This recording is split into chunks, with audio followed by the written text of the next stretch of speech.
I think I'm live. Yeah, I am live. Thanks, guys. Okay, yeah, we are live here. Let me get back to this here, guys. I don't want to miss this. This is what it's like in the peloton. These guys trying to find their way through. 197's Tim Naberman, Sebastian Grignard. Let me move this over here. There's my YouTube stream. I was looking. Ooh, that's a nice little one. A little bit of road furniture there. Just a mild crash.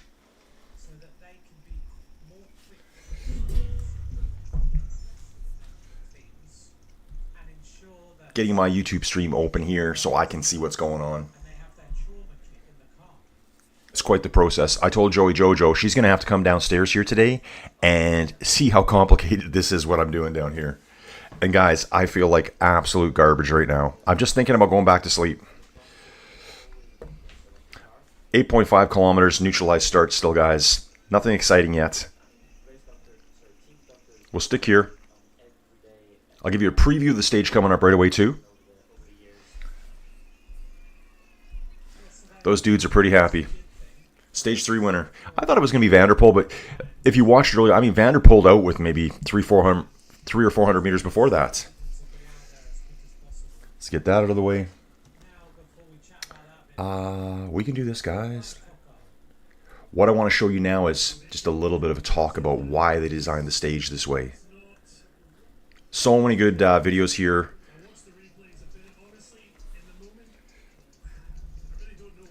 Try not to have the spotlight at my face look, although there it is. Wade's back. Dude, good to see you. Evan's here as well. Hello, hoping for another exciting. Dude, I think this is going to be definitely more exciting than yesterday. I mean, yesterday was exciting because of the crashes, but it's not what I want to see. I want to see hard racing, guys getting annihilated. Ruben saying hi. So did Brian Picardy receive any penalty?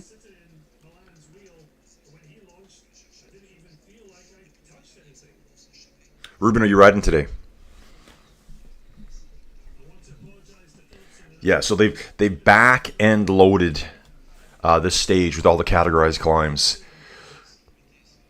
But the front end too is pretty serious. It's very punchy. The punchers, this is their territory. Guys, I'm just getting warmed up here. I was still laying in bed 20 minutes before I had to get on live here. I didn't think I could do it today. I didn't want to let anyone down, though. Kind of my own fault. I feel sick, I think. Okay, guys, here's the stage. We're going from Amiens, Métropole. I guess that means the city. And I think we're going out to Rouen today. Very rolly, very punchy. I believe we're right around, I think it's 2,500 meters of climbing. All the climbs are here at the back end.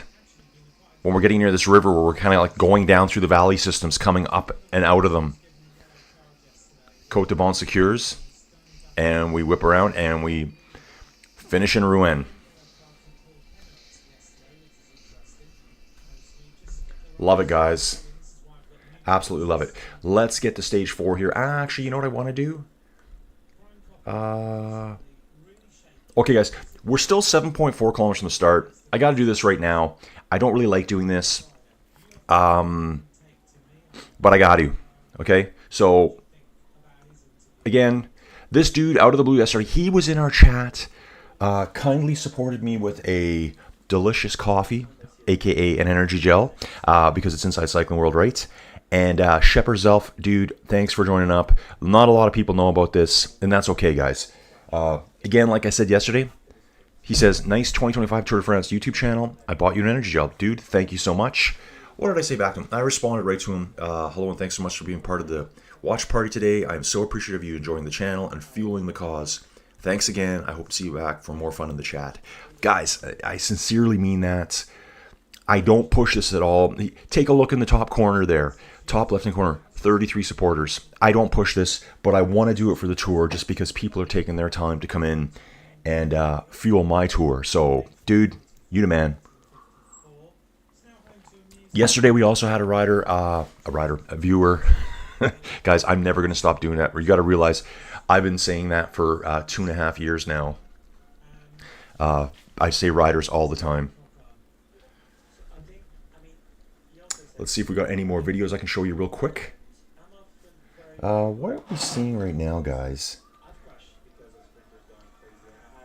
Okay, we're on here. Again, neutralize start here, guys. Let's go to Merlier's Emotion. Really like this guy too. He is their designated sprinter, so really cool to see him get it done. Let's have a little listen here what he's got to say. Realizing he won. No idea at that point.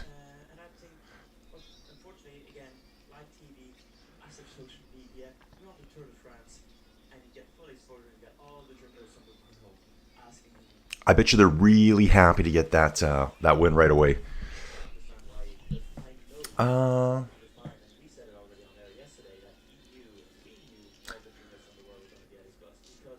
Oh, really? Evan was saying he did some research on Tim Merlier. Guys, let me jump out of here. And again, dudes, I apologize if I'm groggy because I am really groggy. I kept waking up.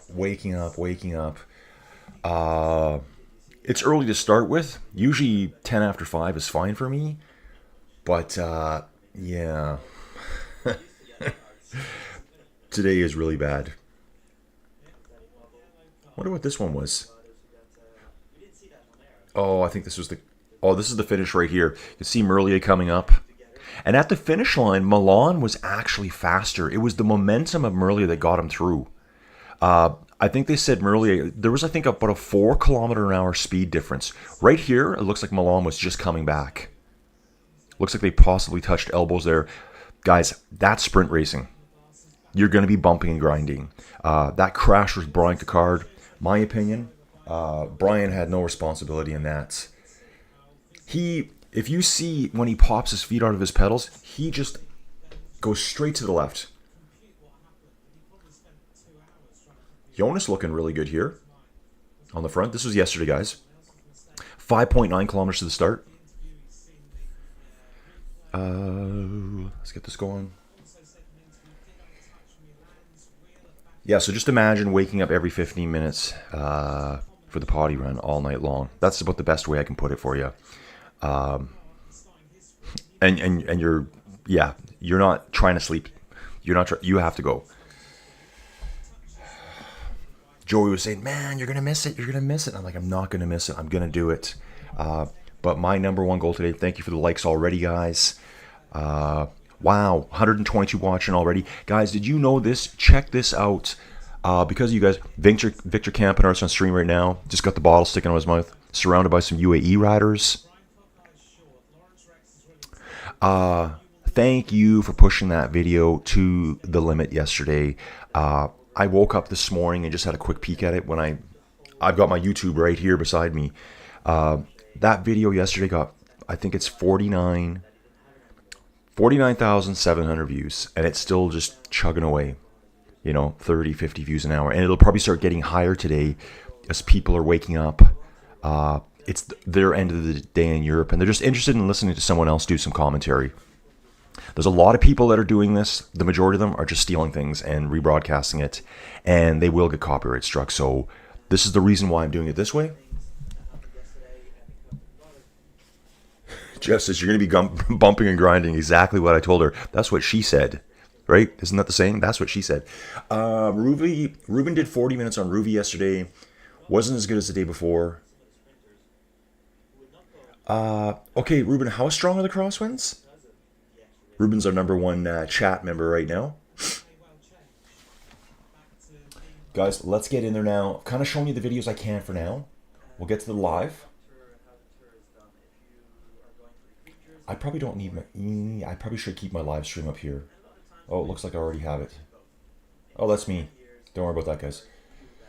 So that's me there. Hey, guys, just so you know, this is a little bit of the background here. You can see all your chat on the... You should be able to see your chat on the right-hand side right now. Yeah, so take a look at that. We got lots of time, guys. Still 4.7 kilometers to start. I think this one here is for the strongmen again. The strong riders, the guys that can rocket up 1-2 kilometer long climbs. Big guns will be trying to stay out of trouble. Probably also going to see a wild start with teams trying to get in the breakaway. So if you look on the right-hand side of the screen right now, underneath my big head, you will see that. You know what I'm going to do too? That's not bad. You can see the chat. This is what I'm reading, and what I'm just trying to explain to you here is that there's like a ranking system. I guess your position in the tour. The more you chat in here, you get a ranking, and you get to be the winner. Whatever that means, it's just a YouTube feature. Okay, guys. Okay. Man, I'm sweltering in here. All I've got on is my little skinny cycling jersey, and I'm really hot in here, guys. If you see me vanish for a while, you'll know I'm like laying on the floor in the bathroom. Jordy Moose here on screen. Bora Hansgrohe. So yeah, they said that Jasper yesterday, broken collarbone, and I think it was a pretty severe break. And 1, possibly 2 broken ribs. He took all the weight on his shoulder. Just watch the replay too. Brian Picardy, he got bumped. He diverted so hard to the left, but he wasn't steering. He got bumped over there.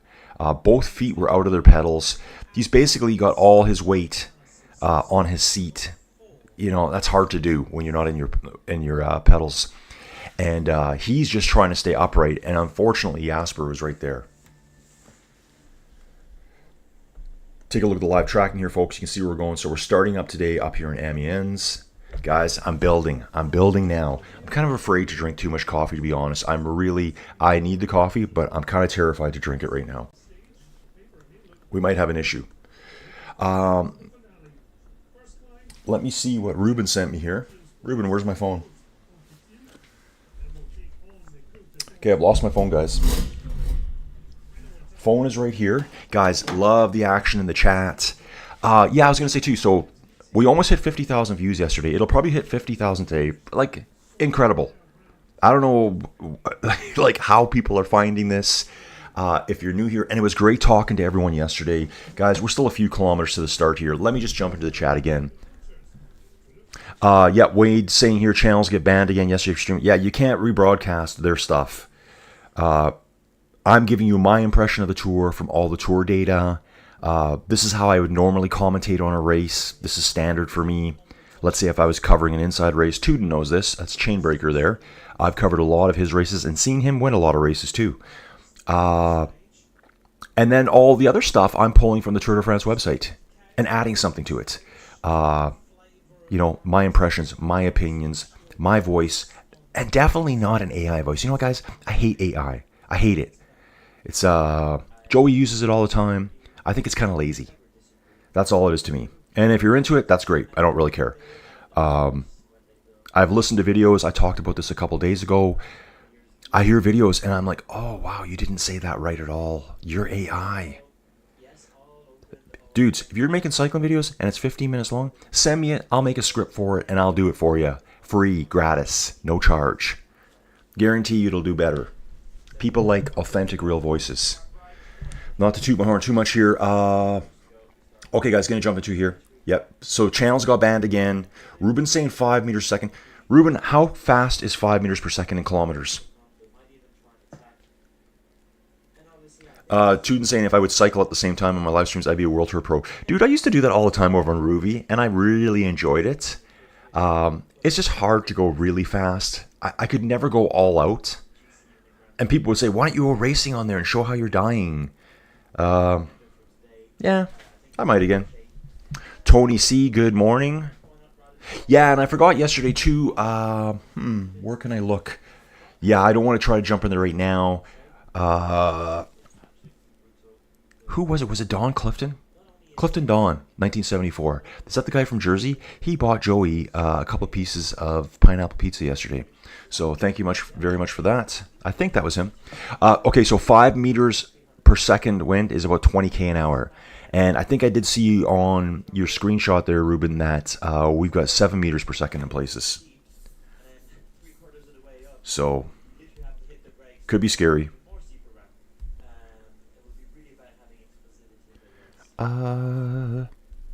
300 kilometers an hour, dude. I like that. 100%. Tony C, good morning. Ruben saying 20K an hour. So I'm going to guess later on today we're going to get winds of up to 25, 27 kilometers an hour because I did see some 7 meters per second stuff. Oh, Tony, good point here. He's saying stage 3, 178 kilometers and decided by about 17.8 millimeters. Tour de France, gotta love it. Dude, yeah, exactly. That was so close. And like I said earlier, Jonathan Milan had a higher speed at that point. If you look at the video closely, it looks like he's starting to accelerate again. That guy is so fast. I don't want to say bad timing because he was right there. Like, what else could he have done at that point?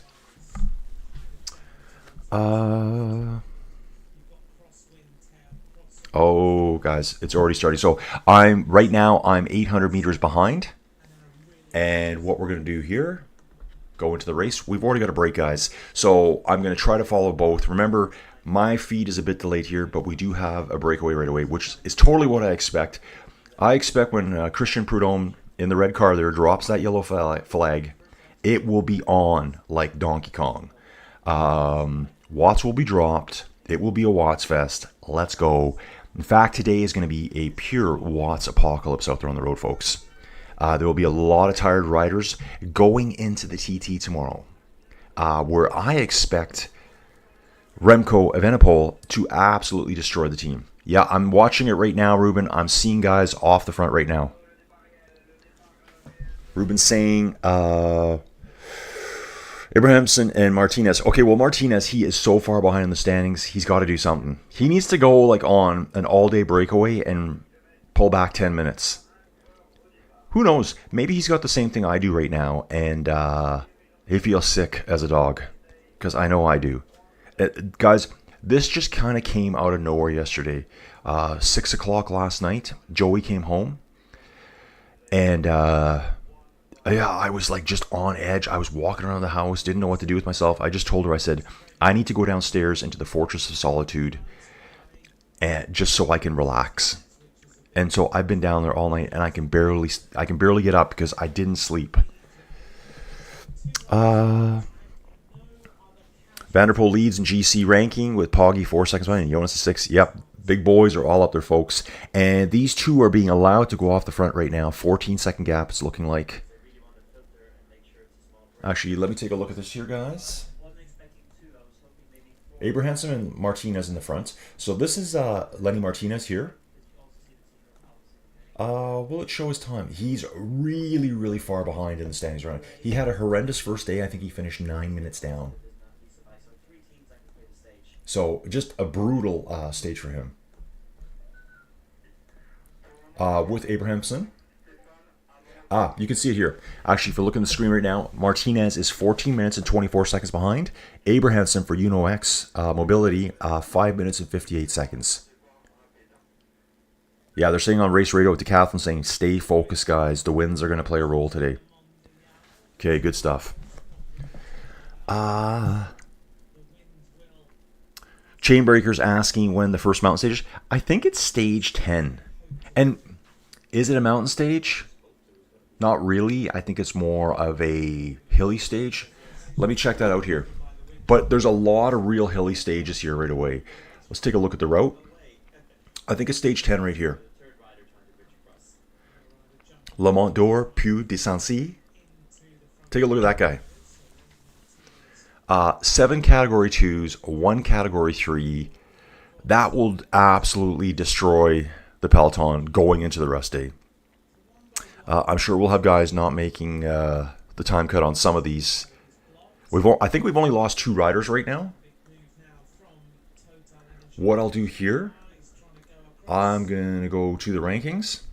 See if we've lost anyone else. So we're going to go to the general rankings here. After stage 3, we've now covered 569.5 kilometers as of yesterday. If we go to the bottom, we can see withdrawals. Should be 3 right now. We lost Jasper yesterday, and we lost Ganna and Bissinger on stage 1. They didn't even finish that stage. And having said that, neither did Jasper.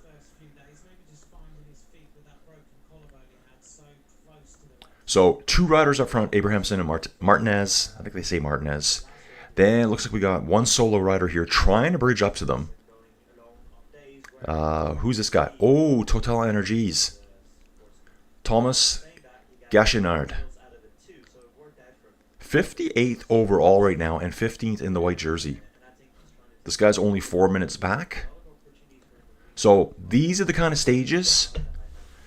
If the big hitters, the favorites, they might let you go. They might let you go. There was a tour stage way back in the 90s, and if you've been following cycling for a long time, let me just hit the chat, guys. Let's turn this up a bit.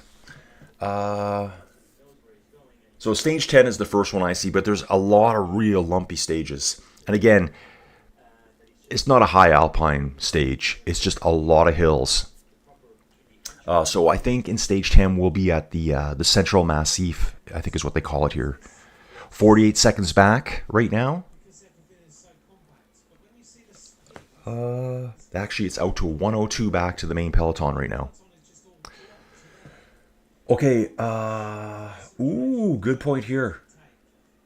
Okay, so here's a new dude here, head of myself. If you want to convert meters per second to kilometers, just multiply by 3.6. Okay, dude, I love those kinds of stats. I like to keep them handy. It's kind of like converting kilometers to miles per hour. Multiply by 0.624.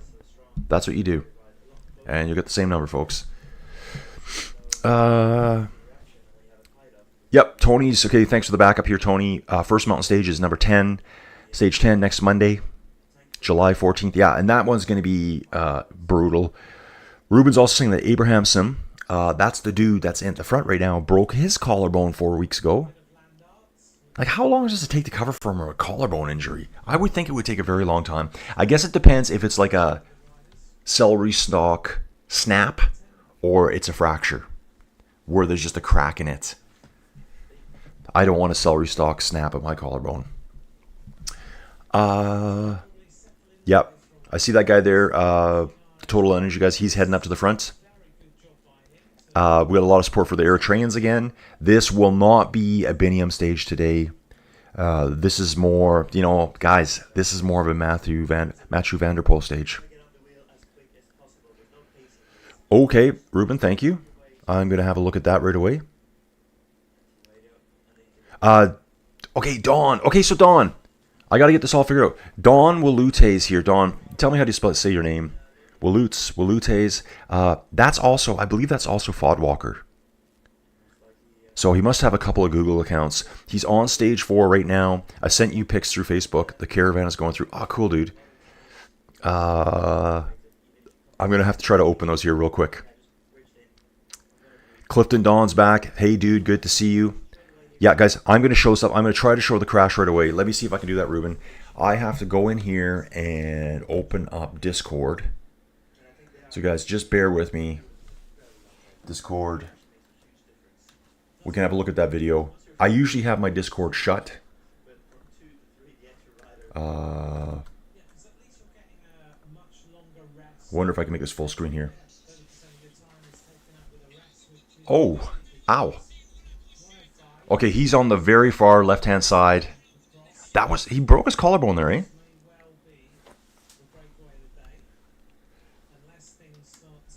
Wow. Close that down, folks. Yeah, so I keep the Discord shut generally on that screen because it just beeps away in my ear. I've actually got some sound going on today, folks, so I know that the videos are actually streaming audio for you. Hey, guys, and also to hear fantastic stuff again. It's looking like about 190 viewers right now. I didn't mention it earlier, but at one point yesterday, you guys probably saw it too. I mean, I had a lot of people sending me messages. At the end of the video, for just like one instantaneous moment in time, we hit 719 concurrent viewers. That means there were 719 eyes glued to my channel. Thank you so much. I think it was yesterday too. You guys are killing it for me. So it was Holly that mentioned that the Flow Bike Stage 3 was available to watch. And so I went to have a look at it. It had about the same amount of views as the video you guys participated in. So you guys made that video for me. The streaming free video to watch had the same views because, I don't know, you guys like participating in the chat, I guess. Okay, Clifton saying that's Dawn again. Takes 6 to 8 weeks to repair. Okay, Dawn. Yeah, Dawn Malute's here. He's at stage 4 right now. I will be taking a look. Oh yeah, Monday is Bastille Day. That's right. That is right. And then Tony's saying 6 to 12 weeks, depending on your age and type of break. Oh, you guys didn't see that video? Okay, hang on, Ruben. Let me try this here. Why do you not see this right now? Oh, because it's Discord. How am I going to watch this? Okay, dude, just give me a second here. Because right now, yeah, you can't see it. Sorry. Okay, I'll have to figure out how I'm going to do that real quick. I wonder if I can do a window capture here. Okay, I'm going to move this one down. Guys, we're 166 kilometers in, and looks like... Let me jump here. See, this is when I need my assistant. 1 minute 53 second lead to the peloton. Casper Askren's trying to get up to 2. Yeah, I love this guy too. 332 overall behind EF Education Easy Post. Danish rider loves wins. And then up front, we've got the 3 riders. So Martinez, who's way behind, 14 minutes behind in the GC. Abrahamson, the guy that broke his collarbone. And Gachinard, who bridged up to them, working good together at the front. Guys, give me 1 second here. I'm going to try to figure this out. I'm in the background right now trying to do some stuff. I need to move this down. That won't show now. So can I capture Discord? I can capture Discord. Okay, so we're capturing Discord now. What we're going to do here, I'm going to pause this real quick.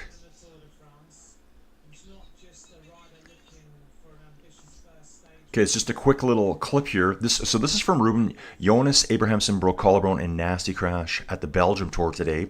So let me show that to you guys here. What we do is we're going to move that one up. Go back here. I'm hoping you guys see this now. Left-hand side.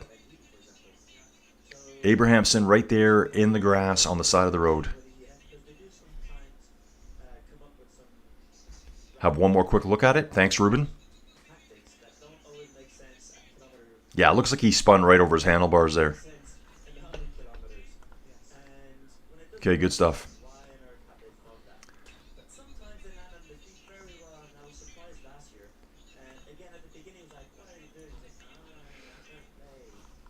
Let me get back here, guys.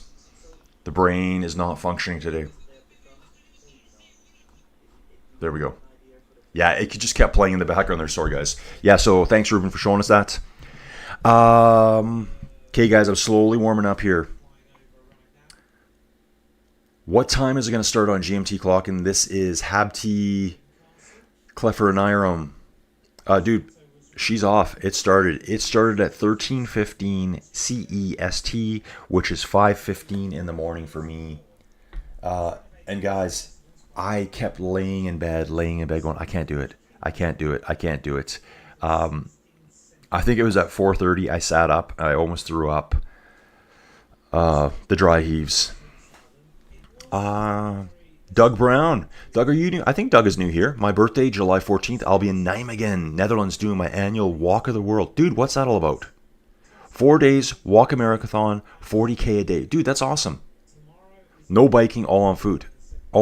Dude, that's really cool. So he's gonna walk 160 kilometers over 4 days, and it's an event called Walk of the World. Nijmegen, another crucial part in the history of World War II. There's some very famous bridges there. I think Nijmegen is where, you know the movie A Bridge Too Far? That Nijmegen's right in that area there, where they landed the paratroops in, the British went in. Yeah, it was a really tough battle there. Yeah, Ruben, you're right. Yep. So we've seen Casper go on the counterattack, so he's going to be trying to get up to them. Cole Kane's cheering for X. Okay, dude. Who are you going for?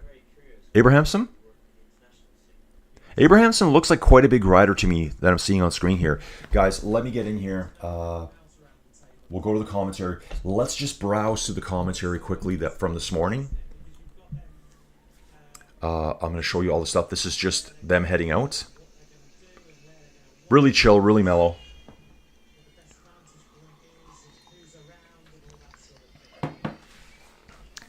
I can't believe I haven't had to run to the bathroom yet. Show you guys what I can here, what's allowed from your show. Okay, so this is the famous Amiens Cathedral. Wow, man, I gotta get to Europe. I really do. Yep, so Lenny Martinez was the first to attack today. Jonas Abrahamson followed him. Starting first attack. Let's check it out, guys. Here we go. They dropped the flag. Look at Martinez. Instantly on the attack, guys. I'm going to show that again for you here. This is how crazy the Tour de France is and how desperate riders are to get in the moves. You have to attack. A move like this could get away. Okay, guys, let's watch it again. Watch the flag drop and watch the guy in the light blue helmet race. Like, as it's dropping, he's gone. And this is very typical. Very typical of the Tour de France. Yep, so Thomas Gachenard bridges up. So we got a 3-man break at the front. What are we seeing here? I think I got an ad going on here or something. Yeah, Gachenard joins the breakaway duo. I don't know why I'm getting commercials there. We'll go back to the race here. Okay, guys, 2-minute gap already. Let me read the chat, and then I'll tell you a story that I remember from the 90s.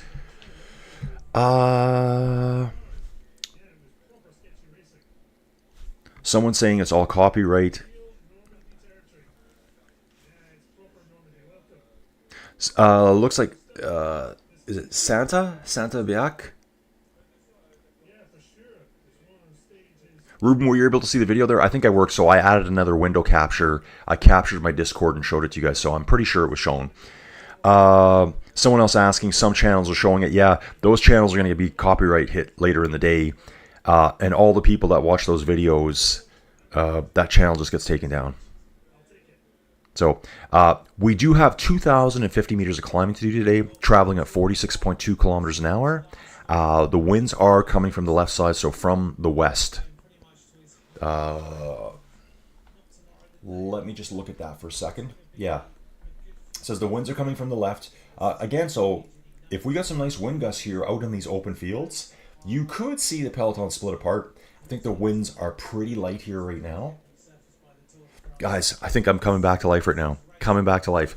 But I'm going to be dead later. Yeah, Ruben's saying it's all copyright. Clifton Dawn, when we were kids, my friend pushed his brother off his bed. He landed away, he broke his collarbone. It was 1986. Yeah, back in the day. Yeah, you're right. Some channels do have the live stream, but technically and legally, you're not supposed to do that. It's not allowed. You're basically stealing from them. And people will get away from it, or you'll watch that channel. Guys, I've seen these channels in the past too. They'll stream for 20 minutes, and then they get knocked down. I watched a guy a couple days ago, and I thought this was terrible. What a hack. He had his camera filming his TV screen with his family talking in the background. You could see the bottom of the TV screen, and that's all he did. There's nothing else contributed to the race. There's no opinions. There's no stats. Nothing like that. Trying to do it a little bit different. And guys, this is kind of how I do my other race videos. So I feel really comfortable doing it this way. Lead group again, guys. We got our 3 up front. Askren still trying to get across. He's 41 seconds back. 3:32 overall. He's 52nd in the GC standings right now. Yeah, as Ruben's saying, they will be blocked. Yeah, 160K. You need some comfortable shoes.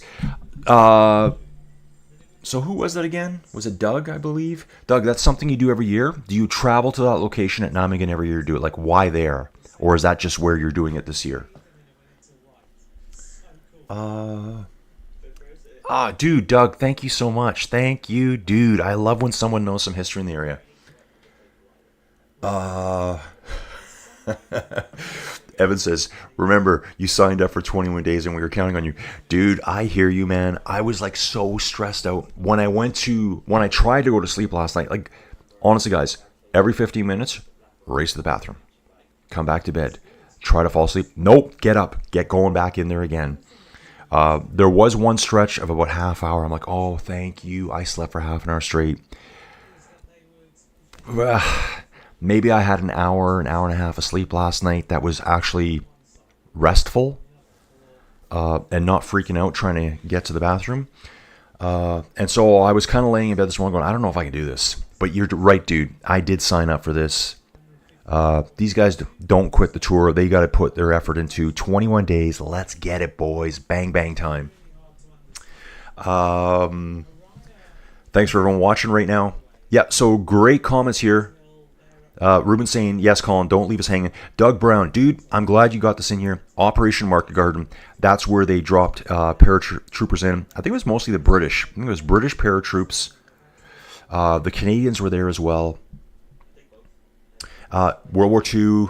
On Thursday, we walked past the Grossman Canadian Cemetery. 2,388 soldiers' graves. There's actually a Canadian Legion branch that really, dude. So, Doug, are you Canadian? To know all this Canadian history, I'm thinking you are. Yeah, like, that was some tough battles. And in that part of the world there, that's where the Canadians and the Dutch, the people from the Netherlands, they've got like a lifelong bond because it was the Canadians that came through there and liberated a lot of those places. I can't believe there's a Canadian Legion branch there. I haven't been to the Legion forever. My friend's parents used to go, and we go there to watch Mike Tyson fights. So you can think about how long ago that was, right? Yellow jersey, Matthew Vanderpoel. Polka dot, Tim Wellens. Green is Jonathan Milan. And the Young Riders jersey, Kevin Vokalon. I just realized I've got that still up, guys. Apologize. Okay, let's see what Asker's doing here. The Danish powerhouse attacks. He's trying to bridge up to him. He's still working at it. Here he is. Just a quick little image of it. Wasn't sure if we get a video there. Sylvain Dillier, that's the Alpecin guy. Yeah, he sat like the majority of the day yesterday at the front. So Alpecin being asked to do all the work again. Can you imagine the discussions last night at their team dinner? I imagine Jasper is probably gone already to surgery at a hospital somewhere. Okay. Casper's on his way up to them right now, guys. Let's have a look at this. We want to do this here. Oh. Here's our leading group. Okay, that's Casper Askren. I'm going to have to zoom in here. And guys, this is lumpy all day here. Here's our group, our trio, the Three Musketeers on the breakaway. Then it looks like it's 6 seconds back to Casper Askren. Mechanicals on the side of the road. Someone's adjusting someone's seat. They probably did a bike swap, and now he's adjusting the saddle. It was probably loose. Saw a good thing last night. I think, I don't know if it was Cofidis or X, like the mechanics just finishing up at close to, I think it was somewhere between 11 p.m. last night and midnight. Like, that's how long their days are. Okay. Yeah, so good history there, Doug. Don saying here, if you stay out front, you have less risk of getting caught up in silly crashes. Exactly. They're always trying to be at the front there. Just take a nap after the broadcast every day. Dude, like Ruben, I'm going to bed after this broadcast today. I got to go feed the animals, and then I am just going to lay in a coma on the couch all day. I've taken 4 Tylenols. Actually, I've got some antibiotics right there I should be on. And then Doug saying here again, ooh. Am I not on TV right now, guys? Oh, sorry, guys. Somehow I moved my camera. Yeah, I don't like doing that. I always like being on camera.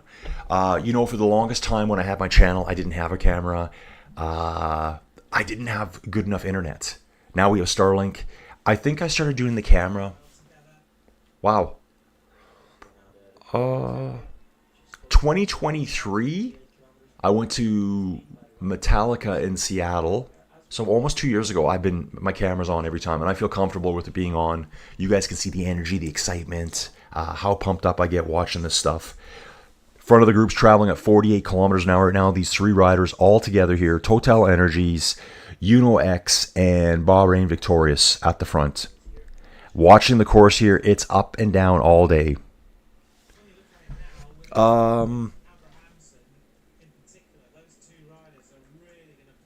Ian Holmes is saying, okay, Ian Holmes, that's the British dude that lives in the Philippines. Good to see you, Ian. Tony's saying we all have to suffer for some things we love. Dude, yeah, I'm suffering today.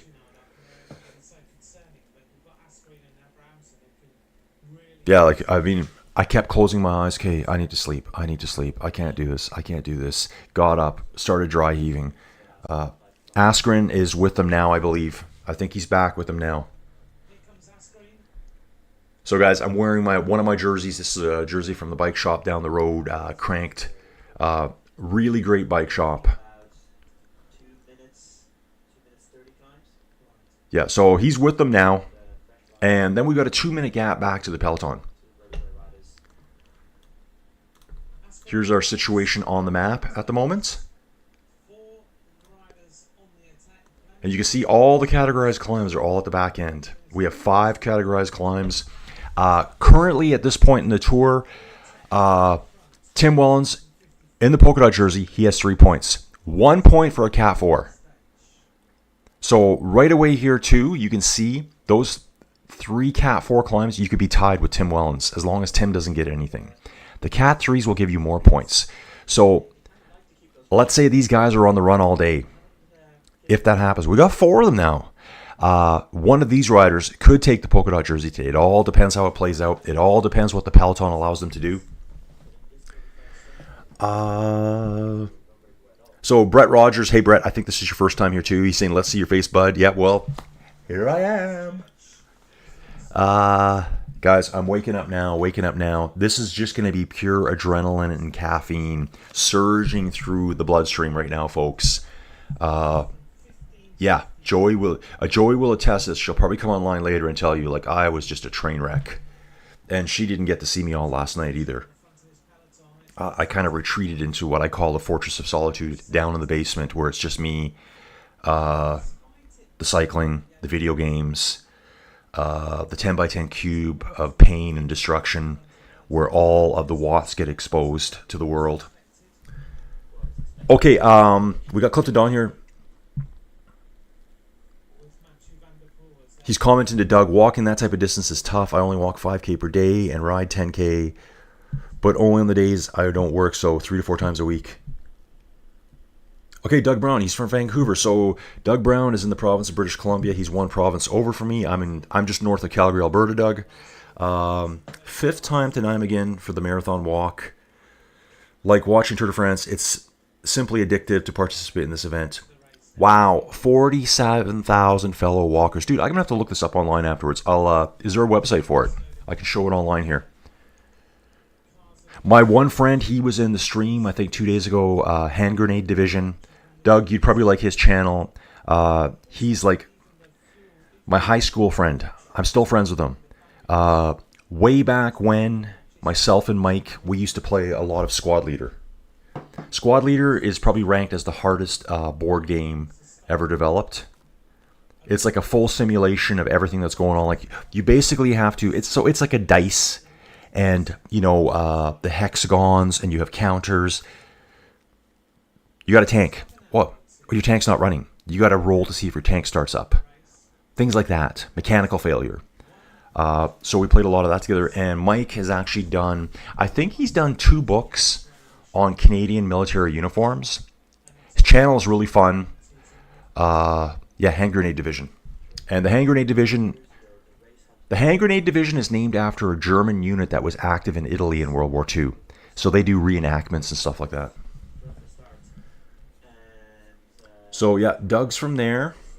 Doug, send me a link, or just type in the name of the website and I'll search for it when I can. Yeah, 160K, that's a long walk. You bet. Like, if your shoes suck, you're going to be in pain. So yeah, 4 riders still at the front here, guys. Peloton is really strung out right now. They're actually moving quite quick. 2-minute gap back to them. This reminds me here too now what I need to talk about. These breakaways that get away. There was a tour stage in the 90s. I'm kind of thinking mid-90s. Guys, hang on here. Matthew's talking. If I win today, it doesn't change the fact that he left the tour, and for us, it's really a bummer. We were ready to fight for the green jersey again, so you know, just in a team, everybody's a bit sad. But it would be a nice symbol to win for him. Yeah, for sure. We're gonna do our best. We need to try and seize the opportunity today. Did you check out the stage? Yeah, we checked it out in detail, so it looks pretty hard. Also, the beginning with the wind can be tricky, so we'll need to be attentive all day. But it's a perfect stage. It's a perfect profile for your qualities. Yeah, normally it should suit me, so let's see how the race goes. Strongman stage. Evenepoel in the yellow. Awesome stuff there from Matthew. The interviewer there said this is a perfect stage for your capabilities. So back in the 90s, there was a stage. I think it was about 20 dudes went on a break. And there used to be in the 90s, they were French brothers. I think there was 3 of them. The Simon brothers. I think there was a Pascal Simon. I actually don't remember the rest, but I'm positive there was 3 of them. They had such a huge break at the finish that they would have eliminated the entire peloton. These 20 riders. It might have been during the Lance era. I think it was during the Lance era, so maybe it was more like 97, 98, 99 in that era. If anyone remembers that, let me know. But basically they said, okay, well, we can't eliminate 150 riders. So forget it. Just, you got your gap. There you go. Because there is a time cutoff on every stage. I'll try to show at the bottom. It doesn't show up until... okay.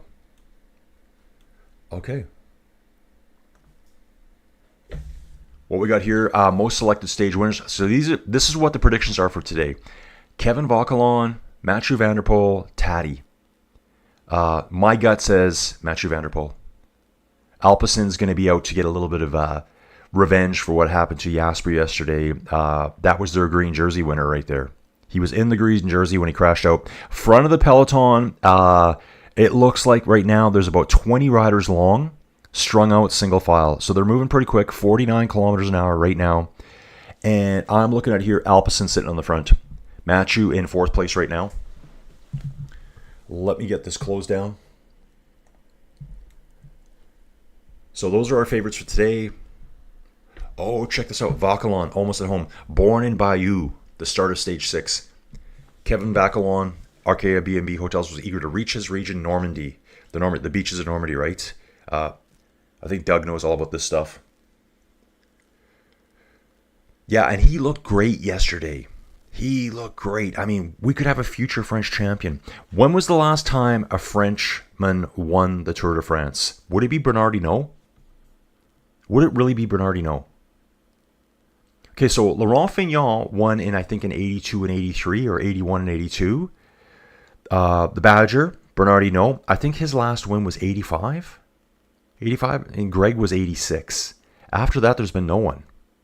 There's been a lot of really good cyclists. They just haven't stepped on the podium.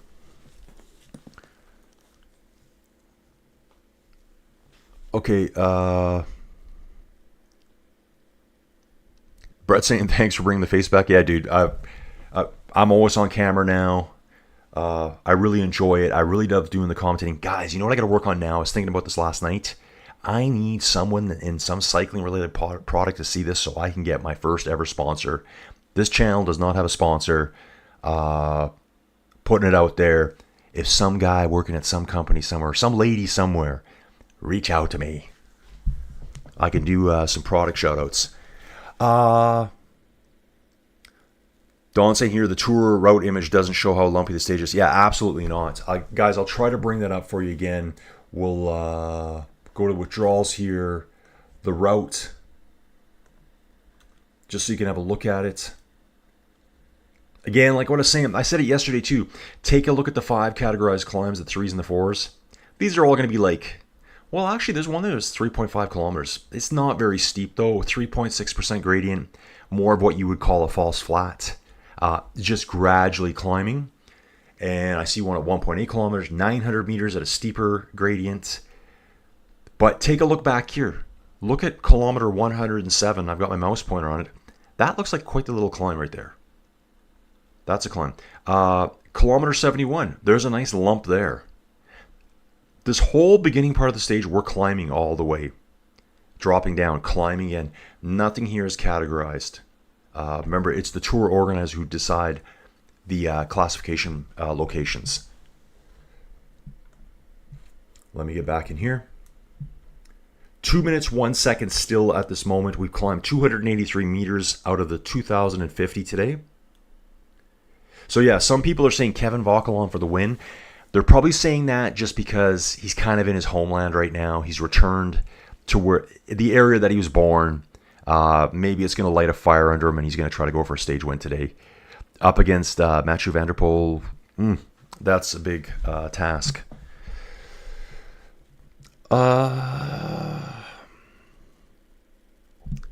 Good question, Ruben. I said to you, I go, you're going to have to come on screen now. When is Joey Jojo coming on screen? Yeah, well, she's not awake yet. She probably had a nice sleep last night. And yeah, she'll be up. I'm sure she'll be on the PC soon upstairs in her room watching her crime documentaries, harassing all of us. Tony C says, have you ever seen the caravan of vehicles that are preceding the cyclist? Yeah, dude, I've seen a lot of it. And actually, now that we're talking about that, what I'm going to do here, I'm going to open a new window and I'm going to try to get Dawn's pictures up without completely butchering this. So Dawn has sent me some pictures, I believe. There it is. Guys, I'm just working in the background here right now. In fact, I don't see my stuff on screen now. So what happened here? What happened here? Sorry guys. I've lost my stream somehow. It's there, I've just got things turned off. Okay, I think we're probably back now. That's what it is. Okay, I'm going to have to work on that, how I'm going to figure out how to do that right now. So we're back on screen. We should be right now. So that was me trying to get into Facebook on a private window. Okay, there we go. Okay. So if I do that, we should be okay now. Let me try this. I'll have to mess with this, guys. I don't really want to take away from the stream here right now. It's going to close that down. We got our window capture going still. And, ooh, I'm working a fever right now, guys. Something's going on with me. Sylvain Dillier still sitting on the front for Alpecin de Koenig.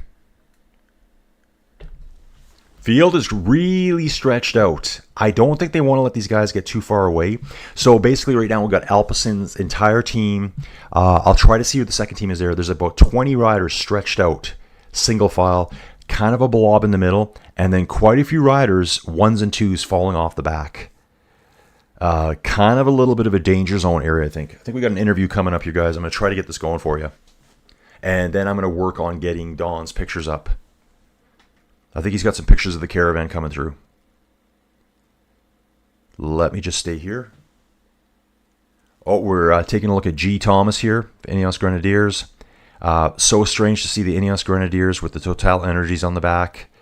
So I guess they've let the cat out of the bag that these two teams will be, I guess they're merging together. Okay, Remco. Well, it was pretty okay. I think I don't have crazy big injuries. It was just like a slow crash for me. Yeah, guys crashing in front of me, trying to brake, but then just not in time. So nothing to worry about. Yeah, especially before a stage like today, that will be demanding. Yeah, it will be very demanding. I think the start looks pretty okay, but I think the last 30 kilometers are going to be pretty hectic, pretty explosive as well. And yeah, if we see how the racing was in Boulogne, I think it's going to be more or less the same, but maybe not with such a big group. So I think it's going to be an important finale for me, for the stage, and for the GC. But do you keep the time trial in the back of your mind, the time trial of tomorrow? Can that also have consequences on today? Yeah, for sure. I think I'm not going to go all in, let's say. So I'm just going to ride the final how I should, following the favorites, but I think I'm not going to go over the limit with the time trial of tomorrow in the mind, of course. So yeah, I'm just going to race, but not crazy to go, I don't know, alone or whatever. So yeah, it's like a double mindset in the finale. Okay, that's Remco Evenepoel talking there. He did have a small crash yesterday, but nothing serious. I think he just kind of bumped bikes. His bike probably tipped over. They did just have Roglic on screen there. Some people have been asking about him. Currently sitting 23rd overall right now, 49 seconds behind in the GC. He's riding really well. That 49 seconds, that's what he got in day one. With the wind and the weather, he lost 49 seconds day one. Still sitting solid there. He hasn't lost any more time. So I think he's got a good chance of pulling back some time tomorrow at the time trial. Primo seems to do very well at flatter time trials. And that's what tomorrow is at Cannes. Okay. Okay, so I'll be working on trying to get those images up here soon. Maybe I'll just have to jump off and find them on another PC and send them to myself. I could probably do that. Oh, wow. Tony C here is saying, has to be 300 to 400 vehicles, even some parade-type floats from sponsors, businesses, departments, all shapes and sizes. It is like a parade that seems to go on forever. I've seen images of it. It would be pretty awesome to see it in real life. Really gives the fans something to watch as they're waiting for the race to go by. Yeah, because some of these people are sitting out there for 4 or 5 hours waiting for the race. Cycling is a strange sport because they go by and they're gone in 30 seconds. Front end of the race here is pushing quite hard. There looks to be, a string of 20 to 30 riders, all single file right now. They are in the shelter of the trees there. Just coming under that 2-minute gap right now. Again, you can see it is lumpy. It's very hard to see here on screen, just to the vertical exaggeration of the profile. Remember, the stage is 178 kilometers long, and you're just trying to show little bumps of 100 meters, 200 meters. They don't show up very well at a 1-to-1 scale, so you need to vertically exaggerate it. Looks better on the other profile. This one. This actually shows the bumps a little bit better. Again, this is all based on vertical exaggeration. You can see the lumps, climbing up 200 meters here, but you're trying to represent 200 meters, 0.2 kilometers, when your x-axis is 174 kilometers. So it doesn't show up very well. Live tracking again. Not sure how we're looking for winds here. We'll go back to the race here. Yeah, it's pretty gentle winds right now. The winds are actually coming from the right-hand side of the cyclist at the front of the race, which would be, if we take a look at that, their right-hand side, the winds are coming from this direction, out of the northwest on Group 1. That would be their right side as they're heading towards the southwest. Okay, guys, looking pretty good here. Seeing about 120, 130 viewers watching right now. Thank you very much for that. I know there's going to be days where it's going to drop down. Tuesday sounds like a perfect day for it. I'm actually a little bit slow in the brain right now, so... Brett Rogers is saying, Brett, you're number 2 in the fan chat right now. Sir, if you've answered this already, dude, ask away. Anything can be asked here. But do you think Jonas has a chance this year? I'm feeling pretty Schleck with his accident. I like that. Andy and Frank Schleck. Concerning the fear will make him lose his edge. No judgment. Yeah, dude, I saw that. If you watch the, guys, I've said this so many times, but get online and get Netflix for Tour de France Unchained. There was a stage there last year. Okay, remember this is last year. Jonas has had his huge accident. Pretty much he was half dead. Double collapsed lungs. Comes back from it all. Taddy attacks on one of the stages. And he does get away. But guess what? Jonas starts pulling him back. And people like to say this all the time. Because I think people forget things. They said, Taddy never looks back. He was looking back over his shoulder continuously. He was looking going, oh crap, Jonas is coming. Jonas is not explosive. I think that's changed for this year. Jonas has put on muscle mass. Cycling is all about it's all about power to weight ratio. The skinnier you are, the better. Do you spend $15,000 to get a bike that's 3 pounds lighter? Nah, just lose 3 pounds. It's about the same effect. You got to lose weight. But if you lose too much weight, like Jonas did, he was fragile and frail last year, you lose power. So in that stage I'm talking about, and I'm talking here to Brett's question here. Great question, Brett. Jonas was coming back on Taddy, and Taddy kept looking back. I don't know. To me, it kind of seemed like a little bit of a cheap move. Over the top of the climb, Taddy accelerated again because he wanted Jonas to chase him hard on the downhill. And what you're saying, Brett, here is kind of what I'm thinking about. Jonas is a little bit, I can't go that fast. He just suffered a brutal crash. I think descending at those speeds probably makes him really nervous. So it was kind of like Taddy's tempting him to chase him fast down the hill to get back on. That was the stage where Primoz Roglic comes past Jonas and starts pulling Taddy back. That's just my take on it. Maybe Taddy wasn't even thinking that, but he knows Jonas just crashed. He knows he's going to be nervous on the descents. I'm sure if I crashed at this speed, it's like I said yesterday, guys.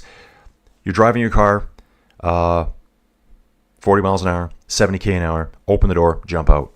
That's what cyclists, how they crash. But they're wearing Lycra. So pretty hard to get back up from those things. So yeah, good question here. And I love the fact that you bring up the Schleck brothers. They were two of my favorite cyclists. I loved them back in the days. I think the Schlecks were big. When were they big? Probably around 2005 to like 2012 or something like that. Yeah, Dawn, good point here too. Dawn saying, Wout van Aert also responds to interview with Vingegaard's wife. We were surprised to read that yesterday. Yeah, you know what, guys?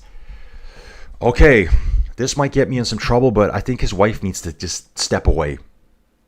I can see Jonas's career being cut short because I think he's under a lot of pressure from his family. We'll just say his family. I don't want to pick on his wife. She seems like a nice lady. I think he's under a lot of pressure to be at home. To be a Tour de France champion, you can't be at home. It's a full-time, year-round commitment. And I think he's under... Jordi Meus back at the doctor's car right now. Looks like he's getting his hand bandaged up a little bit.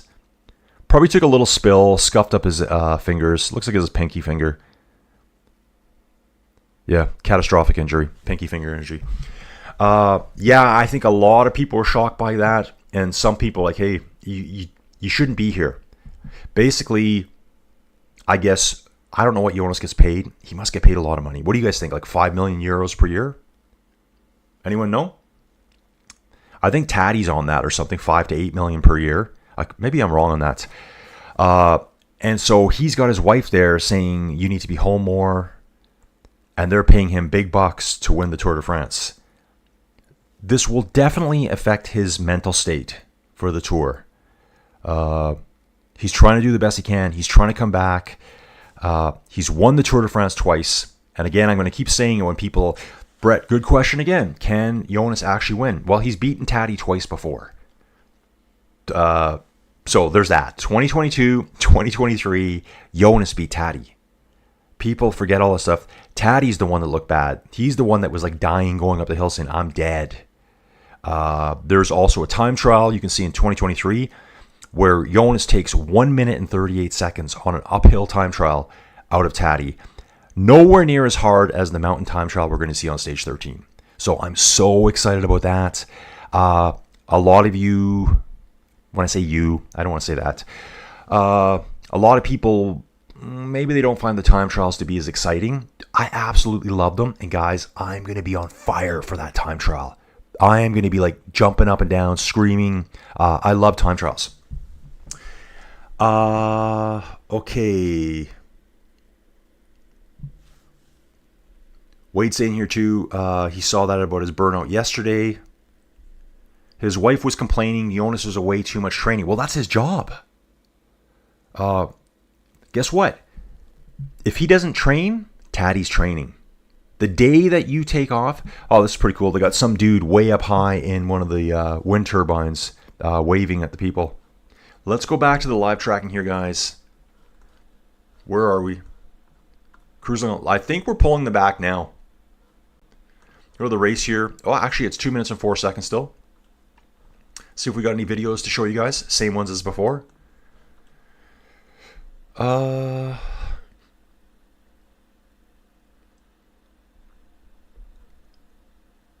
someone was asked. Yeah, so basically it's 174K and there's a 10.5 kilometer neutral start. Yeah, so they do ride 184K today.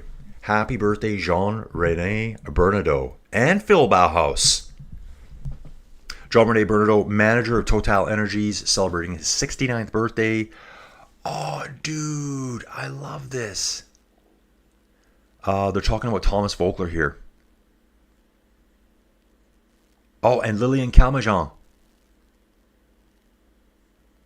Yes, those are riders that got stage wins for Jean-René Bernadotte. Yeah, I love Thomas Voeckler. Phil Bauhaus for Byron Victorious. He finished third yesterday. This is his third year in a row he celebrates his birthday whilst the tour was on. Well, that kind of makes sense, doesn't it? Came third in Dunkirk yesterday. Okay, let's get back to the chat here, guys.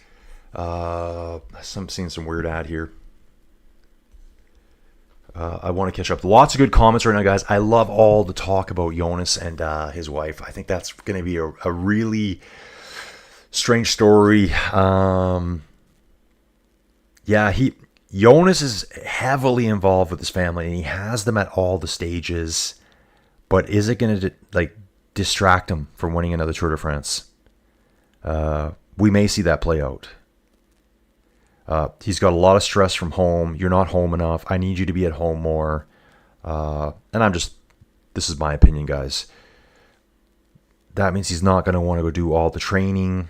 He is their superstar. Yeah. Okay. We got Dawit here cheering for Benny. Don't think this is a Benny stage today. The hills are a little bit too hard for my belief. We'll see him in action later on. Oh, that's cool. That photographer is way down in the grass there. Oh, Brett saying the incredible CSC Latour documentary when Bjarne Riis was still their manager shows how dreadful accidents affect the rider's mentality. Oh, yeah. It's like they crash hard once. It's going to totally throw them off their game. And I really thought in that Tour de France Unchained that Taddy knew that. And he was kind of tempting Jonas to try it. And Jonas looked terrible on the descent. Like horrendous. Roglic, who was quite a ways back, finished the climb, bombed down him, and passed Jonas on the downhill. And at that point, Roglic really wasn't even close to them. But he's a really good descender. Okay.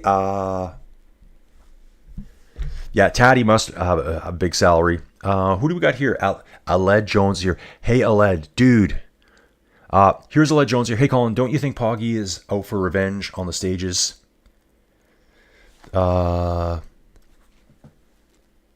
Especially the stages that Vingegaard beat him on. Yeah, I think... hey, Aled. Guys, Aled, I've... done race commentary for him over on Zwift. He's a super strong rider, and he was just recently, last weekend, doing the Maratona Dolomites race. I guess, is it a race? Gran Fondo? It's a Gran Fondo, but it's a race, right? He said something about going to the Dolomites, and he mentioned the Maratona. I'm like, are you doing that race? Aled, let us know how you did in that. Yeah, Aled, I'm saying MDVP today. MVDP, you got me mixed up there. Mathieu van der Poel for today. This is totally a stage design for him. We could see Alpecin take 3 out of 4 stages. This tour is designed for them at the beginning. We're not going to see Matthew winning stages, in the high mountains. These are his stages here. 2 minutes, 9 seconds. Yeah, 2:10 here right now. 2:07 at the moment. It's kind of bouncing around.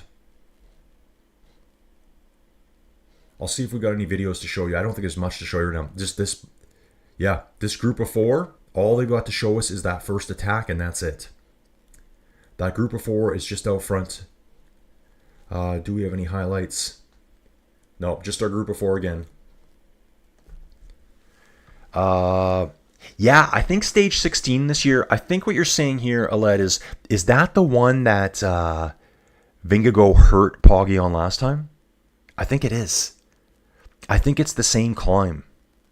So a lot of people say this, and you know what? Taddy is incredible.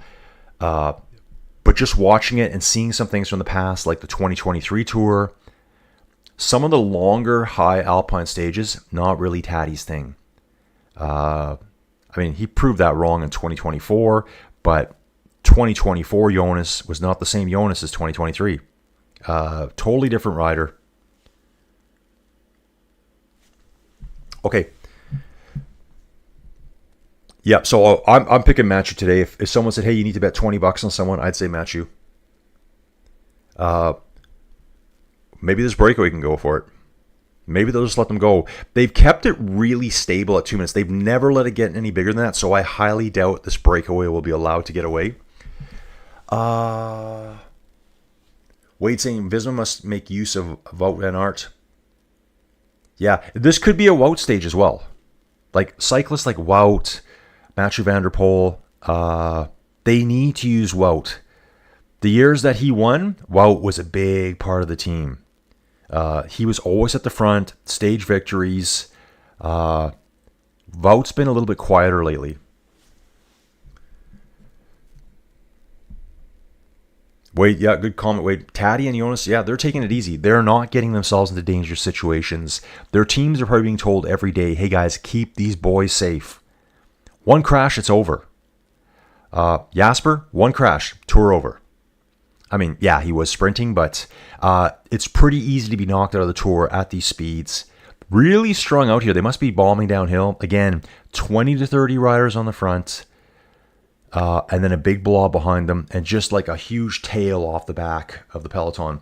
Looks like a few riders are taking a nature break right now.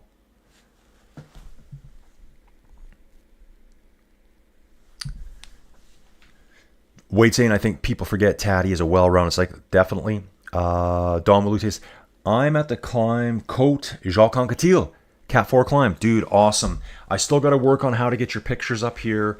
I think what I'm going to do is I'm going to try it here. I'll try it on my my standalone PC.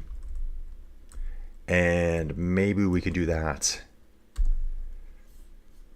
Without it's showing you guys seeing what I'm working on in the background, like searching for these pictures. I'll probably send them to myself. Okay, that's not it. Okay, I'm going to switch to Inside Cycling World. Guys, my Facebook page is Inside Cycling World, just the same as this. Here, they're talking about stage 3 right now. Let's have a listen. Oh, it's the inside video.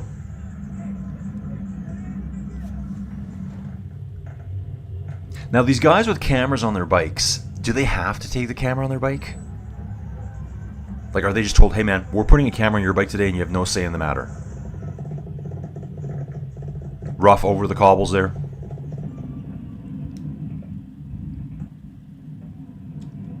Okay, I'll just leave that on for now as I'm searching here. Okay, so Dawn, let's look your stuff up here. Dawn is waiting for a reply from Inside Cycling World. Give me a second here, guys, as I kind of work on this. Oh, I can see the pictures popping up. Okay, so I'm going to download these pictures. Oh, Don, great pictures here. Great pictures. So what I'm going to have to do here, how am I going to do this? Oh, yeah, showing a crash from yesterday. Wonder if I could just download these. Wow, that's a great image there. Wow, he's got this image here where it's flat fields with the village and just this huge cliff popping up in the background, just out of nowhere. That must be one of the climbs. Can I download these?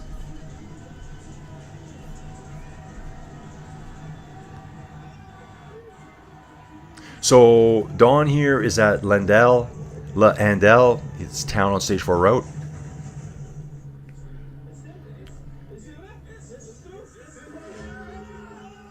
That's when Tim Miller finds out he wins yesterday.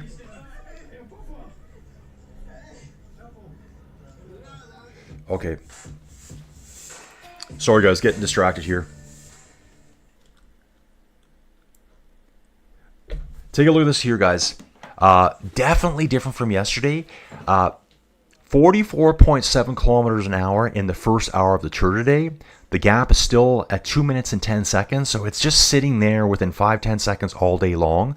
And yesterday, the first hour was 36.2 kilometers an hour, so 8.5 kilometers an hour slower. Yesterday was a very slow start. Like I even said that it seemed like they'd called a truce. So riding through the sunflower fields here, this to me, the cyclists riding through the sunflower fields, this is the Tour de France. This is what I remember every year, the Tour de France, cyclist, sunflower fields. I love it. I love it. The attackers right now, they're 2 kilometers ahead of the bunch. Let's take a look at the live tracking again. Yeah, it doesn't seem to be very far. But they're doing a really good job of holding them off. Okay, so if I take this one here and copy that image, but it's on this PC now. Maybe I can send it to myself as an email. Probably do something like that. And then I can open it. Let's see if we can do this. Paste. The problem now is doing all of these. Okay, guys, let me get back into this. I hate when I'm not talking to you guys. I'm super distracted now. Okay, let's get into this, guys. 152 riders watching right now. We've been streaming for 78 minutes. I'm going to just give this a quick refresh. Looks like Wade is number 1 in the chat, folks. He is in the yellow jersey in the chat today. And guys, I apologize if I'm a little bit lackluster today. Honestly, I do not feel good at all. But enough whining, power through it, head down, arse up. Let's go, riders. Open the panel. Okay, I gotta let the chat reload here. Yeah, I was actually shocked how many people were viewing yesterday. Again, we hit a peak of 719 concurrent viewers. That means everyone watching at the same time. And I would say the average is probably like 450, 500 viewers all the time. Thank you so much, guys.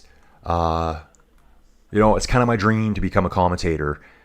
I think I can do it. I think I can do it as good as anyone without that coming out as weird. I hear other commentators.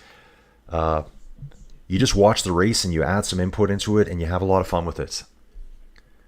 41 likes right now, guys. I'm loving it. Wade saying Wout took an...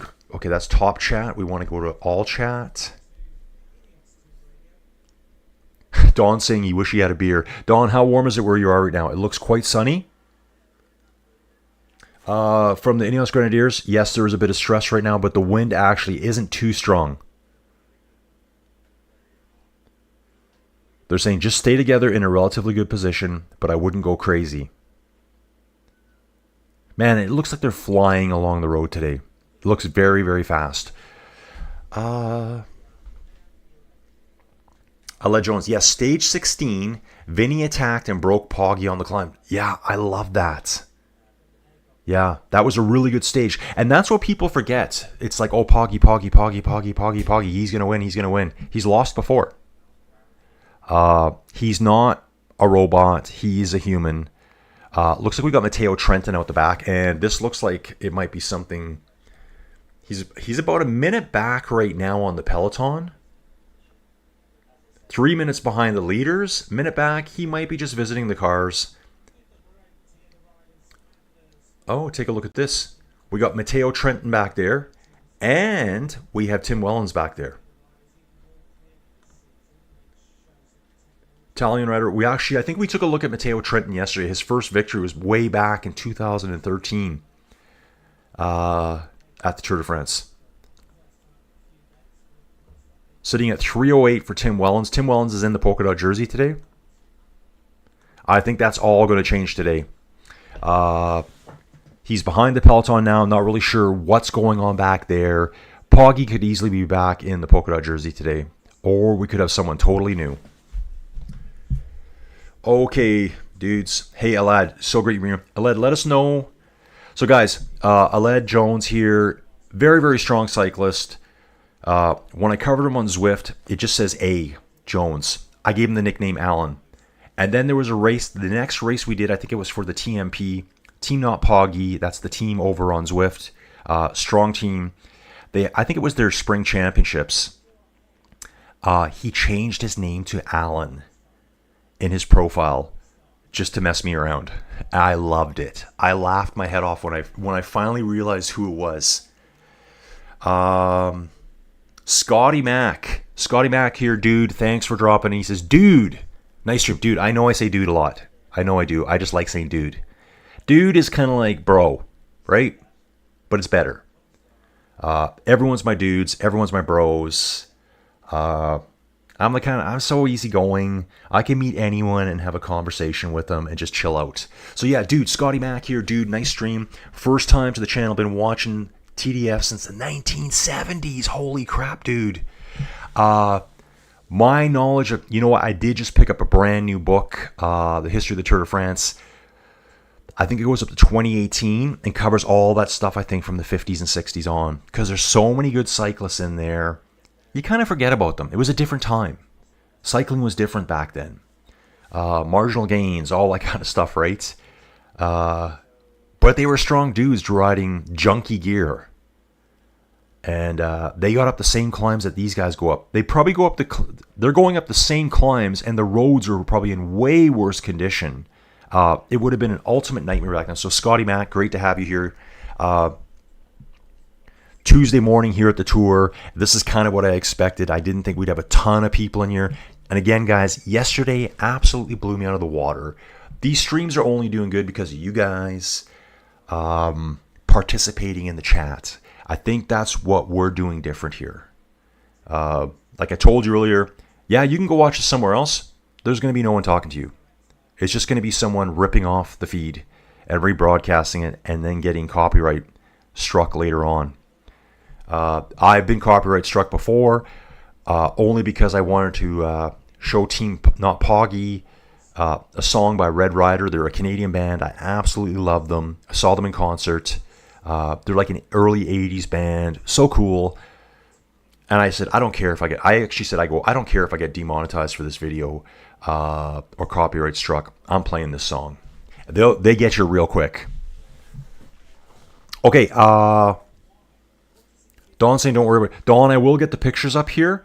You know what I might have to do, Dawn, is I may have to do this like after the fact when I'm offline. Ooh, we just lost the feed. Flow Bikes is having a bit of struggle here. Well, it's the World Tour feed, actually. Dawn, I'll probably get them all up. It's kind of hard to do. Like, again, I wonder if I can show you guys this. How I do this. You know what? I might try to. Actually, after I get my coffee, I do have a second camera hooked up right now. It's just turned off. I can show you my crazy setup that I use. Guys, I'm really not that good at this. I grew up with the internet. I'm that vintage, right? You know, I'm pretty old. I have used a lot of extremely powerful and advanced geological mapping software. Basically figuring out where the well bore is going to go underground when you turn it sideways. You got to predict all that stuff and map it all out. They do so many multilateral drills now that you can actually bang the pipe into each other. So they kind of drill them in a fan now. They drill one down like this and they turn it. And they go out maybe a kilometer. They back it up and they drill out on the side. Like almost like a fan. Or like imagine your hand like that. This would be a well bore. This would be one. This would be one. There might be 50 of them though. And you got to keep that all under control. Someone's jumping off their bike here now. Looks like an Ineos Grenadier, I believe. Oh, it's one of our 4 breakaway dudes. One of our 4 breakaway dudes. Who is that? I don't think it's Abrahamson. Looks like he's still riding.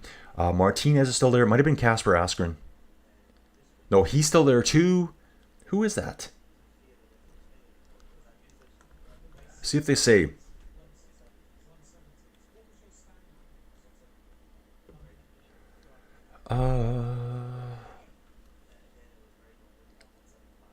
Okay, they might have been showing something from further back there, but it's Axel Lawrence. It is an Ineos Grenadier rider. But I don't think he was in that front group. He wasn't. So I'm not sure where they're showing that from. He's in all the team cars, so obviously this is further back behind the peloton. It's actually showing up now here. Isn't that it? No, it's not showing up yet. The Tour feed is kind of slow, guys. Let me jump here. So yeah, Scotty Mac, thank you for being here. We've got 124 watching right now, guys. 48 likes. I love it. Let's keep pushing these forward so other people see them. The first 3 videos you guys helped me do, and it's you guys that helped me do it. They got a lot of exposure. I mean, I said to my wife yesterday, and actually Steven Cycles. I haven't seen Steven Cycles yet today. I said, if Justin Bieber can be discovered on YouTube, I can be too. You can just pay me like a 0.00001% of what he makes. And so yeah. Okay. Let me catch up here. Ooh, guys, lots of chat stuff here. Wow, guys, I'm so far behind. Okay, Brett, I want to go watch that CSE document. I think I know which one you're talking about. I think it's not in English. I think I watched it all in subtitles. Alpecin on the front, 6 or 7 riders right now. They are climbing right now, 5% gradient. Where are we on screen right now? Let's have a look. That's where we're at. We're climbing all the way through here. Super lumpy here. They're only cruising along at 19, 20 kilometers an hour. Okay, let me get to see where we are. Okay, right here. Okay, so Dawn's at the climb Côte de Jacques d'Anquetil. Aled. Alan. Thanks, Colin. Yeah, Maratona de Dolomites. More Grand Fondo for us. And again, guys, it's like Zwift. It's like Ruby. All these group rides, all these Fondos, they become races. Like, guys, take it seriously. 140 kilometers, 4,400 meters of climbing. 7 hours. Oh, Paso Gal got him good. I love it. I love it. Yeah, you're up in the Dolomites there, and you do all of those big climbs in the Dolomites. So I imagine you probably did, the Valparola and Campolongo, and what else am I thinking here? The Gardena, I think, is another one up there. Alad, why don't you let us know which were the big climbs? Clifton Don, a stage win in his hometown would be huge. Yes, definitely. I think we're talking about Kevin Vauquelin here. Wade St. Two, Wout took an incredible victory in the Giro Stage 9 against Del Toro. And the finish line was... Yeah, like today could be a Wout Stage 2. I could easily see that. It's not going to be a Jonas stage. They're not going to have him out there fighting on these small little climbs. Jonas, he wants the 20-kilometer long climbs. Okay, yeah, Scotty Mack, he's been watching for her. So Scotty Mack, he's probably like an Axel Merckx guy. Who was the Dutch guy that finished second like 4 times straight? I think to Eddie Merckx. You would have, so in like the early 80s would have been Laurent Fignon for Elf Gaetan. Don saying he followed a race caravan once. It was a few hours long in Killington, Vermont, and that was there, not the Tour de France either. Talking about there was a fun ride that he did there, 4,000 feet of climbing. What's that? About 1,400 meters of climbing in 35 miles. Yeah, that's a good amount of climbing. Yeah, crits are really fun to watch. I agree with that. You get to see the riders coming around over and over. I had a lot of fun way back in Calgary, way back in the day. They used to have a crit race right downtown on a place we call Electric Avenue. It's where all the bars are. Obviously, it's through the day, so none of the degenerates are around drinking. Peloton really stretched out here, guys. Really stretched out. Let's take a look at the race here. We climbed just under 600 meters of the 2,000 meters of climbing today. Again, still steady. 2-minute gap. Yeah, Asgren, that's a guy you want in the breakaway with you. Oh, okay. Yeah, that's right. Abrahamson finished really good. Where is Abrahamson overall in the standings? Let's take a look at him. General ranking. I'm thinking of Johansson. We got a Johansson here, UnoX Mobility. He's 41 seconds behind right now. 8th place overall. So we've got Mathieu van der Poel, 4 seconds back, Poggy. And again, guys, this stuff's all going to change so fast as soon as we get to the climbs. Kevin Vauquelin. Let me just have a quick peek here. Yeah, that's probably one of the best riders on the smallest teams, I'd say. Smallest team, small budget team. UAE has a massive budget, apparently in the $60 million range. I'm not sure if that's dollars or euros. I think Alpecen's pretty big. They must have a big budget with Mathieu and Jasper there. Visma, huge budget. Matteo Jorgensen for Visma, again, huge budget. Movistar must have a good budget.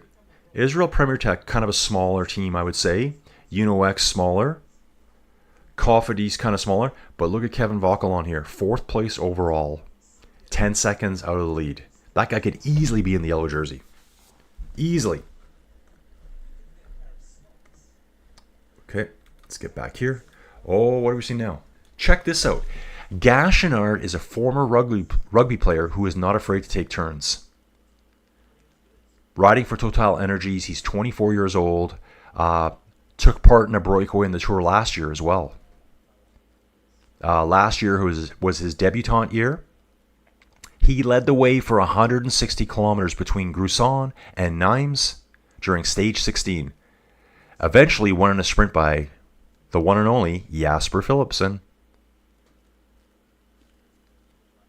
Oh, okay. Yeah, so rugby player became a cyclist. You guys probably all know this too, but I had no idea about this. Remco was quite the football/soccer player as a kid. And I think it was one of those typical things. Gets a few injuries. I'm going to take up cycling. Totally transitioned over to it. See that a lot with runners as well. They get some stress fractures in the feet, and then they transition over to cycling. Back to the chat, folks. 174 watching now. I think it's going to start heating up now, folks. This is kind of how yesterday started.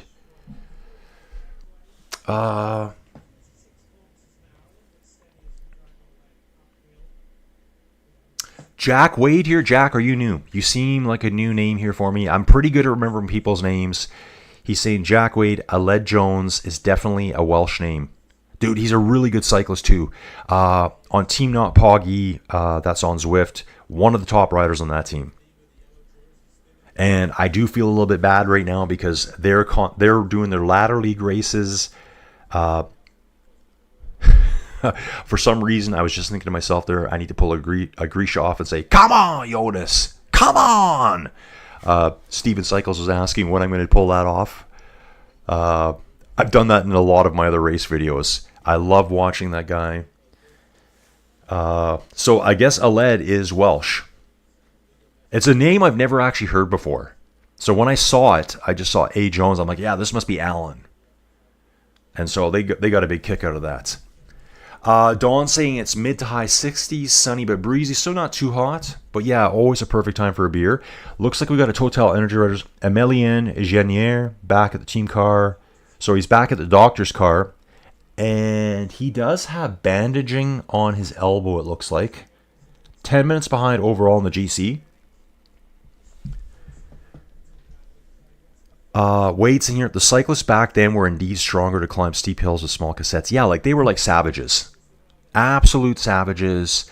I think when I got started cycling in the 80s, it was normal to have a 53.42 on the front. And the back would be what? Like an 11.23 maybe? So very grindy. They probably weren't as fast, but they had to be tougher, harder men, I believe. Because grinding those gears, for some people, that'll completely blow your knees up. I'm fortunate I'm not someone with poor knees. I ride in the 60 RPMs all the time when I'm climbing. And everyone will say, dude, you're going to blow your knees up, blah, blah, blah, blah. I'm like, dude, I'm not a pro cyclist. Don't care. I get coach talk from people. Oh, man, if you want to maintain your... dude, I'm not getting a contract. I'm not. Okay? Let me just do my thing. You do you, I'll do me. Jonas riding along right behind Wout van Aert right now. Red Bull helmet and the Danish helmet. So right now we've got Alpecin, De Koenig, and Visma Likabike controlling the front. I still want to say Jumbo, Visma. Looking good. 6 seconds off the lead.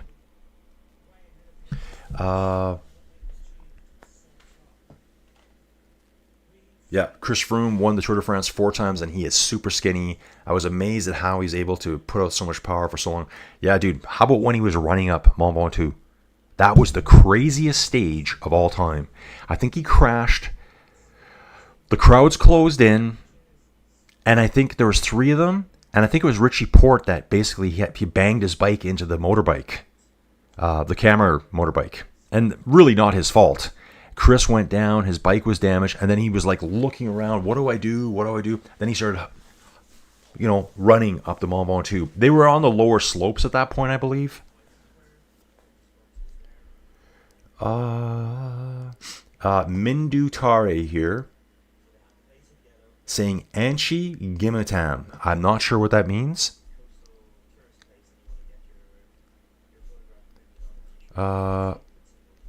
Okay, so we're talking about the Maratona there. Guys, I'm all over the place.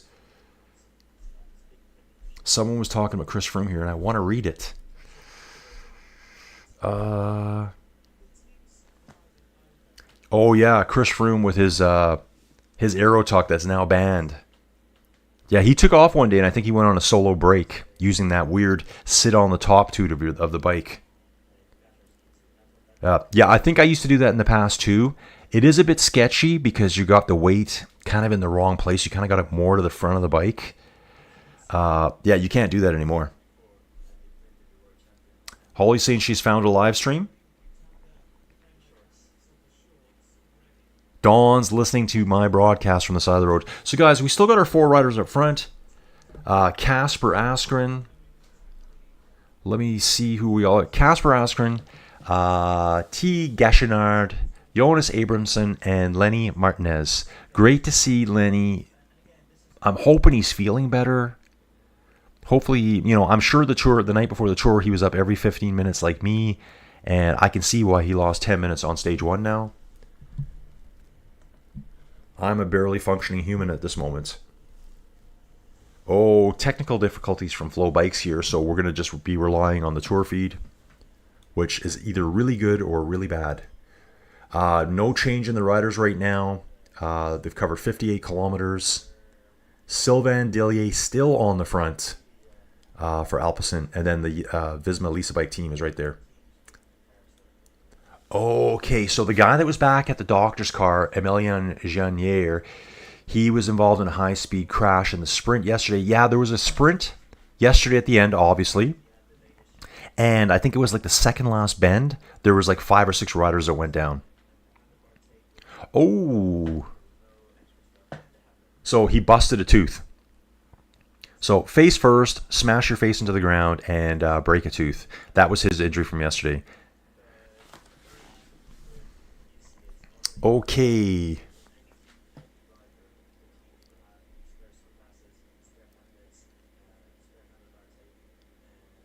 Okay, I like this comment from Don here. Don, I like this. Vingegaard's wife has one job, and I'm sure it's not an office job. She should let Jonas do his job for as long as he can. A cyclist's career is short as it is. Yeah, she's kind of putting a lot of stress on him. You're not home enough. You need to come home more, blah, blah, blah. And being a pro. Lenny Martinez looks on fire today, folks. Super aero position here. He's got his arms draped over the handlebars, just holding onto the top of the brake hoods. That's my favorite aero position on my bike. Yeah, looks like he's out to prove something today. Bombing downhill right now, 66k an hour. Yeah, Dawn, I couldn't agree with you more. She needs to just step away. Oh, they're hopping the median. Hopping the median at 65k an hour. It was a very, very small traffic circle. Too tight of a bend. They just went right through it, hopped right over it. So yeah, Dawn, I agree with you 100%. She should just back away and let him do his thing. He's getting paid a lot of money. This is all part of being a pro cyclist. And you have kids. Other guys seem to be able to do it, and their wives aren't interrupting. And it could work both ways. You could be a World Tour pro female cyclist. You wouldn't want your husband or boyfriend saying, you need to be home more, because you can't. It's pro cycling. You need to travel. John Chady, good morning. Colin, I'm at work for a bit listening, and thanks, John. Yeah, so Holly's got some English commentary over there. John saying, I don't have Bieber's hair. You're right, I don't. I still got some, but I don't have Bieber hair. This guy saying here, Julius Caesar just totally gave me an underhanded, insult. But Bieber's got talent. Dude, I love it. Just slams me right down. I absolutely love it. But the Biebs got talent. Yeah, the Biebs does have talent. I think that's a dude that's going to kind of disappear from the limelight here pretty soon. I don't think he likes Hollywood. He doesn't like the music industry that much. We know some stuff happened to him. Stuff happened to that young dude. Basically, probably from Diddy and some of the creepy pictures you see of him being manhandled by female celebrities. It's like, yeah, how do you get away with that? You can't do that.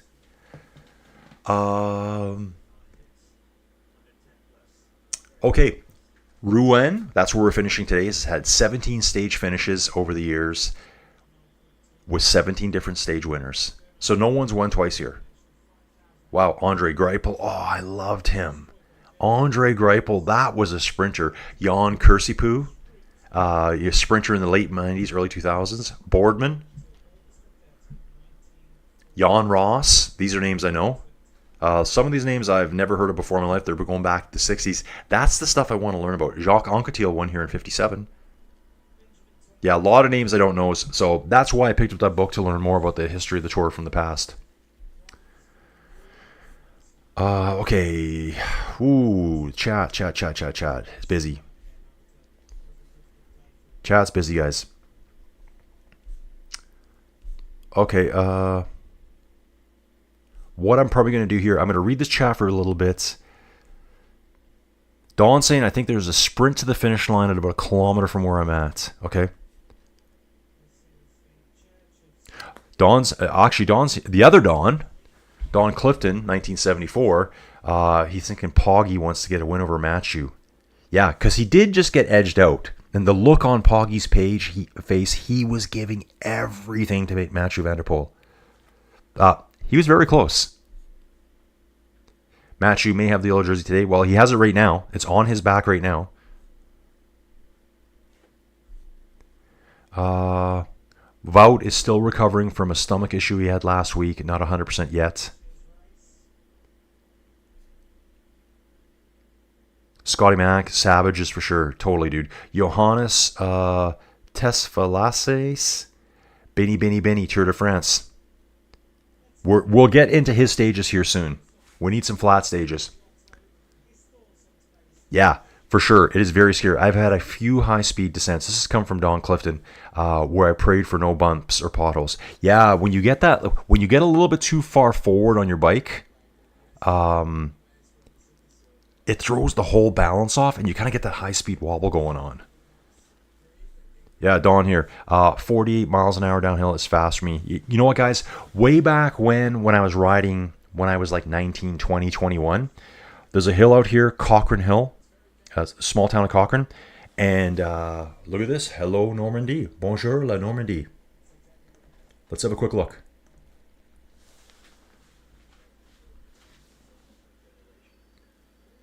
Bienvenue in Normandie. The fans are out in force, folks. Everyone loves the Tour de France. Live tracking. Let's get back on here. The race. We're still sitting at 2 minutes and 9 seconds. So they're just holding that gap all the way. Yeah, so there's a hill there, Cochrane Hill. I could get over 100k an hour on it. And it's like one crash. You probably never ride your bike again. Or you may be dead. So I don't do that kind of stuff anymore. Okay, so we got Rick Holtzlander here. We're from in Canada. Rick, if you're asking me, I'm in Alberta, Canada. I'm just north of Calgary. When I was 14 to 15, went with a church group and cycled the East Coast Maritime provinces. So, Rick, I'm going to guess... This is my wild story, my wild guess here. Holtzlander sounds like a very European name to me. And I think Rick visited Canada way back when and checked out the Maritime provinces. Maritime provinces would be New Brunswick, Nova Scotia, and Newfoundland. Also throw in Prince Edward Island. Really, really cool part of Canada. Right here, he's saying it right now. New Brunswick, Nova Scotia, and PEI. So the only one he didn't get to was Newfoundland. Beautiful places, eh, Rick? So Don Clifton, you're saying Nova Scotia is beautiful. Yeah, it really is, guys. It's like I've only been there a couple times in my life. I've been to Newfoundland once, 30 years ago. Yeah, the thin road bike tires. Remember when we were rocking 18, 19 mil wide tires? Rick did a 675 kilometer long tour there. Okay, Don's got a friend born in New Brunswick.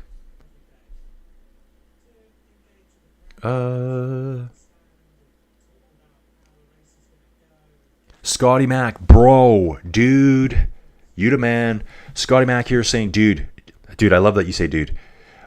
Just joined the team, the channel with the membership. Thank you so much. I've been looking for a live stream on cycling. You rock. Dude, you rock for being here with us. Guys, I'm going to do a lot more. I'm going to commit to doing the ladies tour at the end of July, and I'm going to do the Vuelta as well. Are you guys interested in seeing more cycling coverage? Is it just a Tour de France thing? Or would you watch other races? I'm guessing there's not going to be as many people at them, but I think there's still enough cycling junkies out there that they want to see race coverage done maybe just a little bit different. Rick's listening from Florida. Okay, Rick. He's down in that beautiful 90-degree weather, 98% humidity. You can't even sweat. Oh, God. That's tough. That is tough. Hey, Scotty Mac, thanks again, dude. Poggy is definitely human, but he is a human who loves to ride his bike. That's true, Don. Like, they're two different people, Don and Jonas. Taddy's not under the pressure of being away riding his bike all the time because his partner, his girlfriend, she does the same thing. She's a ladies pro rider. So she gets it. Jonas's wife doesn't get it. I mean, and I don't want to talk bad about her, but leave him alone. Don saying here, Scotty, GRC, that's me, is a geologist, so he does rock, for sure. Dude, I still love my geology. I still read about it. I still read papers on it and watch anything I can learn about geology. Scotty Mac, Greipel was a straight up cyborg. Yeah, definitely. Dude, like, I would love to see Greipel in the modern era with modern training, equipment, bikes, and see how he would stack up against these sprinters. I think he was the kind of guy that would put out like 2,000 watts in a sprint. They called him the Gorilla. Really cool dude. Really like him. Edward Tifot is asking, when does the stage start? Dude, it's on right now. It is on right now. Guys, I'm going to check and see if we got any videos from the course. Not a ton here. But let's check out Team Total Energies radio.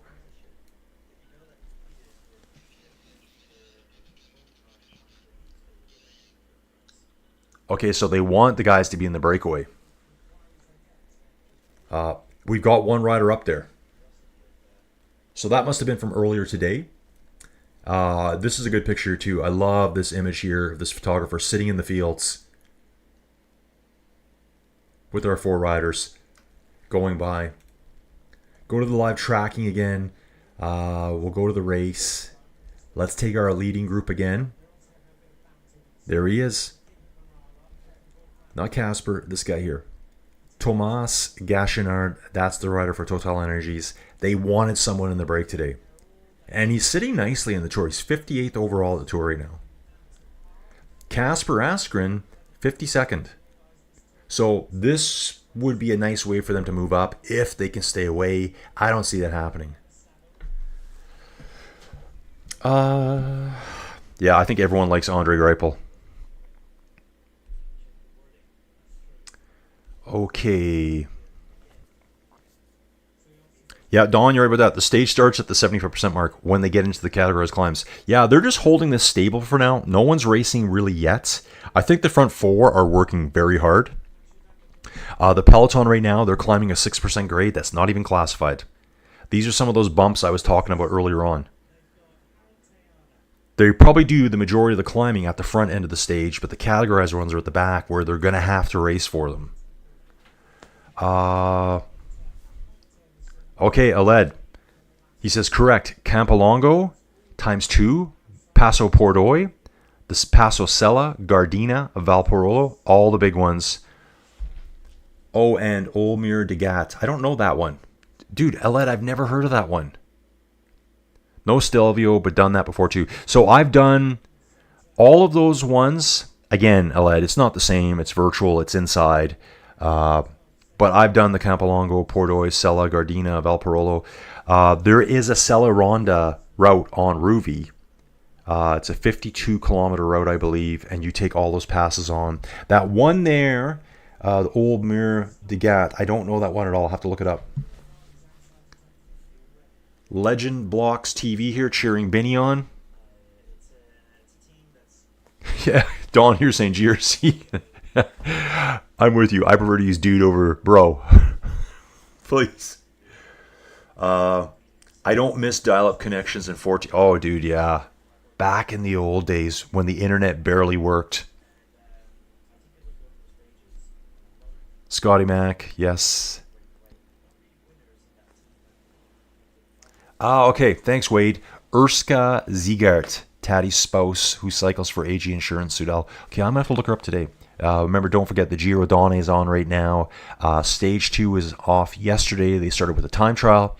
And yesterday they climbed up to Aprica, which is quite a long climb. I was in my my spiral into Death's Door yesterday when I was watching that. I passed out for a little bit. I actually did manage to sleep when I first came downstairs. And I was like, it's not cold out here right now. I'm out in shorts all the time. I was shivering like I had hypothermia walking around the house. Okay, we got Remco talking here.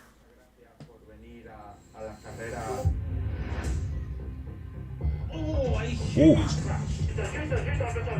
C'est la main d'un spectateur qui provoque cette chute. Guillaume Calvé-Jeanne qui est tombé à cause d'un spectateur qui est foudrage et on comprend. Please make sure that we have enough space to put our attacks. Évitez de courir à côté de nous pendant les ascensions. Si vous voulez nous encourager, applaudissez et pas de fumigène, merci.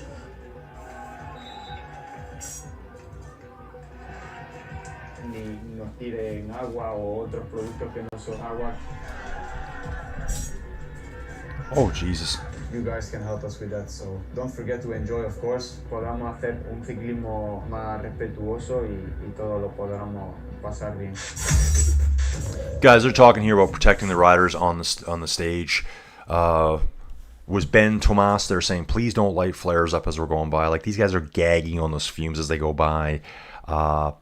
Anthony Church was saying, please don't run alongside of us as we're climbing. Like, one little bump, they're down.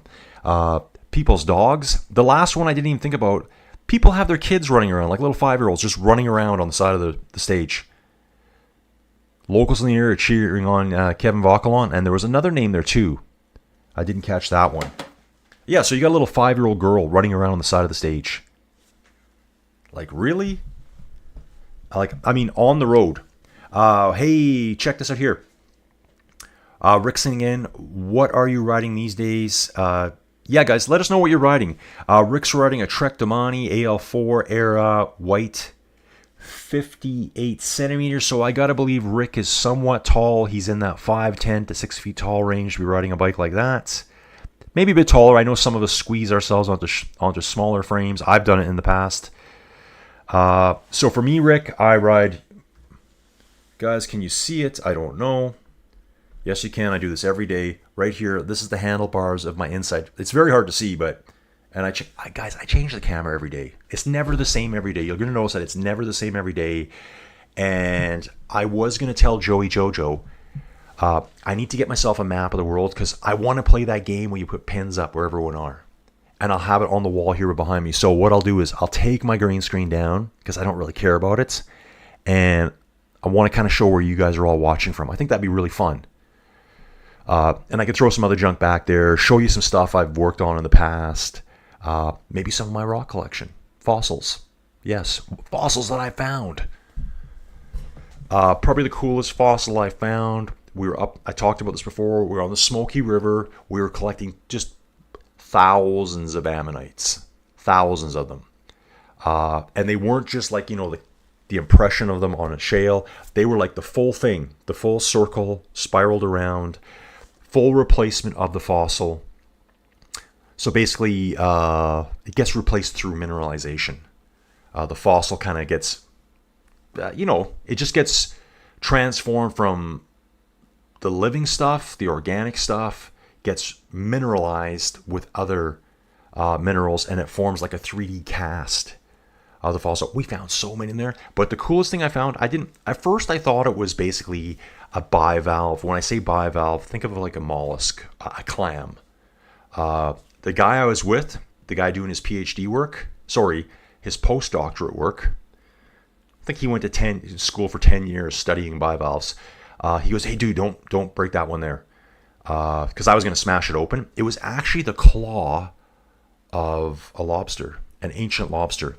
On end, it looked like a bivalve to me. And we took it out of there, and it went to the Drumheller Museum in the Badlands, and it's on display somewhere there, because they're very hard to keep those things together when they die. A lobster's got all those articulated joints. It was some type of arthropod. I don't want to say it was a lobster, but it was an arthropod of sorts, so lobster-like. Let's get back to it. So Rick, I ride a Kona Jake the Snake. That's my training bike. I can beat it up a lot for training inside. And I have a Cervelo S3, probably like a 2019 model, so Di2. And I have an old school look TT bike. Jordan Lovis here. Jordan, I think you're brand new here. Jordan Lovis, I miss Cav, to be honest. Dude, I think Cav could have won another stage. I really think he could have. Super, super smart cyclist. Let's compare them here. We've had a couple of good names dropped here. Andre Greipel, Mark Cavendish. You line them up side by side, Andre wins every time. That's my theory. You put them in a pack with a bunch of other riders, Cavendish finds his way through. You know, he's finding his way through. He's looking for the holes. He's a smart sprinter. Not all out watts. And I'd love to know what his wattage was. I don't really know. I know some of those big guys, they were saying like 2,000, 2,300 watts. And I think that was Greipel. I'm pretty sure that was Greipel in a sprint. That might have been for like 2 seconds. I don't know. Maybe 5 seconds. Kittel was way up there too. Big sprinters. That doesn't win every stage though. It's not all about pure wattage. When there's 30 or 40 riders hitting the line, you need to be smart and savvy to get through. Okay, looks like the stage is heating up now, folks. We're at the gap now for the first time is under 2 minutes. And the peloton is completely strung out now. Let me catch up with my chat here. James Delara from Corsica, thanks again for doing your commentary. James is watching on French TV on the island of Corsica. Dude, I can't believe you live there. I really can't believe you're over there. Dude, you don't have to tell us, but like, just why are you there? Why did you leave Seattle to go live on the island of Corsica? Was it just like a lifelong, I want to disappear and go live somewhere different? Fascinated by that. Solomon Hale here saying hello. Hey, Solomon. Nice to see you. Guys, we're finally over 200 viewers for today, and that's perfect. I love it. I love the numbers. Guys, we're getting some great views. I think stage 1, we had 34,000 views. Stage 2, we had 42,000 views. Stage 3 was almost at 50,000 as of this morning. So I can't thank you guys enough for making this happen for me. And guys, unbelievable. I feel like about 1,000,000% better than I did when I was laying in bed this morning. I'm obviously on a second wind. I think when this is done today, it's going to be nighty-night for Colin over here. I will not be able to keep my eyes open. I'm going to feed the outside animals as quick as possible and then straight to bed. I try to recover. I've gone through something like this before, and I landed in the hospital over it. Thought I was going to die. Marcel Kittel here. Swoosh Kid's back in the mix, folks. Marcel Kittel had slightly more TDF wins than Andre Greipel. Solomon, dude, yep. So Solomon says hi. I can't understand what he's typing here. Scotty Mac, I wonder when we will see the first glimpse of the dude in the Red Devil. Didier. Yeah, it's coming soon, I think. I think he follows the entire tour. He's that guy. Quinn Simmons talking right now, folks. Let's have a listen. Stages, we go full for Johnny, and then in the mountains I stay full with Scully as long as I can. But on these medium stages, the breakaway days, I'll take my freedom. Guys, just to paraphrase him there, he was saying on the flat stages, he works completely for Jonathan Milan. And the mountain stages is Skelmos. On these types of stages, he has free reign to do what he wants. The Total Energy riders here, I think that's Gachenard sitting on the front right now, going into a 20 kilometer an hour headwind at this point. If we jump back here now, we're just going to jump back here, go to the live tracking. So there, it says, maybe that was a crosswind. I'm going to bounce back again. So they're still heading southwest. It is from the side. Different feeds here. This must be the winds with the peloton. It said these guys were getting a 20 kilometer an hour wind. So maybe we're right at the cusp of where we might see some echelons develop. Now at 1 minute 53 seconds gap. Take a look here, see what we can find out. Okay. Let me just have a look here, guys. And Dawn, I will definitely get your pictures up. What I'm going to do is I will download them all. I probably got to download them to my PC, which I can't really do right now as I'm streaming this stuff. I can do it on a separate PC, but then I got to get it over here. I'll download them all, and I'll put them as a media source, a new element, or a new source here on OBS. I use OBS for all this stuff, guys. And then we'll get them played probably first thing tomorrow morning. It'll be a great way to start the tour off. Let's see what we got going here. peloton coming through. Alpecin leading. You can see Mathieu van der Poel there in the yellow jersey. Pretty strung out here too. Just amazing how many fans come out for this. So that was the peloton passing through the village of Gournay-en-Bray.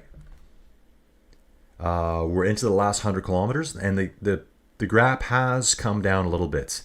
Let's see what we got here. I think this might just be an image. Ooh, that looks like Biniam's at the back at the doctor's card there. Let's just have a look. He might be just hanging out back there.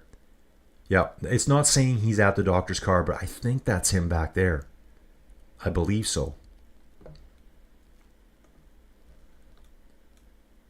That's all I got to show you guys at this point. And those same videos there. We'll go back to the commentary here.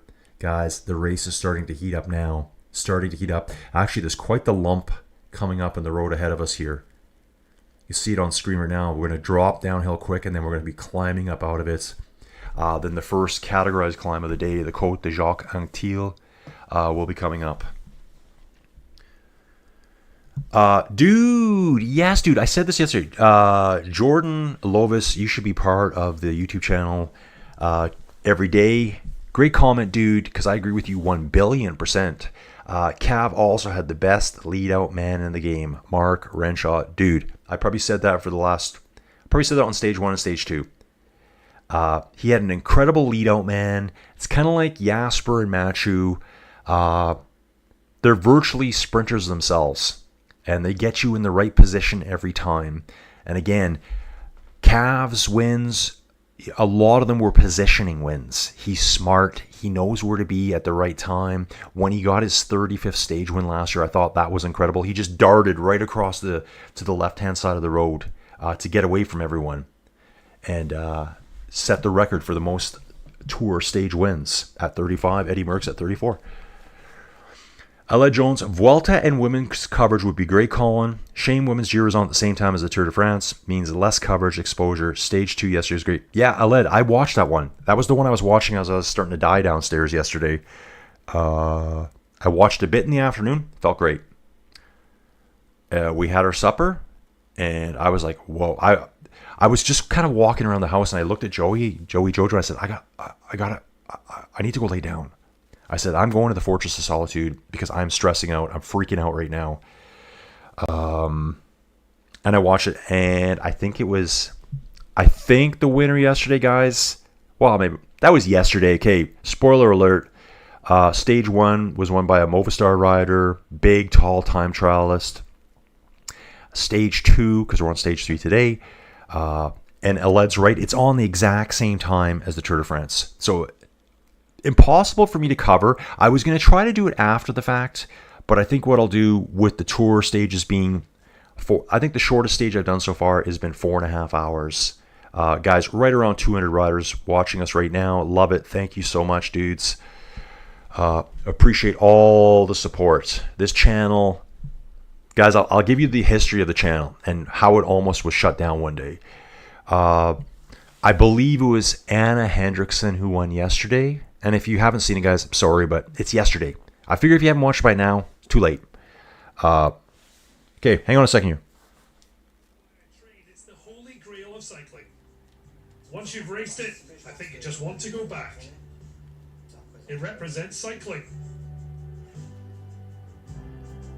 Since I was little, I already had a winner's spirit, already competitive. It brings you to the highest level.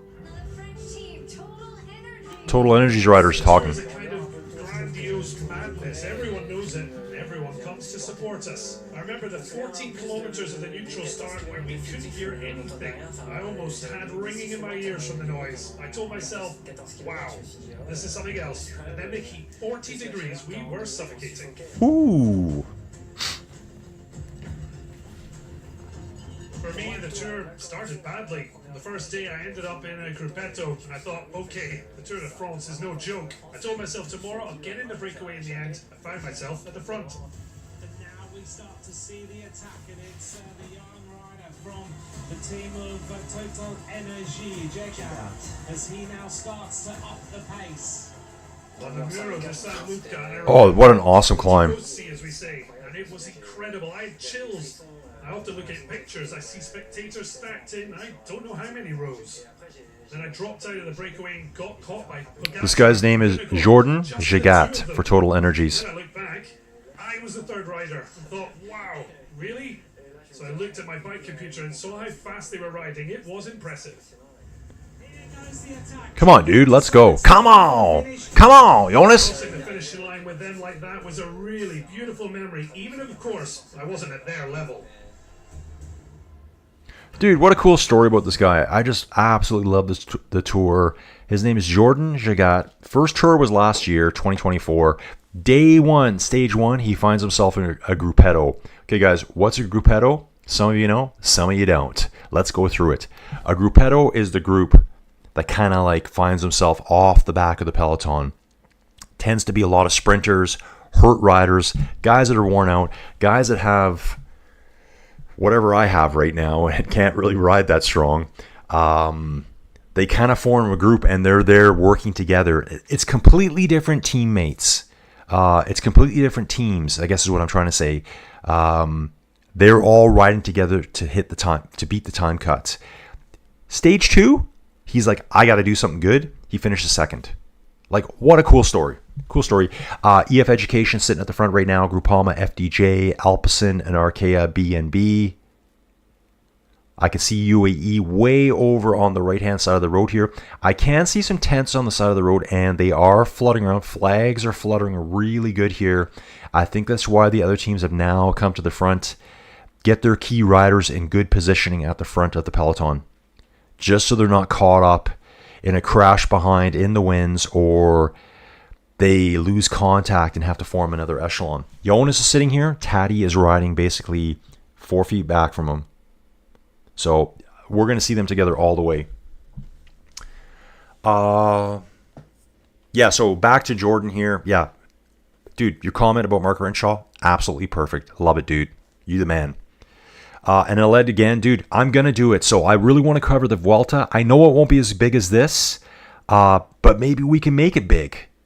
I think with streaming now, who is it in the UK that's charging you guys ridiculous amounts of money for your Tour de France feed? Like someone told me, Steven Cycles told me, I think it's £31 per month, which is probably like $45 to watch cycling in the UK right now.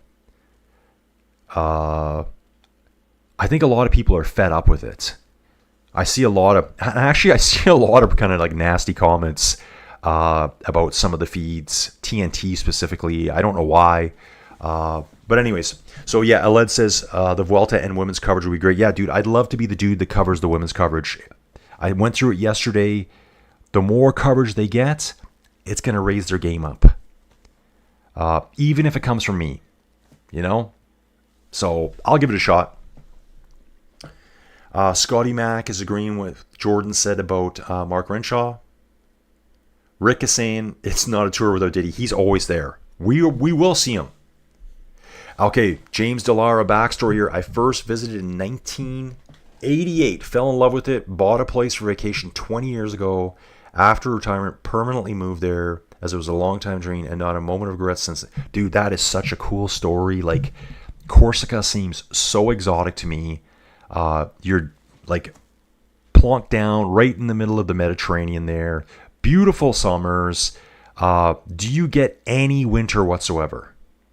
Probably virtually nothing for winter. You probably just get some rainy days, I would imagine.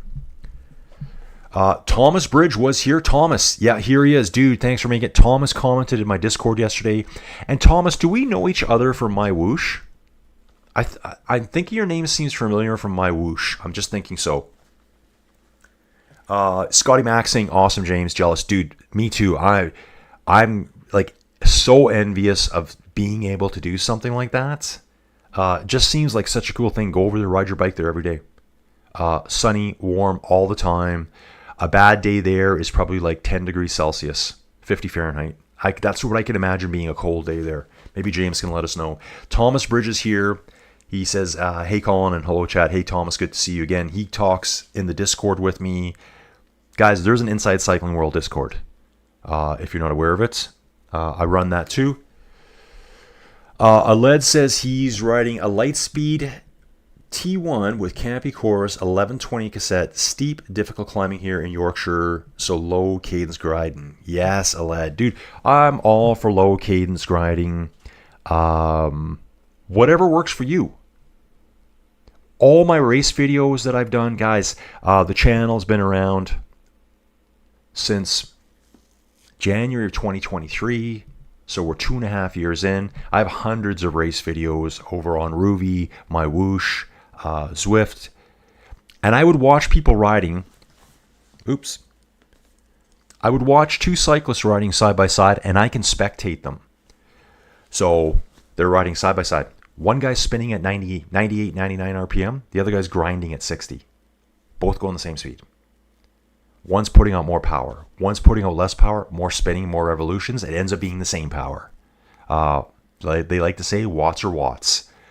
It's whatever you're comfortable with. And to me, it's like, I wouldn't listen to some coach dude telling me I'm doing it wrong. Dude, this is the way I do it. I'm okay. Yeah, so it sounds like Alad's got a really nice setup here. Lightspeed. Were Lightspeed titanium bikes? Are they titanium? I don't know why I'm thinking that. I guess I'm thinking Vitus maybe, from way back in the day. Wade saying here to Alad, I myself do low cadence grinding on 15 to 20% gradients with 1126. Guys, I think I'm probably like, I think on my cyclocross, I don't even have an 11. I think it's more like a 12 with a 30 on the back. And so for all my inside riding, that's all you need. That's all you need. There's a lot inside now. They even have virtual shifting, which the trainer gets told reduce or increase resistance to simulate the gears. I'm not even sure if I need it. I might need it for the high end because I only have 50 on the front, and on some of the downhills, I just can't keep up. I spin out too much, heart rate gets too elevated, and then I burn out. Yep, Colin Whittington saying hi from Hong Kong again. Hey, Colin. Man, we got multiple Collins here. Colin Emerson, Inside Cycling World. Colin Whittington from Hong Kong. And Colin Coates. Aled knows Colin Coates quite well. Colin Coates rides for a team called Coalition Xeon. And they've actually competed against the team that Aled is on. Okay, we've got a little thing here about Jacques Anquetil. Let's listen to this.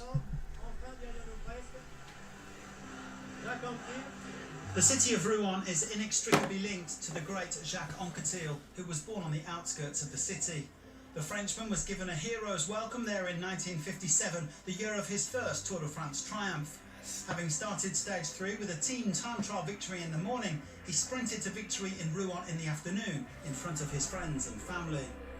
On his debut in 57, at the age of just 23, Anquetil snatched the yellow jersey in the mountains on stage 10. A formidable time trialist, he then dominated his rivals against the clock on stage 20 to open up a huge lead. It looks like you've got it in the bag. I think so, barring any accidents. Well, here, touch wood. He won his first Tour that year by nearly 15 minutes from Belgium's Marcel Janssens. It wasn't until 1961 that he claimed his second overall win, but what a win it was. Anquetil had announced before the race that he wanted to wear yellow from start to finish, and he was as good as his word. After destroying his rivals on the opening day time trial in Versailles, he never looked back, eventually winning by more than 12 minutes in Paris.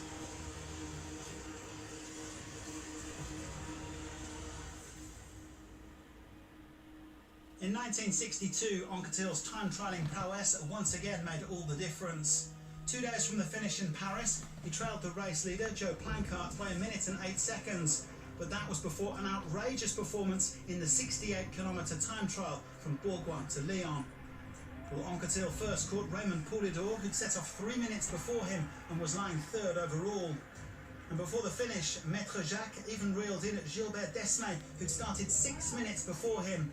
He also put more than 5 minutes into Plancart to take yellow and all but secure his third Tour victory. And I believe he's a 5-time winner. He won again in 1963 before a legendary battle with Poulidor in 1964. Poo-poo. Anquetil couldn't stay with his rival on the Puy de Dôme 2 days before the finish, but limited his losses to just 42 seconds. Crucially, he kept hold of the race lead by 14 seconds. Poulidor, after all, would famously never wear the yellow jersey. Once again, it came down to the time trial on the final half stage between Versailles and Paris, and Anquetil claimed victory, beating Poulidor by 21 seconds. He thus became the first man to win the Tour de France 5 times and said this was the toughest of the lot, praising Poulidor after a magnificent contest. What a cool story. First guy to win the Tour de France 5 times. We're actually going over a climb today named after Jacques Anquetil. The coolest part of that there to me, though, was that they mentioned Poulidor. Poo-poo, as they called him. That is Mathieu van der Poel's grandfather. And so Poo-poo, Raymond Poulidor, raced at a time where he was racing against, like, the best of the best. Jacques Anquetil was there. After Jacques finished, then it became Eddie Merckx. So he was like right there. But there was always one guy who was so dominant right above him. It'd be kind of like if your era you raced in was the Lance Armstrong area, and then it went straight to Taddy, and you're like number 2. You're probably never going to win. Raymond Poulidor never won the Tour de France. Was eternally second place. And the coolest thing I ever saw was, I think it was just a couple years ago, the Tour de France allowed Mathieu's team, which I think was Alpecin at the time, to come out in special jerseys paying homage to his grandfather's team. They were like purple jerseys. Maybe some of you guys saw that. Let me know if you did. Okay, so Colin Whittington's from Hong Kong. Yeah, dude, Thomas Bridge, I know your name now. He said, yes, I started indoor cycling last year on my Whoosh, and now I'm active on Bike Terra. Bike Terra is kind of like the new kid on the block. And Thomas, I know I've covered some of your races. I think it was the OTR Climb Club. Pretty sure about that. So I've done the OTR Climb Club a couple times. I do know James Ogilvy quite well. And I'm really hoping he can grow the events there over on Bike Terra. Doug Brown saying hello to Colin Whittington. I'm from Vancouver after 16 years in Hong Kong. We've got Isaias. What does it say? We're just going to go with Isaias for now. It looks like Yendigo. Can someone please give me some info about Benny, please? Benny's just sitting in the peloton, dude. They did show a picture of him earlier, kind of back near the medical car, but he wasn't being attended to. Let me just keep an eye out here. I'll watch the stream a bit more here now. We're 79 kilometers to the finish. I'll show you the tour tracker, the live tracking. We're going to start changing directions here considerably. We've been going southwest all day. Heading northwest, I'm not sure what's going to happen here with the crosswinds. Guys, still doing really well. Currently around 184 viewers. Nice, like 70 likes. Thank you, guys. Down a little bit from the last couple days, but that's absolutely what I expected. I think the weekends, probably like the Friday, Saturday, Sunday, Monday, are going to be the busiest days for every weekend throughout the tour. A lot of people get like a Friday off, a Monday off, and then kind of get back to the real life throughout the week. And I understand it too. I understand people can't be here every day because in the past, it's like almost a full-time job keeping up with the tour. 4 to 6 hour long stages. I used to struggle in the past. I love doing this now because I'm getting so familiar with all the riders, the teams. I'm constantly looking at the stats and who all the riders are. There's 8 riders per team. In the past, I would know 1 or 2 riders per team. Maybe 3 on a big team. Like Visma, it would be like, okay, Jonas, Sepp Kuss, Wout. The rest of the guys, I wouldn't even know who they were. Now I do. Okay. Visma's doing totally fine here. Right now, I can see that they're on the right-hand side of the road. Alpecin's still sitting on the front. EF Education sitting up there as well. Going through a huge roundabout. Yeah, this one looks like take either side. You'll be okay. So 3 teams at the front right now working. EF, Alpecin's been there all day, and Visma's there as well. Looks like UAE is just tucked in behind them here. Again, 2 minutes, 3 second lead. This has been pretty stagnant all day long. As Dawn said, was it Dawn who said it earlier? Or was it Wade? The stage starts at about 75% in at the first climbs. So, yeah, we got a 21 kilometer an hour crosswind here, folks. Actually, it's a cross tailwind, it looks like. So, depending when the course moves around here, we're going to figure some things out. Oh, and it becomes a headwind eventually. After we head up through those Cat 3 climbs, or the sprint point, the Cat 3. Oh yeah, don't forget, we got a sprint point coming up. I think Jonathan Milan's going to be all over that today. He seems really good at the intermediate points. Sam Shepins, dude, thank you so much. Sam Shepins, another juggernaut of a cyclist over on Zwift. He's a Team Not Poggy guy, Team TMP, my favorite team over on Zwift. Someday I'm going to have to ride with them. He says it right here. He says Zoida Milk, and his first name was it Jupe? Was it Jupe? Jupe Zoida Milk, forever second, 6 times runner-up at the Tour de France. This guy could have won it if Eddie Merckx wasn't around. This guy could have won it if Jacques Anquetil wasn't around. He just happened, his career span, you got that short window, was in the time of 2 of the greatest champions ever to ride bikes. So he was eternally second place. I think we've got someone off the back. Pretty close, so it could be just a quick Mathieu Bergadeau for Total Energies. He's 88th overall right now. Not showing up here, but it is showing up on the live tracker. Okay, so right now, Romain Gregoire, who just won a stage recently, I think it was Tour de Suisse or the Dauphiné. He was 4th in Boulogne-sur-Mer. Romain Gregoire he's for Groupama FDJ, has his eye set on another explosive stage in Rouen. I'm motivated. Naturally, it's a stage I've been waiting for. It's like that of Boulogne, the one we went to the coast a few days ago. So let's keep our eyes out for him. The Groupama FDJ is like red and I think with a bit of blue on them. Right here. Actually, it's blue with a bit of red on them. That's their jerseys, and we are talking about this rider here. Romain Gregoire. Predominantly blue jersey with a little swatch of red on the shoulder. Let's take a look at the whole team, actually. We'll do that right now. I think this is Guillaume Martin here. And what's crazy, too, he's got a second last name now. I'm not really sure where that came from. I thought it's always been just Guillaume Martin.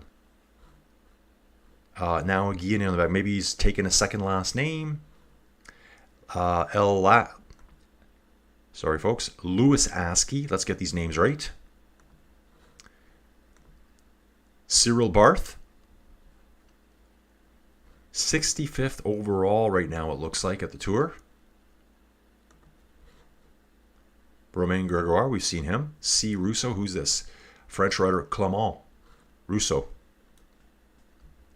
Wow, this guy's 63rd overall, 23rd in green jersey, so he must be a little bit of a sprinter. I think we saw this guy yesterday, Paul Penot, French rider. Wow, 55th overall. These guys are placed really well. And it just triggered my memory here.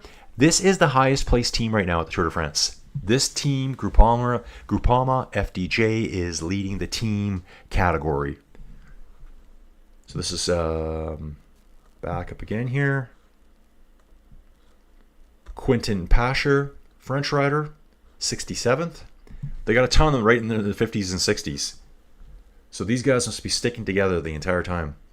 And, Valentin Madouas, 27th overall. Let's keep an eye on this guy. Okay, that's good to see. Let's get back. Vote now for the Century 21 Combativity Award.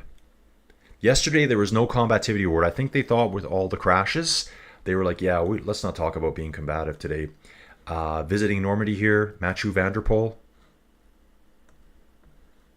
Look at these beautiful towns, the vines growing up on the buildings. Wow, what a place. What a place, guys. Sign me up. Sign me up. 2 minutes still to the leading group.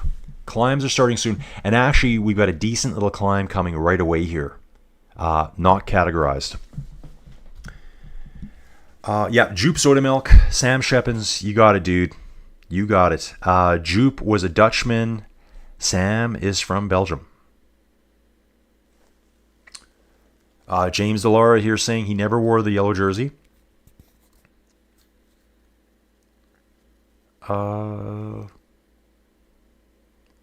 Doug here saying he was a marketing director for Welcome Supermarkets. Okay. Had a house with a garden there. And, part of the cricket club members, Hong Kong cricket club members. What a crazy sport that is. Guys, I thought about doing some coverage of cricket. You know that? It's the number 2 sport in the world for fans with over 1.5 billion fans. Doug Brown, friends were road bikers. Hong Kong Island, rough for cycling. I could see that.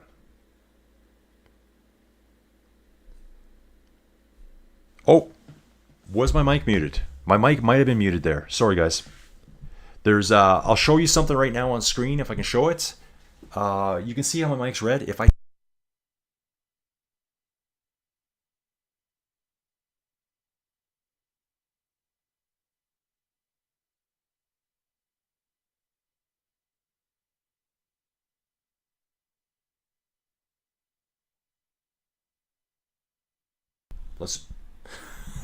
And I had the mic off the whole time I was explaining that to you guys.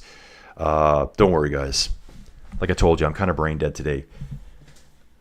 So, I'm watching myself right now talking about how my mic's off, even though my mic's off, so you can't hear me. What an idiot I am. Okay. Don's leaving. He's got to head out. Catch you guys tomorrow. I have a thing. As Armstrong would say, see you in the douches. Did he used to say that? See you in the douches? I didn't know that. I love that. I'm going to start dropping that one. James Delara is saying that Jupe won in 19... I thought he never won. Okay, we'll have to do some research on that. Colin, hey Doug, I retired 10 years ago. We use KCC. Okay, man, we're asking about another Colin Robertson here. Sam Shepin saying Lewis Askey is one to watch for in the future. He has had a great year.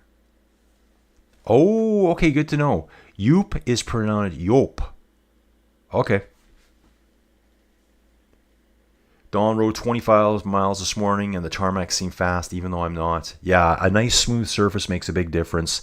Some of these roads, I like to say they're heavy looking. When it's like chip sealed and you feel every little bump on the road. A lot of my roads are like that around here and I hate them. Can't stand them. Yeah, Charlene was saying I was muted. Yeah, I was trying to show you guys how easy it is to turn the mic off. And then I was explaining it as the mic's off. Yeah, I am brain dead, guys.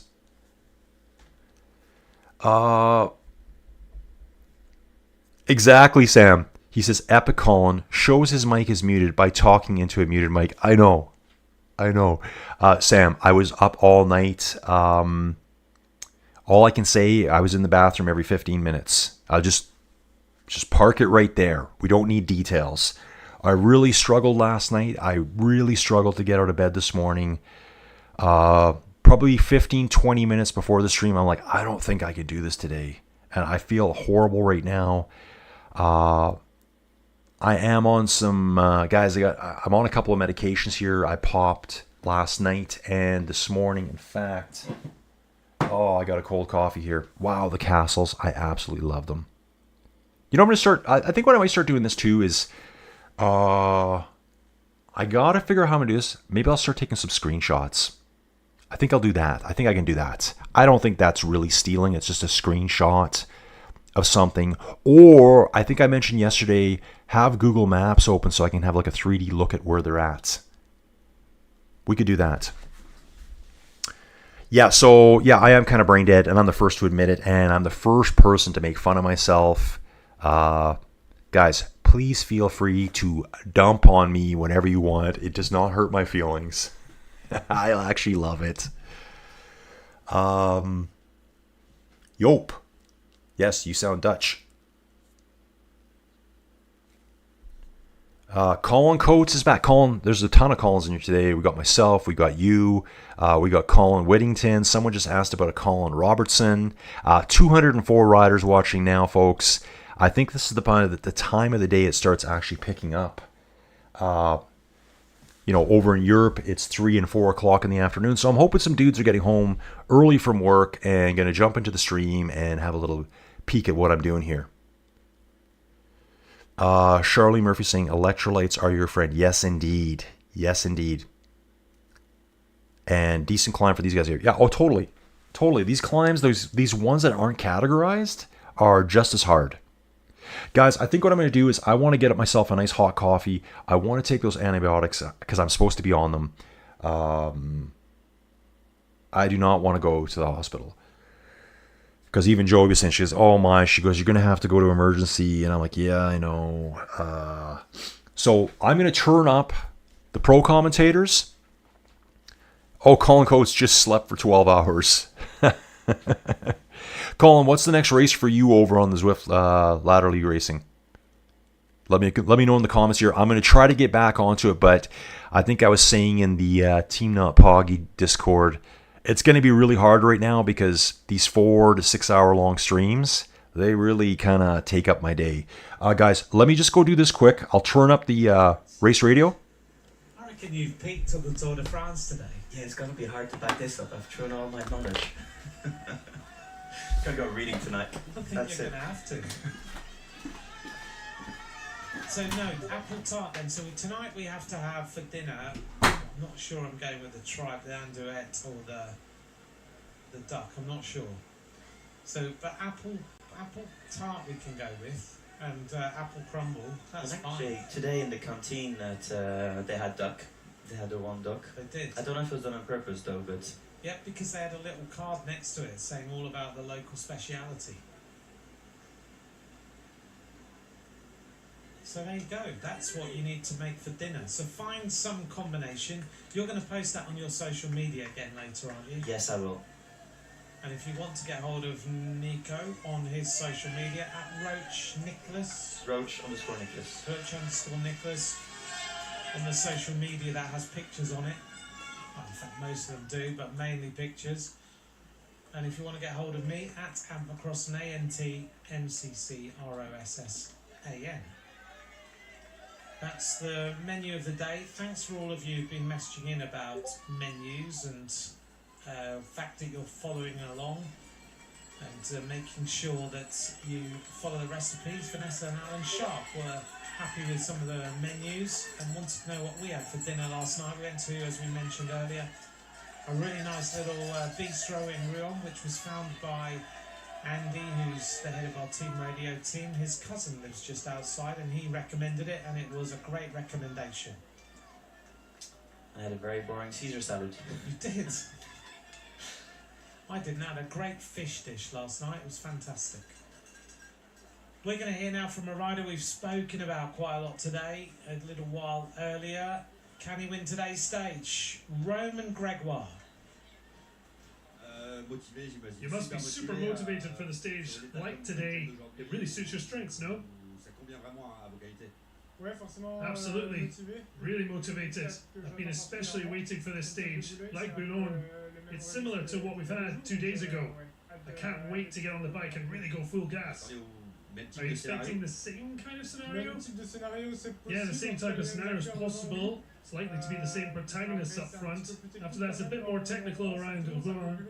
With all the turns longer and more climbing, it might be like Boulogne, but harder, more intense. And the goal is to improve on that 4th place for Boulogne. Exactly, I'll push for better, dreaming of raising my hands at the finish. That's the ultimate goal. Simple as that.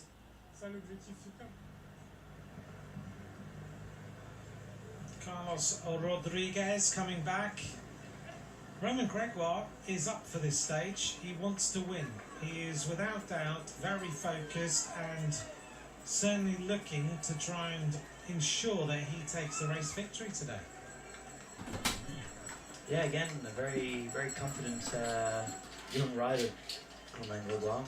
And like I said, he was very disappointed at his fourth place behind all three of the cycling superstars. Okay, folks, we're back. Let me turn this down.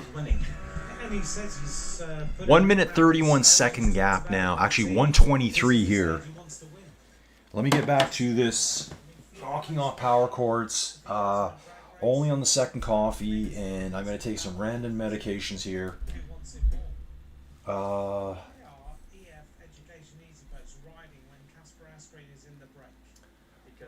Luke Earthwalker, he says, finally some cycling talk. Dude, it's probably because I'm just yammering on here. Let me get this in. EF Education over on the right-hand side. Actually, it looks like... Who is that there? Okay, Alpesen's way over on the left side. Arkea B&B being very active at the front. Well, guess what? They have Kevin Vauquelin. That guy's in 4th place overall. I think I can see him just tucked in behind the red jerseys of the team. He's riding in the white jersey right now. Got a little shot of Niels Paulett here. 13-17 behind overall. Not sure when he lost all the time. Probably stage 1 or 2. Luke Earthwalker here. Dude, where you from? Glad you could join us. Colin Coates is saying, I'm not available for Club Ladder League this week due to work hours, but doing LA stage 2 in an hour.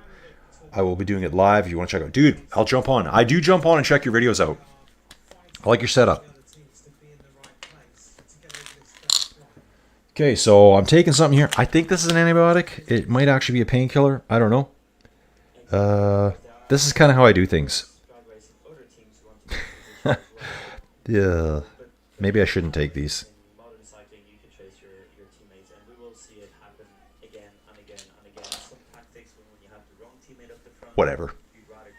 Whatever, just hope for the best.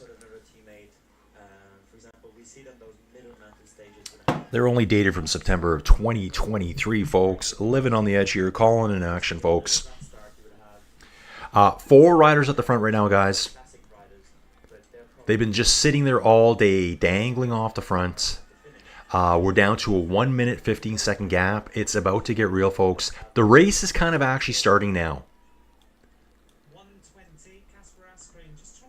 Race is just starting now, folks. So you can vote for the most combative rider. And so you must be able to go into the Tour de France website and vote on who you'd like. And 4 of those riders are here right now. Casper Asgreen, Thomas Gachenard, Jonas Abramson, and Lenny Martinez. It's going to be one of them unless someone comes on the break here right now and over these last climbs pushes to the front. That could all flip-flop.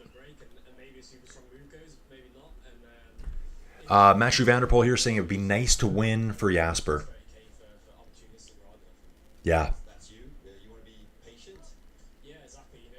If I win today, it doesn't change the fact that Jasper left the tour. For us, it really is a bummer. We were ready to fight for the green jersey again, and everyone on the team is sad. It would be nice to win for him. We're going to do our best to seize our opportunity today. This is the time they need to. They're not going to do anything in the mountains. And he says, normally it would suit me, so let's see how the race goes. Again, and here we're seeing one of the Perry Pontra brothers. I think he rides for Soudal. I love that last name. There's actually 2 of them. There's 2 brothers that ride. Let me see if I can do that. Teams. And I'm pretty sure he was in a Soudal jersey. Right here. This dude. Valentin Perry-Pontre. God, I just love saying that. I think I've got it mastered now. Sitting 125th overall, 33rd in the white jersey. Teammate to Tim Merlier and Remco Evenepoel. Guys, they're bringing them back now. We're down to 1 minute 19. Actually, we'll be less than that. Take a look here. Actually, 1 minute 20 here. So I think they pull him back a bit and it goes out a bit again. First climb coming up imminently, the Côte de Jacques Anquetil. Show you where we're on the map. So you can see here all the category climbs at the back end of the stage. And actually, it's pretty cool too. It shows you where the caravan is. That C on the screen, that's where the caravan is. Throwing stuff out to the fans. Fans supporting Total Energy on the side of the road. There are talking about yellow cards here. An irregular sprint at the intermediate sprint. They were fined 500 Swiss francs and 13 points reduced from their classification, and a yellow card, as I said. Then there was a fine of 500 Swiss francs and 13 points and a yellow card for David Ballerini at the final sprint. And also Danny Van Poppel of Red Bull Bora Hansgrohe was fined 500 Swiss francs and 13 points and a yellow card at the final sprint as well. Nico, very quickly, let's just touch on what yellow cards are. And Yeah, I want to hear this. Are for a rider. So while yellow cards is a bit like in collective sports, team sports, football or rugby, is when you've misbehaved. In cycling, they would consider that mainly due to providing risk or taking risk or putting other riders in danger. I just want to quickly run here through the cars. Because we're on a narrow road, it's very rare that we see the team cars passing the riders. We're coming down to 1 minute. We're getting closer to the... So yeah, they were talking about now they're giving out yellow cards to riders. So it did say, and someone in the chat here, I think it was Wade earlier, said that Brian Coquard got a yellow card yesterday for an irregular sprint. I don't know. Guys, convince me that you think he did that deliberately. Does anyone think that Brian Coquard did that deliberately? I mean, he was unclipped out of both pedals, holding on for dear life. I guess all they can say maybe is that they didn't like his behavior before he bumped that other rider, which caused the accident, which caused him to swerve over to the left-hand side, which took Jasper out and ended his tour. Let me know what you guys think about that. If you've seen the sprint, Coquard was just trying to stay upright. If he didn't stay upright, he could be out of the tour right now. So I don't think it was deliberate at all. Luke Earthwalker here. Thanks. He's from SoCal. Gotcha, dude. From SoCal. Just get this radio going again here. Oh, it's really weird hearing myself. I don't like that. 3 cards within 30 days, which is another type of calculation, is a 2-week suspension. Yeah, it seems like Colin's saying here he can watch Peacock at work. In the States, you can watch through Peacock, which I think is an NBC streaming service. I can't get it here. I don't want to do the VPN route, so I'm doing Flow Bikes. So he works long shifts, and he can watch it there. Doesn't have it at home. It seems like it's getting harder and harder to watch the tour. Like every time you turn, everyone just wants big money for it. And again, I think if you're in the UK, if you don't want to watch an official stream, I know some people are watching it through different routes. Steven Cycles has found a Welsh feed that starts showing the tour at 100 kilometers in. They don't show anything before 100 kilometers in. And I think it has English commentary. So that's one route you guys might want to consider. If you just want to watch it. But I'd love for you to still stay here and hang out and chat with me. Okay. Luke Earthwalker here saying not deliberate, it was a racing incident. Yeah, great, Luke. Thank you so much for responding to that question. Like, I've stared at it over and over. He touches the Intermarché guy, and it swerved him out of the way. Like, they bumped. It sent him to the left. He unclipped from both pedals. He was just sitting there holding the handlebars with all his weight on the saddle. Very little control at that point. And Jasper was just in a poor spot. I know he even apologized afterwards. Steven Cycles is saying Welsh commentary. So if you want to hear, to all my Welsh friends out there, some of the longest words ever developed in the history of mankind, that's where you probably want to be to get the Welsh commentary. Stephen, I may have to go watch it just to see if I can figure out anything they're saying. Yeah, so for me, Brian Cocard there, total racing incident. Obviously, he feels terrible about it, but it is sprinting. And if Brian Cocard didn't save himself, he could have had his face smashed in on the ground. Like, what would you do? Nah, I'm going to crash myself out because the green jersey guy's over here and I don't want to touch him. Green jersey guy, get away from me. Coming up next, legend here. This will be like a little bit of a radio clip. Let's have a little listen to this. Once it kicks in, I'll crank this up for you guys. You can get some tour vibes going on. Climbing a small 5% hill right now. 133 it looks like to the group. Oh, wow. No, that's totally changed, guys. Actually, I'm wrong. There's someone off the back, 40 seconds back. That's Clement Barth. This guy's off. Cyril Barth. Let's listen to this.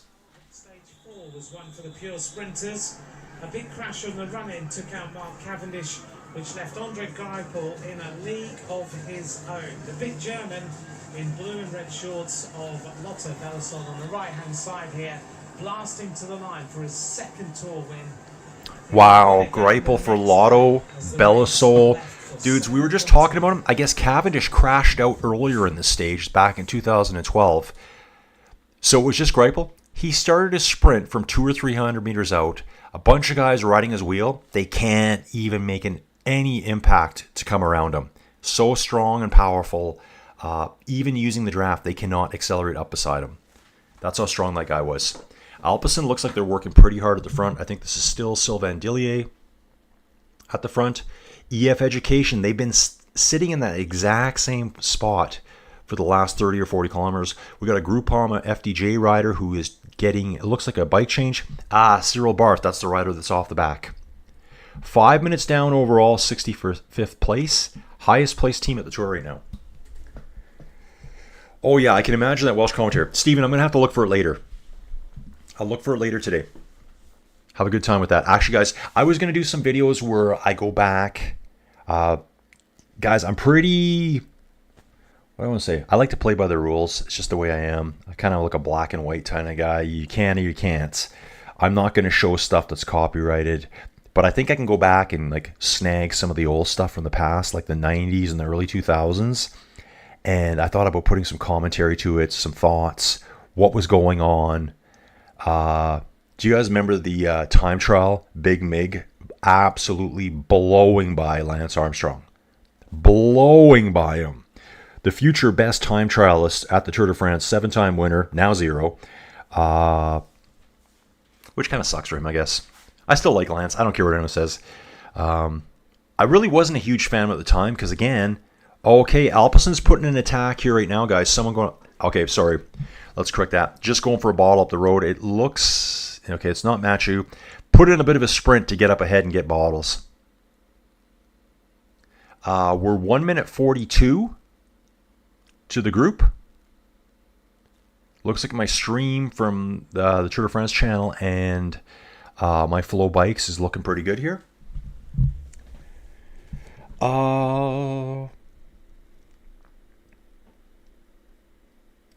Great question, Colin Coates. What is the average watt per kilo sprint for the Tour?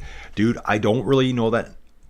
Okay, someone was just saying, they said this part is super important. Two-door race radio. There is a Visma rider off the front. And this may be something they're working on here because he's not up front to pick up bottles. Looks like he's putting the effort in. Colin, I know in the past, I'm pretty... Oh, another Visma rider is moving to the front now. They've got about a 10-meter gap on the peloton. Let's just keep an eye on that to see if that's going to develop into something. In the past, guys like Greipel and that were putting out 2,000 watts in their sprints. Specifically, Greipel and Kittel. What do you guys think they weighed? 85 kilos? Serious watts per kilo. Like serious.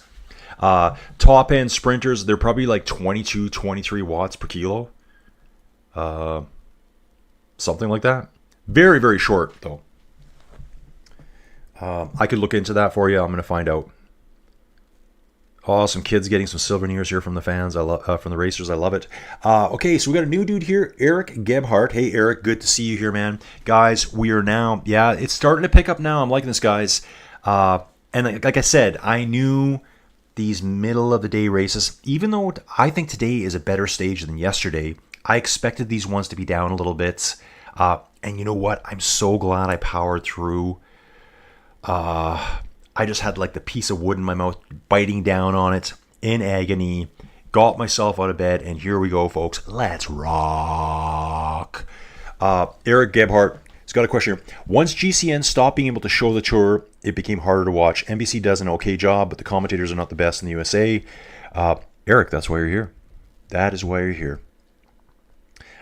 Colin saying that's crazy. Yeah, 2,000 watts. I mean, I don't know how long that was. Colin, guys, and I keep telling myself this, and I keep saying out loud, not everyone here rides bikes. I didn't for 20 years. Not everyone here trains on bikes inside like we do, because I do.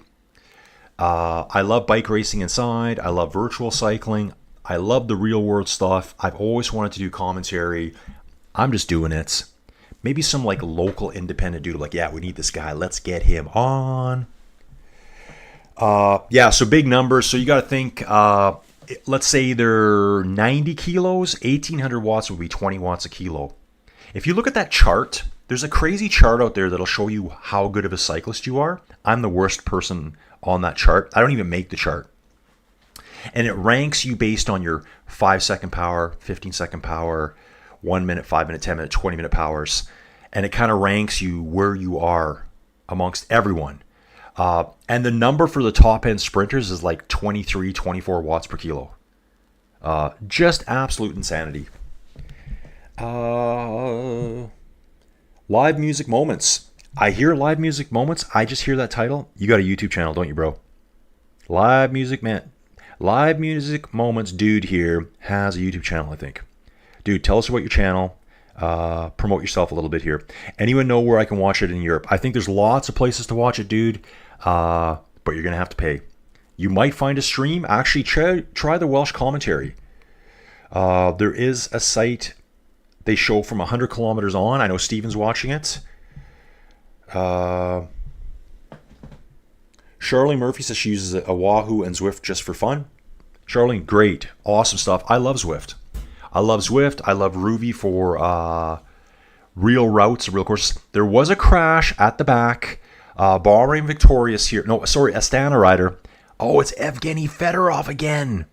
And a Total Energy rider. 2 riders down. Visma rider just ahead. Don't worry, it's not Jonas. That guy just quickly jumps on his bike. He's already behind by 200 meters. The Total Energy riders looks a little bit hurt. Looks like road furniture. Yeah. They're in a big blob. The riders that are further back don't see that center median coming down the middle of the road. That raised thing that's about that raised. It's cobblestone and it looks like a painted edging to it. That was Matteo Verce. This is the guy that crashed on stage 1. Guys, let's back it up. Seems like it was last month to me.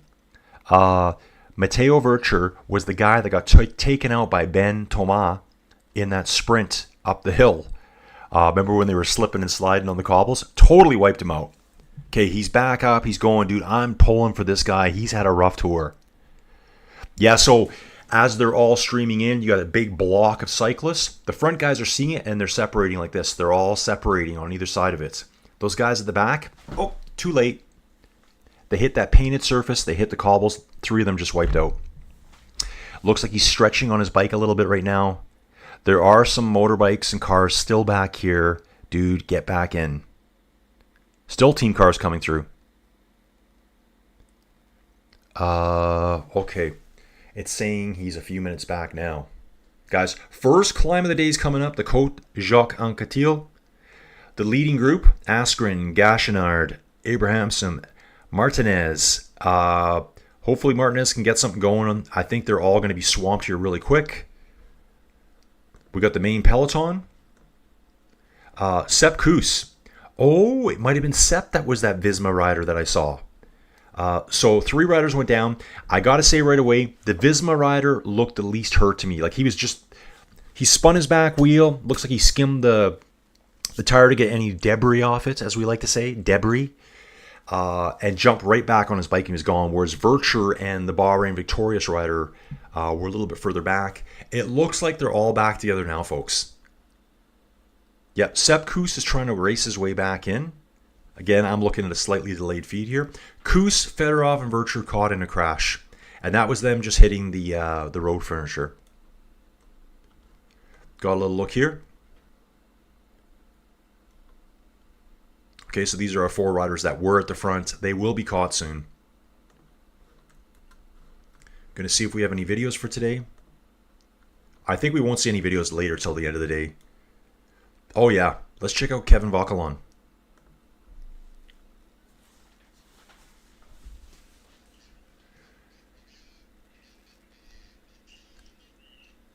Yes, dude, he's back home.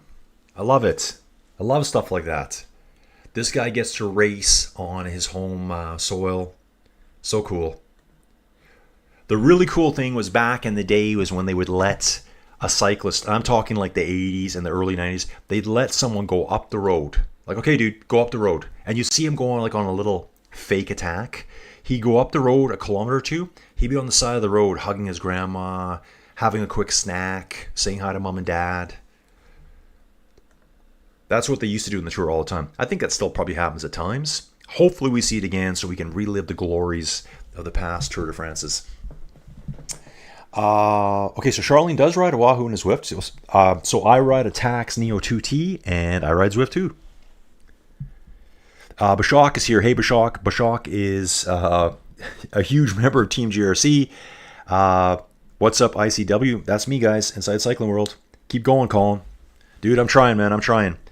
We've got 217 riders watching right now. We're at 81 likes. Hopefully by the end of the day we get over 100 likes, and that will make my day when I go to Betty Bye.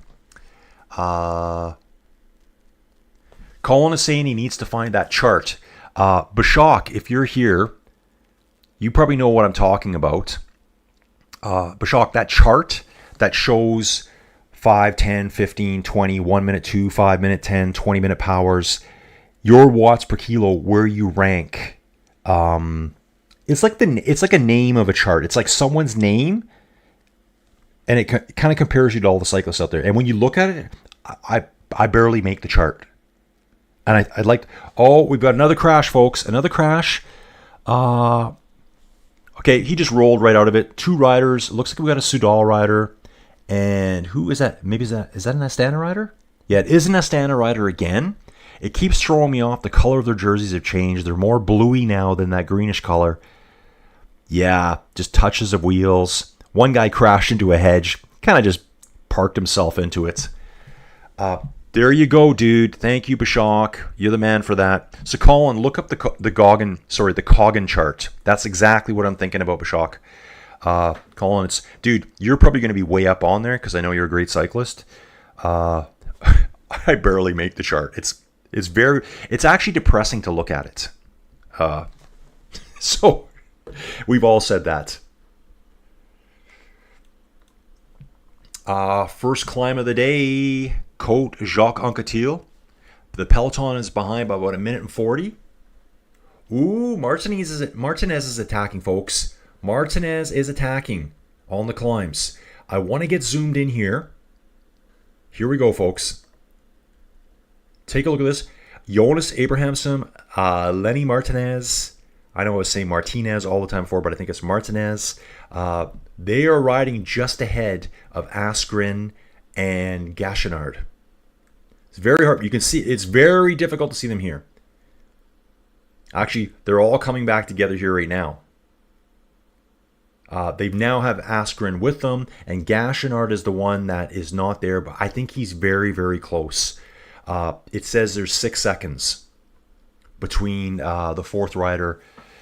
Yeah, and they got a replay here of Martinez going on the attack. God, this guy needs to redeem himself at this tour. Yeah, thanks again, Bashak. Yeah, so Colin, it's the Goggin chart, Coggan. I think that's how it's spelled. Oh, dude, awesome! I love this guy right here. Live music moments. The dude, he does have a YouTube channel, dude. I'm here to help you out, man. He says, haha, it's just a concert channel mostly. Metal, dude. Yes, dude. Absolutely love it. I know there's different types of metal. For me, it's Metallica. I know some people might say, well, that's not really metal anymore. Asgren, it's showing him he's off the back here, but I think this is where he's going to bridge back onto the front two leaders, the UNO-X mobility rider, Abrahamson, and the Bahrain victorious rider, Martinez. So yeah, live music moments. Dude, just when I see your name, I'm like, that's got to be a channel. So he has a metal channel and some other things. I do have another one. Issa and Selena, but not much content yet. YouTube is hard. Dude, tell me about it. Tell me about it. I'm so pumped that I have 245 people watching right this second, guys. 85 likes. Thank you so much. The number bounces all over the place. Yesterday, we hit 719 people watching this guy. I don't know why, but you guys are here. I love it. I can't thank you enough for supporting me. Okay, so Colin's got the Goggin chart. Colin, let me know what you think of the Goggin chart and if you're feeling good about yourself or somewhat depressed. Bashak saying he makes it to the moderate category. I'm on the you're off the bottom of the page category, guys. 3 watts a kilo doesn't really get you many places on that chart. I think it's like comparing like average people to pro cyclists. So live, dude, I'm going to check out your channel after this. So it's a concert channel. So do you just like take a camera and film the concerts and then post them up on YouTube? If so, how does that work for copyright? I've always wondered about that. I see some really good videos. Felix Gall here is back in the cars, folks. He's struggling a little bit here. Felix Gall, I would say, is probably a top 10, top 15 dude this year for the Tour.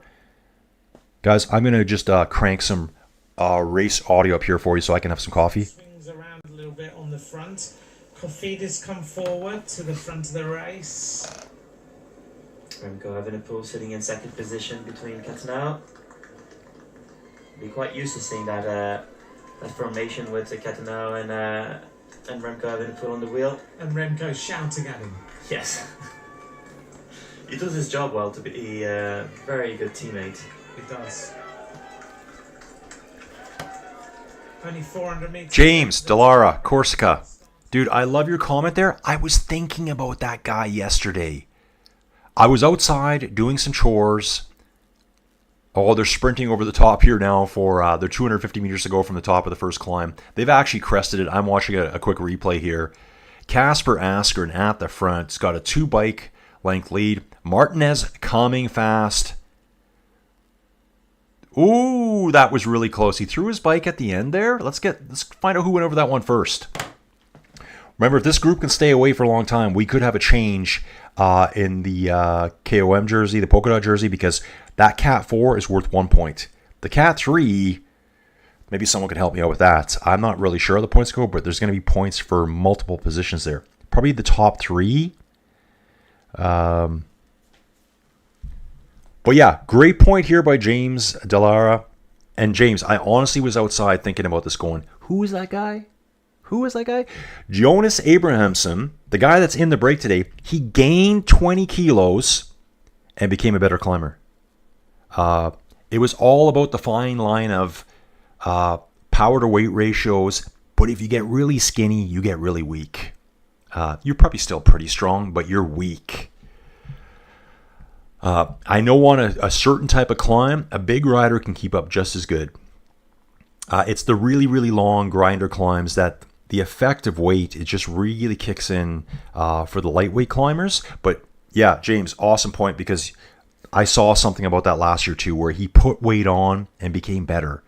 So yeah, because really, who wants to be walking around looking like a stick figure? I don't.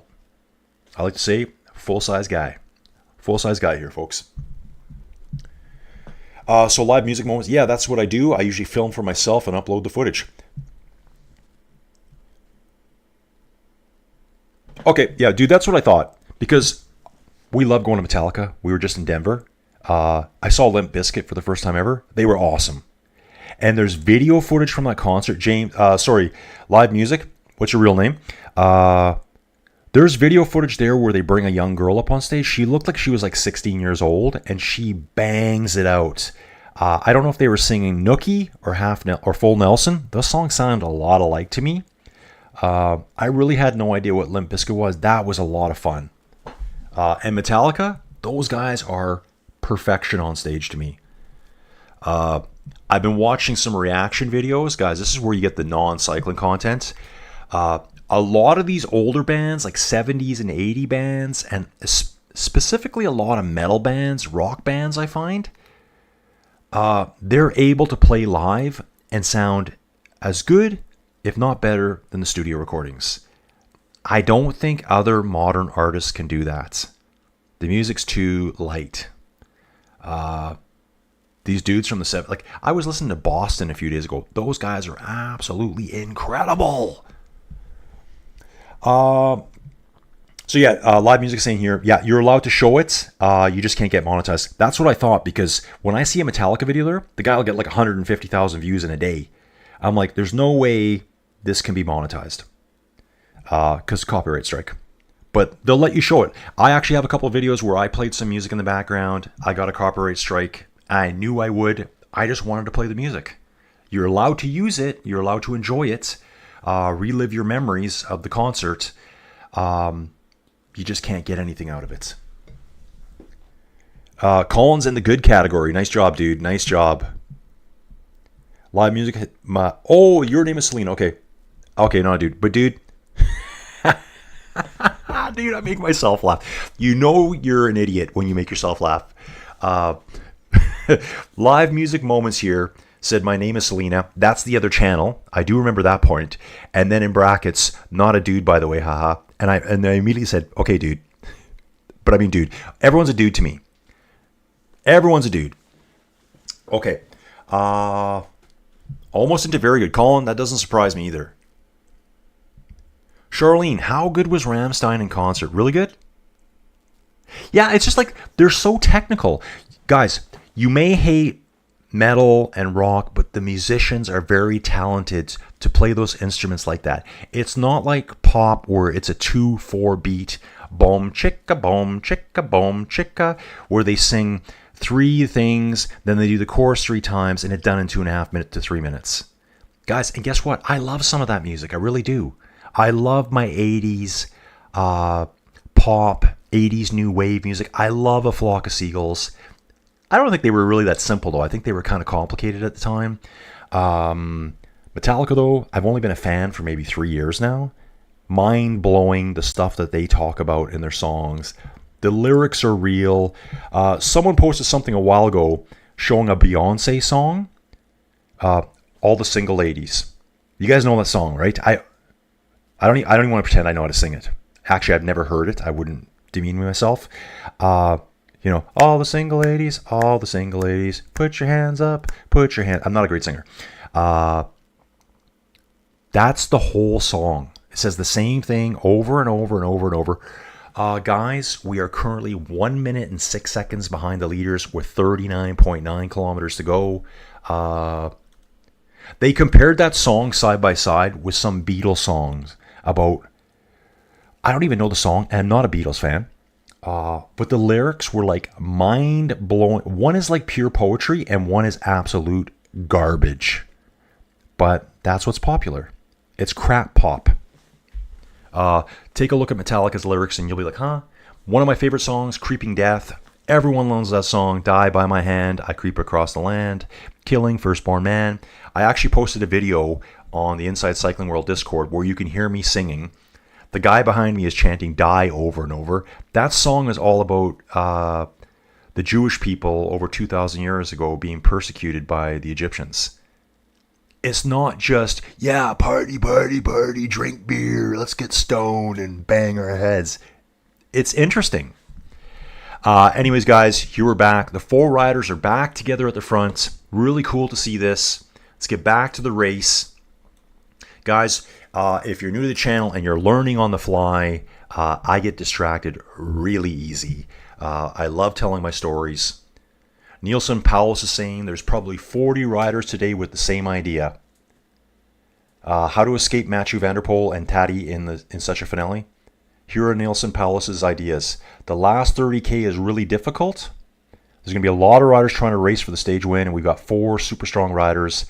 Nielsen, is he EF? We need to check that, guys. We need to check that, don't we?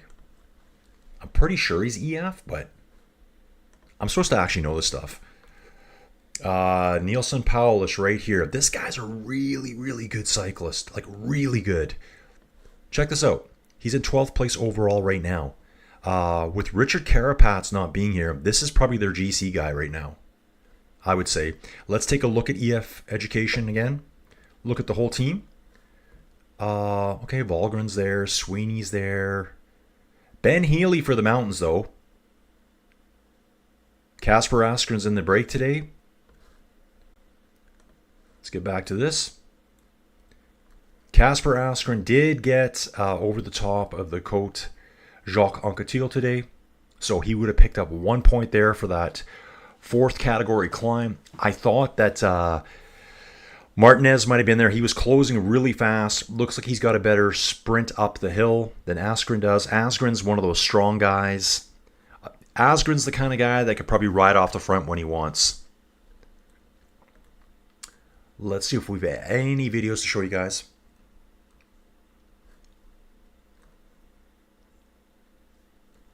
Let's take a look at this. Near live. Yeah, I was watching this in the background. This is half the reason why I watch Tour de France right here. There's people I know that are in this chat that don't ride bikes, don't race bikes, don't ride virtual cycling. They're here because they watch these sceneries here. You can see the nice little cruise boat in the background, like a river cruise boat. Actually, I'm going to show that to you guys again. I think that's really cool. How old? This place looks like it's at least 1,000 years old. Perched up on the promontory here.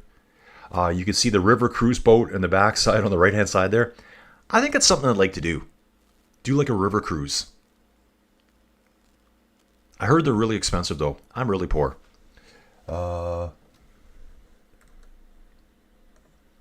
Okay, guys. Here's our map. Got our front 4 here. Same 4 that have been leading all day. Remember, guys, they've been leading since the first minute of the race. They've been out there since the first minute of the race. We do have the intermediate sprint coming up, then the category 3. It's about to get juicy fruit, folks. It is going to be so juicy. 1 minute, 15 seconds now. Let's just keep her right here. Jumping back to the chat. Knocking my medication over that I'm not sure if I should have taken or not. Okay, dude. So Charlene loves Rammstein. Charlene, I don't know a lot about Rammstein. Maybe I'll have a listen today. I think they're a German band, aren't they? Live music moments. Selena here. I agree. I think most metal bands sound better live than recording. Just love the vibe of metal concerts. I've seen Metallica and Limp Bizkit. That was such a fantastic concert. So good. And I've never really listened to Limp Bizkit. I guess what they did at Denver, I saw all the talk about it. He actually pointed, he goes, "Hey, I know you." Or I've seen you before, something like that. He was pointing to some girl in the crowd. The week before at Santa Clara, which is San Francisco, I guess they just brought her up on stage and she was just kind of dancing around. Like, she loves Limp Bizkit. The next week they brought her on stage and you can see them panicking trying to get her a mic. And she absolutely bangs it out. Best day of her life. What's his name? Fred Durst, I think is his name. He took her camera and filmed her the whole time. So when they were singing side by side, he held the camera like this so that he could sing with her side by side. As she was like singing right at him, he held the camera up the whole time. Awesome. And then Selena saying, "I don't mind the dude. Keep going." Yeah, I call Joey Jojo dude sometimes. It's such a bad habit. Everyone's a dude. Yeah, so I call my wife dude. I'm like, "Dude." And as soon as I say it, I'm like, whatever. Walk it off, bro. Walk it off. So yeah, Selena, you're absolutely right about that. Metal bands are the best sending bands live. The rest are all got backing tracks playing. And I agree, there could be a little bit of backing tracks. Like, obviously when, like, say Metallica's playing One with all the machine gun sound effects and that, that's a track they're playing in the background. But James Hetfield is never going to have a voice-over vocal track, ever.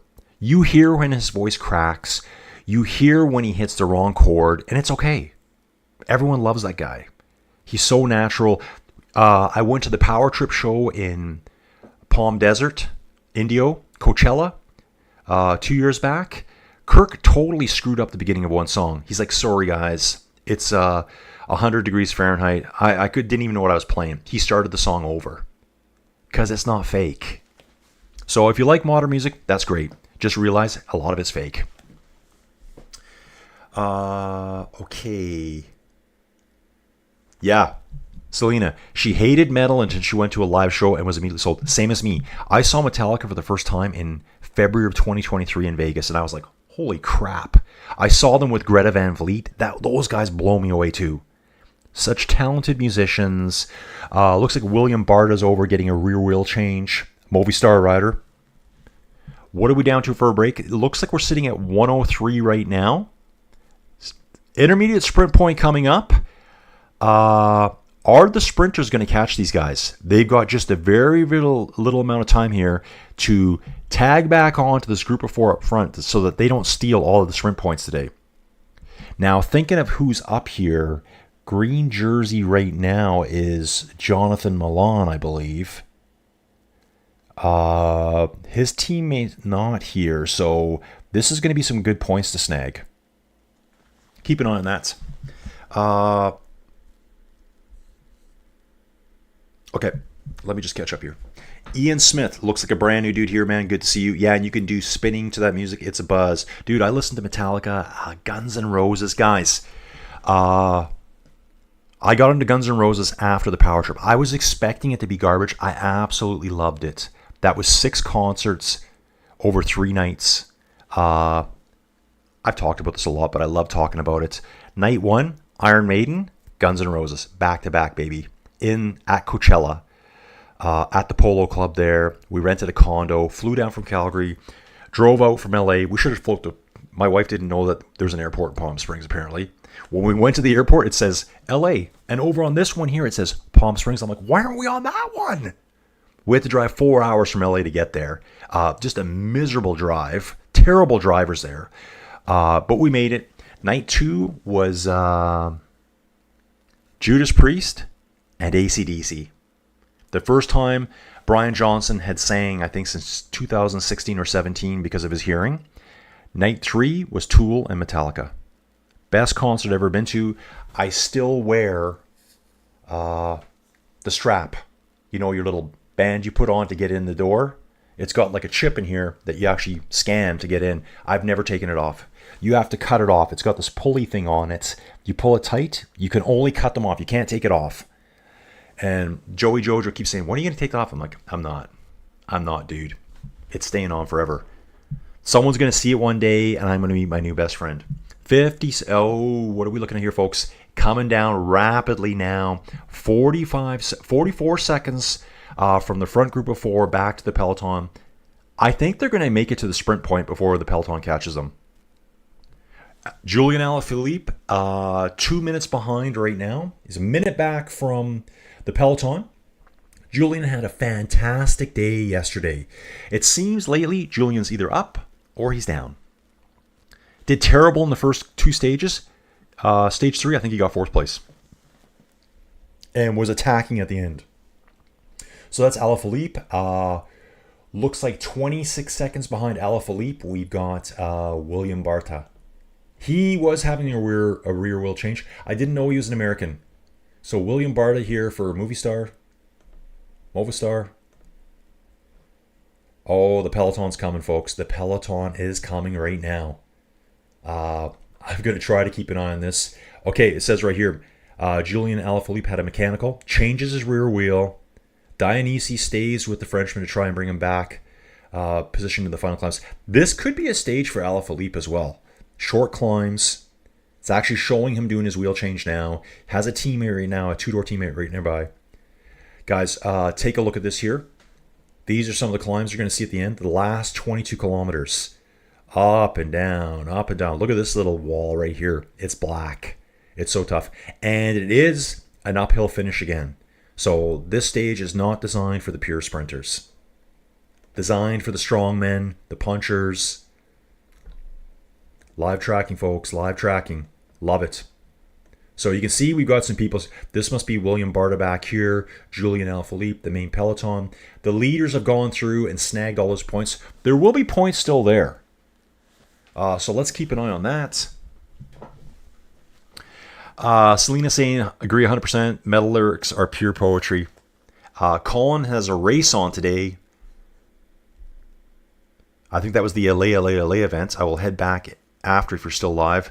Yeah, dude, I think we're still live for about another 45 minutes to an hour, I believe. I have no idea what time it is. And I am just shocked that I've done this today. Because I was like 10 minutes away from saying I can't do this today. So yeah, the peloton will be sprinting for points there. It goes 20, 17, 16, 13. There's still multiple points available for the peloton going through there. We'll get some updates here on that right away. Going to catch up with the chat. Okay, it looks like Selena's heading out. Good luck for the race. Oh, no, she's saying good luck to Colin. The other Colin. Yeah, Colin is a really good cyclist, and he has a YouTube channel too. Colin, what's the name of your channel? Why don't you drop that in here for us? I think I'm subscribed. I have seen your videos. I know you like to use a multi-camera setup. You're on screen in two different... Abrahamson's attacking now. Abrahamson's going off the front. This must be for one of the climbs. Oh, they're showing a replay of the sprint. So Abrahamson got the sprint there. Thank you. James Alar, I guess those river boats were on the scene, the sign. I'm not sure how you say that. Charlene, yeah, oh yeah, Rammstein, German band, industrial. Okay, I'm going to listen to them today.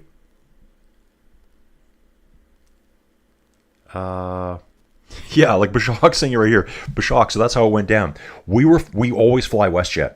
I have a WestJet credit card. That's a lot of times we fly. It's absolutely free. Okay, so there's Jonathan Milan in the green jersey, and Biniam is right there, so I'm going to watch this again here. This would be the peloton sprinting for the remaining points. Biniam's at the front. Jonathan accelerates on the right-hand side. That guy has just got pure watts on his side, folks. Pure powerhouse. He's already passed Biniam. 2 bike lengths ahead. Biniam must have just let off there. So Jonathan went across with Biniam getting the second points.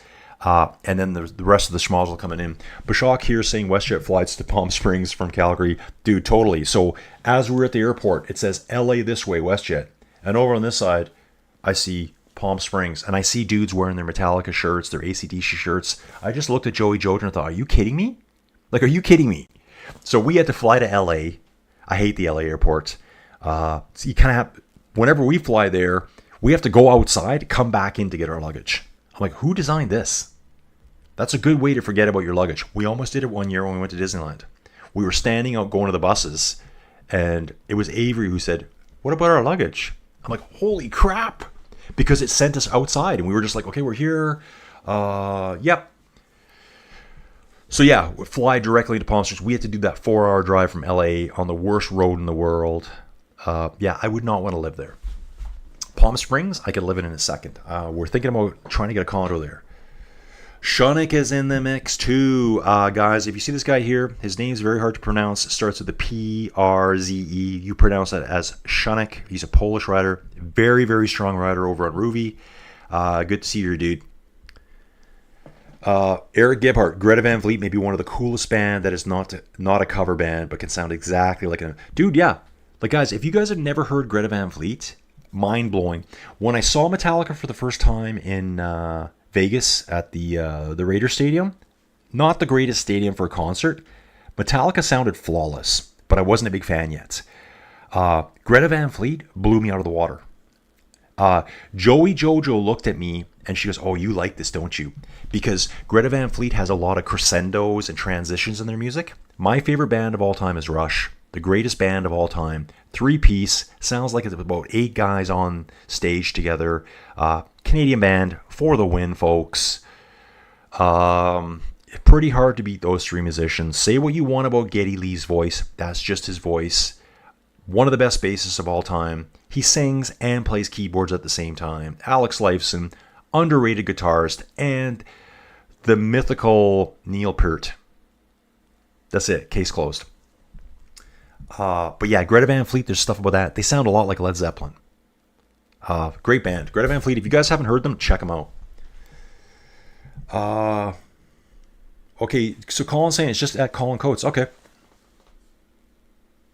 Ian Smith says, I'm glad you're doing this great chat. Dude, I'm glad you think it's great. We still have 223 people watching. Down from yesterday, but we're almost at 100 likes, folks.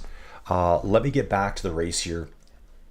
Guys, this is exactly, if you were to watch any of my other videos, okay, Martinez is attacked again.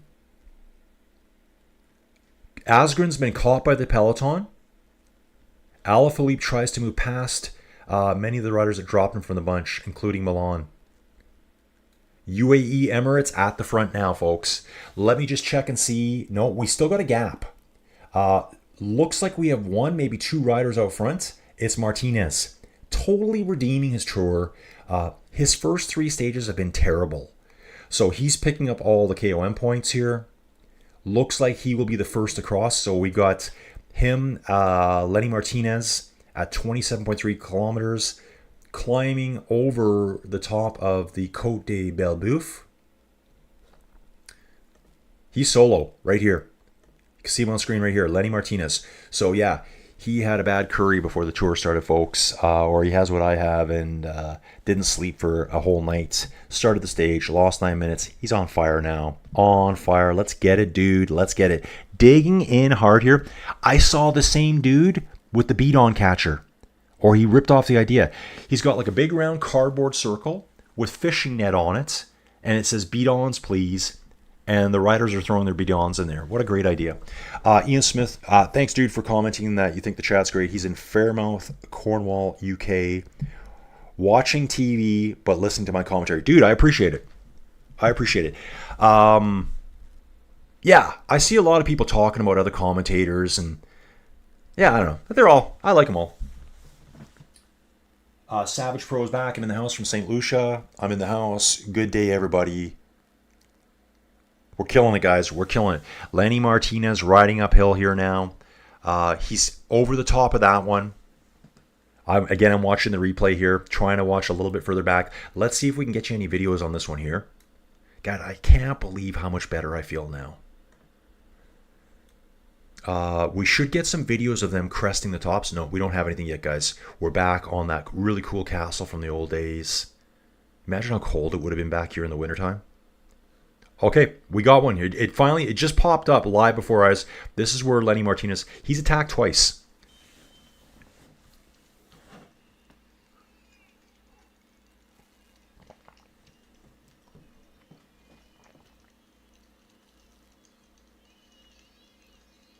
Nice attack. Abrahamson trying to go with him.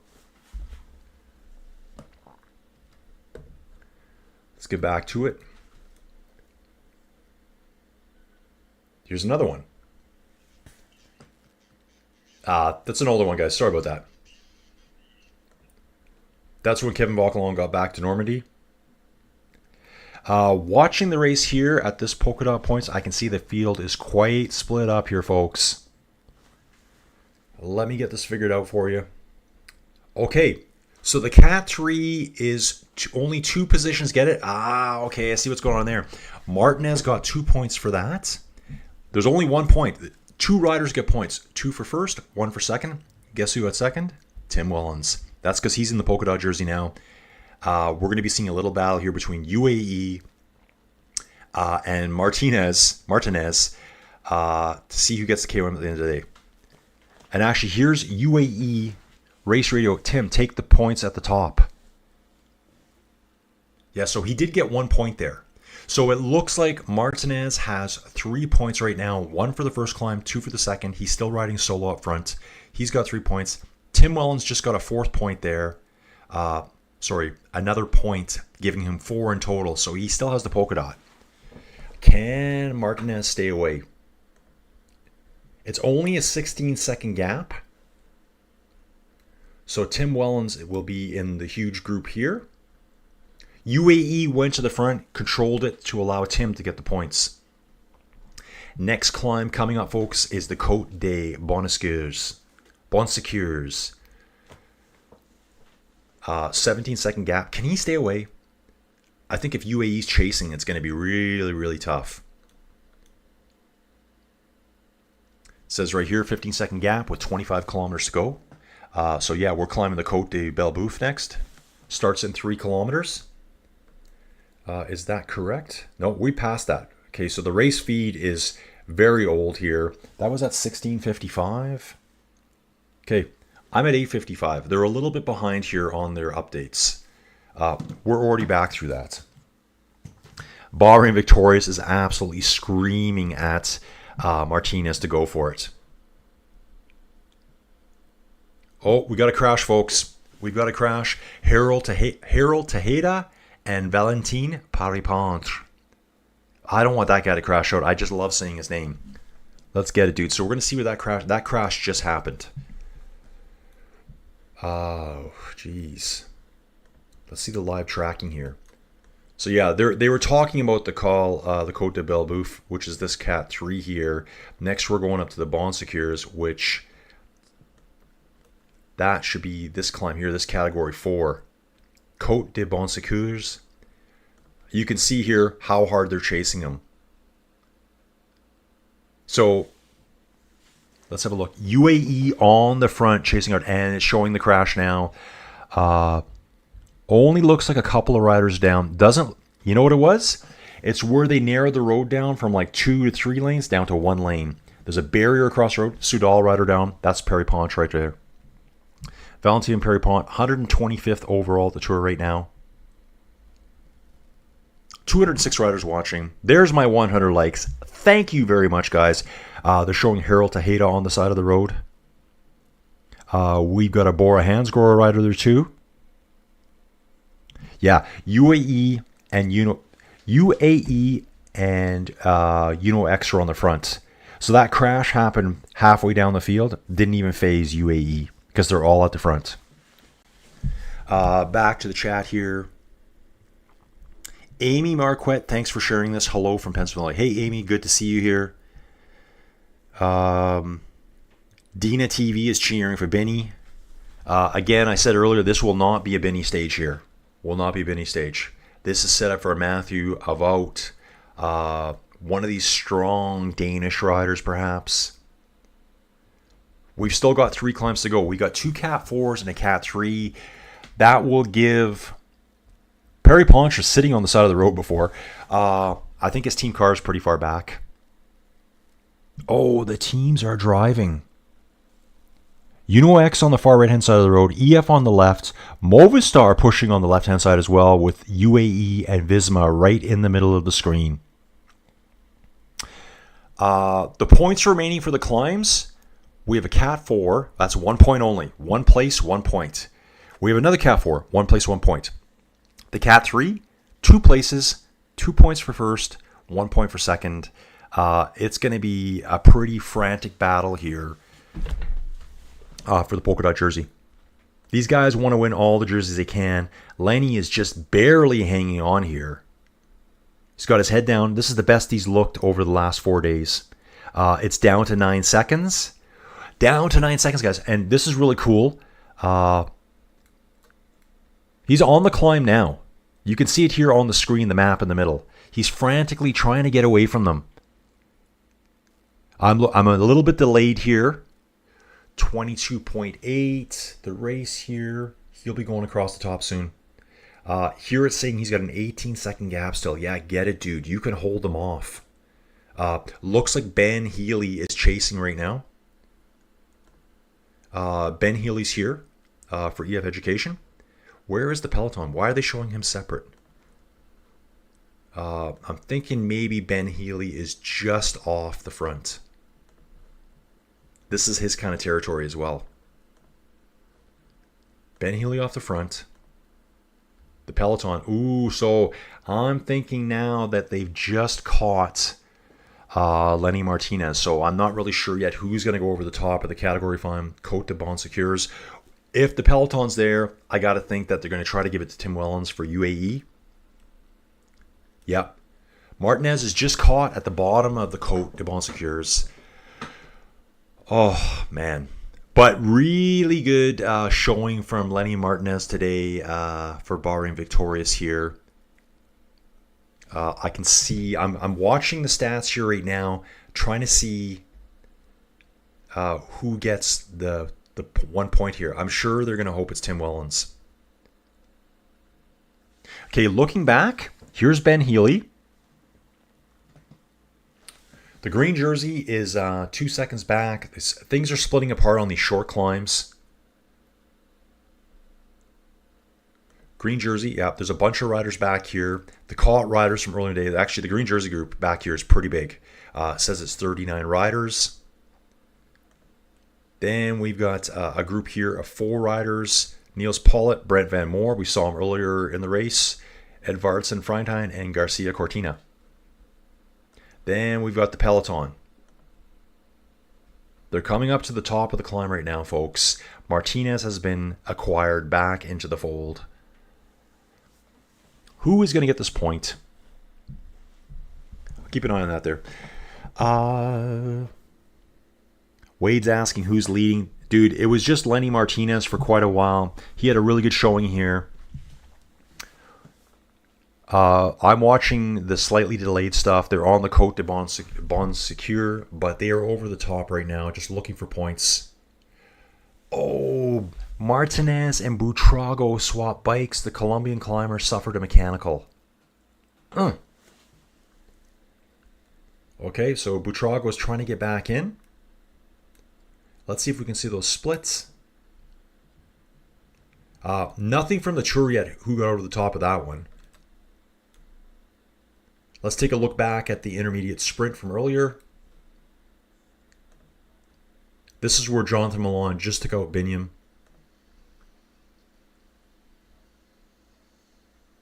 Really not much of a sprint. Jonathan, once he pulled ahead, that was it. You can see it here.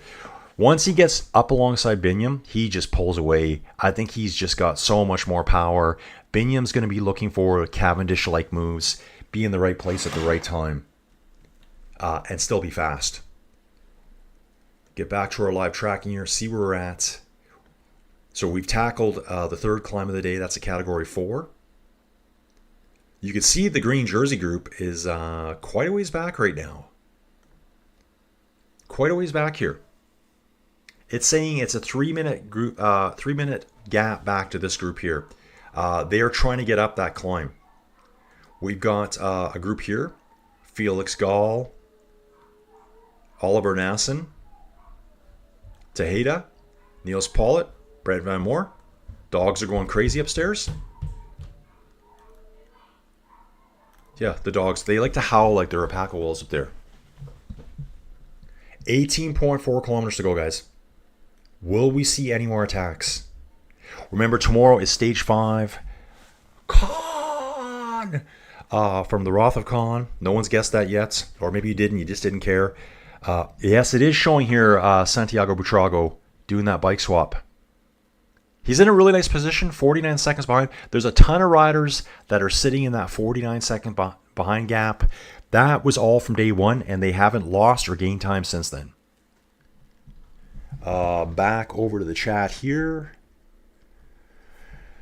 Okay, it's getting exciting in here now.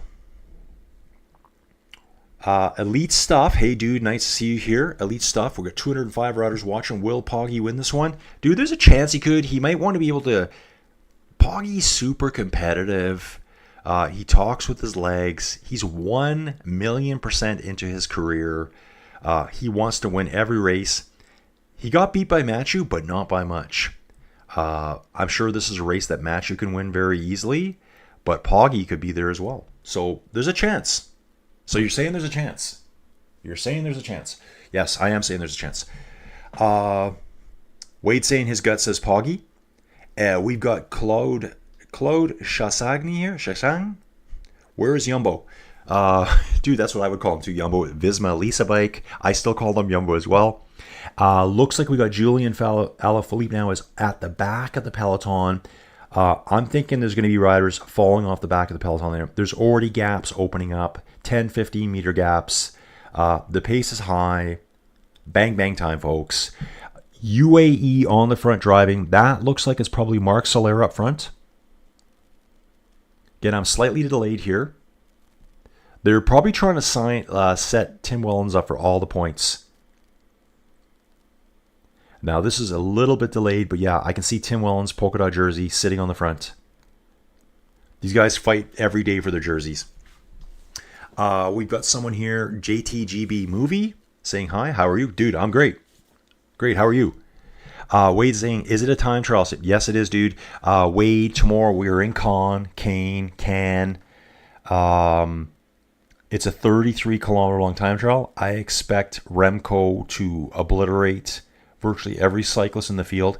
Remco was on camera earlier to this morning, and he was talking about it. He basically was saying, I'm just gonna take it as it is. I'm not gonna try to go all out on it. We'll see what happens. Yeah, Ian Smith saying the polka dots on the front. You got it. GTGP Movie saying, you mean time trial from Crash Bandicoot? Crash Bandicoot car racing game, I think. Abel Kefle, hey dude, nice to meet you. Does Benny have a chance today? To be honest, dude, I don't think this stage layout is for Benny. Benny's more of a flat sprinter.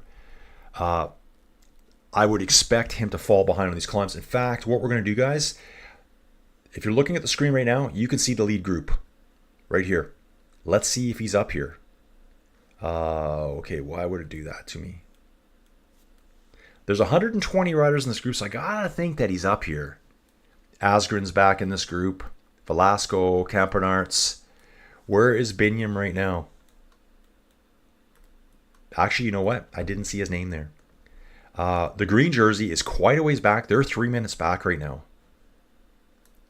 Turgis is back there. Alaphilippe, Capio, Drisners, Toynes. Okay. There's 49 riders in this group. We've got a small group here. Felix Gall. Okay, my guess is that Binyam is fine in that front group. I just didn't see his name, but I think he's in group number 1 on the road. Let's have a little peek here. Okay, so category 1. Oh, Anders Johansson gets it. I think that's a Uno X rider. Let's have a quick peek. See if I can figure that out for you guys. Teams. I like doing this. It'll help you guys learn who all the riders are. Trust me, I need the help because I don't know who they all are. Anders Johansson, this dude right here. This guy got the Côte de Bonne-Secures, sitting 153rd overall right now for Uno X mobility. So he took the 1 point away from Tim Wellens there. There it is right now too, folks. Same picture. I just found it. They just plopped it up here. He climbed the 900-meter climb, 7.2% average gradient at 28.3 kilometers an hour. UAE and Alpecin de Koenig are at the front, at the helm. Groupama, FDJ are up as well. Yeah, Groupama, FDJ right now, they're fighting for that team overall standing. What we're going to do here right now, how far to the finish are we, guys? 13 kilometers out. I think we still got a few minutes to go do something like this. Yeah, I'm watching now. UAE and Alpecin at the front. Groupama right behind them. So we go back to Groupama FDJ. Gregoire, he could do well today. So they're placed very highly. And Madouas. They're the number 1 team at the Tour right now. Remember, they kind of rank the teams as well by the positioning of all the riders. They want that team to be up at the front. They want that jersey at the end of the day. It's publicity for their sponsors. This is what cycling's all about. We've got riders 4 minutes and 50 seconds behind. There's 48 riders way back there, including the green jersey.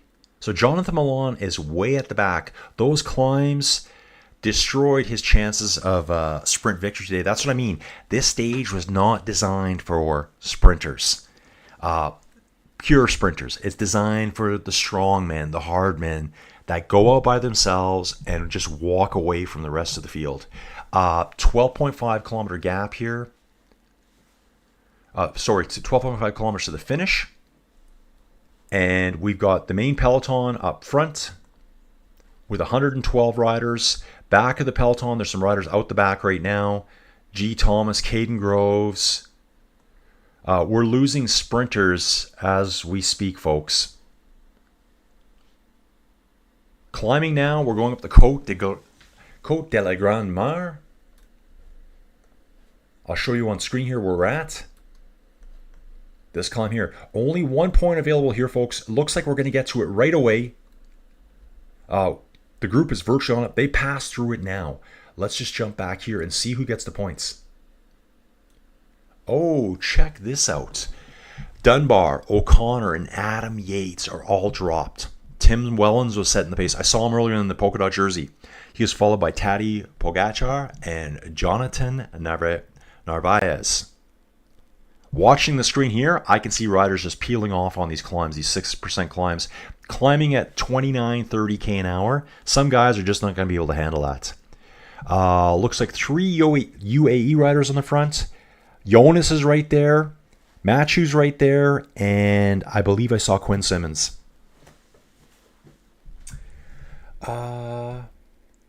Okay, dude, thank you very much. Okay, this is good. I'm glad you helped me out there. Does Benny have a chance?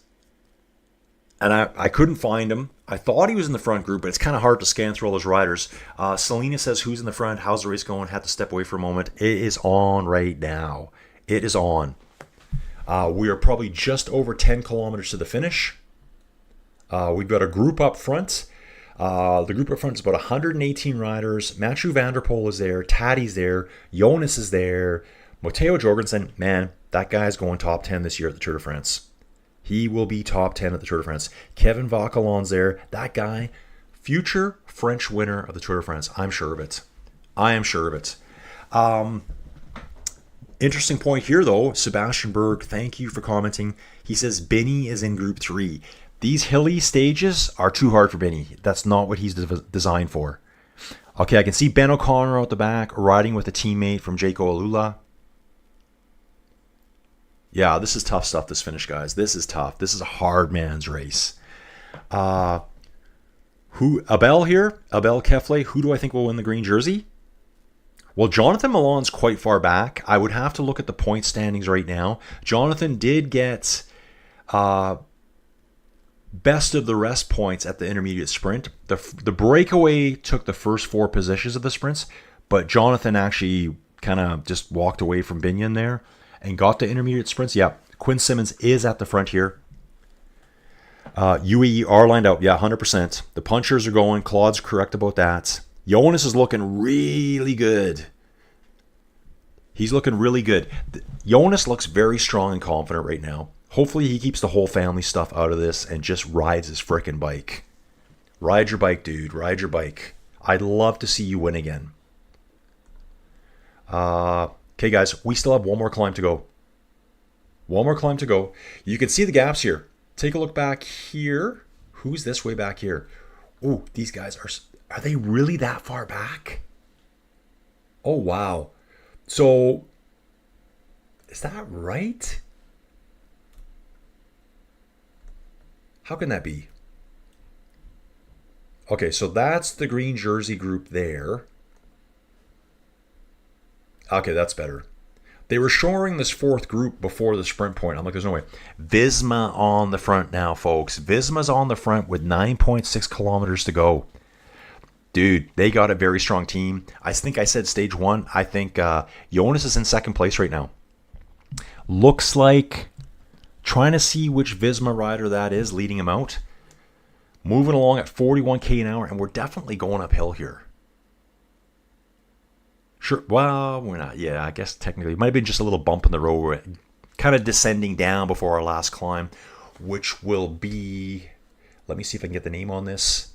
Oh, check this one out. Not a Côte, not a Col. It's the Rampe Saint Hilaire. 12% gradient. It's only 800 meters long. Fairly steep. 2 points for first. 1 point for second. Let's go, boys. Let's go. Come on, Jonas. Come on. If you guys don't watch a lot of cycling, you won't know what it is. But the director sportif for Visma Lisa Bike likes to say that to Jonas all the time. His name is Grisha. Come on. At least 4 or 5 Visma riders sitting on the front here. Looks like UAE's behind them. Alpesen's in there as well.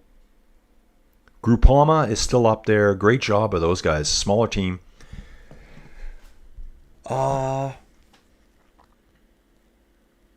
Okay, Dawn's got some more great pictures. Yeah, Dawn, I think the best way for it to do this, and Dawn, I really appreciate you doing this. I'm really happy to show all your pictures. It adds a lot to the content. I'm sure everyone here will thank Dawn when they see the pictures. I've seen them, Dawn. They look amazing. I just don't know how to get them up on here easily as I'm doing the rest of this stuff. So what we'll probably do, Dawn, is I don't know how long you're going to follow the tour for. Maybe just a day or two. I'll have those pictures up for the start of tomorrow's stage. It really adds a lot to the content, so I really appreciate it. You demand, Don. He caught the first 4 riders in the peloton going through. It was amazing. I'll send photos when I get back to my apartment. Left for a while to enjoy the event. Spectacular. Don, awesome stuff. I will have all your pictures up tomorrow. I just got to get them out of Facebook, get them on the big PC, set them up as a media file in OBS, and then I can kind of flip back and forward through them. And then the beauty of that is I can just pull them up whenever I want once I set them up as a media source. Guys, I actually kind of know what I'm doing on OBS now. One thing I haven't done, still working on this. Guys, we are flying along here on 7.1 kilometers to go. Visma dominating the front at the moment. I do have a stream deck. I need to get this baby set up. I was going to set it up for sound effects. So maybe I'll set it up for when people do certain things in the live chats. I thought about having some video game side effects. I just got to get around to it. And like I said, after this, I'm going straight to bed. Dawn saying, Colin, give me great comments here on the ending as I'm in my car. Listen, dude, I'll try my best here. Ian saying the teams are trying to get their trains going. Again, Dawn, thanks for the picks. Rick is cheering on Jonas. Again, guys, I think there's been a lot of poo-pooing. I like to say that now, I guess. Jonas this year. Everyone thinks Taddy is just going to walk with Tour. I do not see that happening this year. Again, Taddy lost twice to Jonas. Just remember that. We're quickly starting to climb up the 800-meter long Rampe Saint Hilaire. I think that's what it's called. Rampe Saint Hilaire. 800 meters long, 12% gradient. I'm not really sure what the average is. 5 Visma riders at the front, pushing hard. Taddy's in 6th place, holding on for dear life. Gaps are opening up now. Between Taddy and the riders behind, there was a gap. They're bringing it back. Matthew hanging out in around 9th spot. I'm not sure who's driving for Visma in the front, but this guy is absolutely burying himself. Oh, guys, they're all over the place here. Smashed to pieces, obliteration. There's a lot of suffering going on here, folks. A lot of suffering going on here. Get you back to the map here. You're going to see where we're at. They're all over the place. 5 groups. Look how far back the green jersey is. These guys are 8 minutes behind, all just because of those category 3 and 4 climbs at the end. That's all it was. Yellow jersey up here, taking on the final climb of the day. And there is a small bump at the finish line. It'd be a good launch ramp. Remco, it looks like he's curling about 8th place. I think he's sitting right behind Taddy at the moment. Guys, the chat is heating up. Claude saying, Claude, I'm not sure how you say your name. Dude, sorry, man. I'm struggling with your name. Shisagni? Shirsane. How about Shisane? This is great. Thank you dude, thank you for being here. You guys make the channel. You guys don't watch, I don't have a channel. This channel almost shut down about 4 or 5 months ago. I was so disappointed from trying, making sometimes. Sorry, folks. Don't know what happened there. I was making 2 and 3 videos a day, and no real impact. Sorry, guys, I got something in my throat. That must have been Campanarts there. Steven Cycle saying Campanarts, former hour record holder.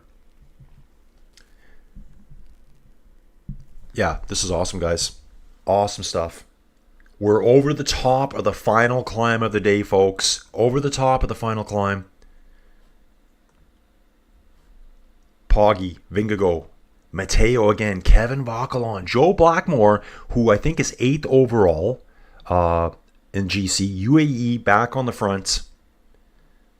I'm still thinking this is a Mathieu van der Poel stage, folks. I like to see anyone win.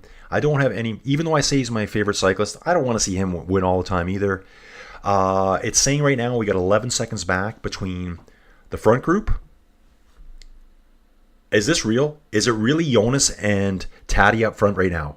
Right now it's saying that there is an 11-second gap up to Jonas and Taddy on the front. Remember, my stream I'm watching here is slightly delayed by about a minute right now.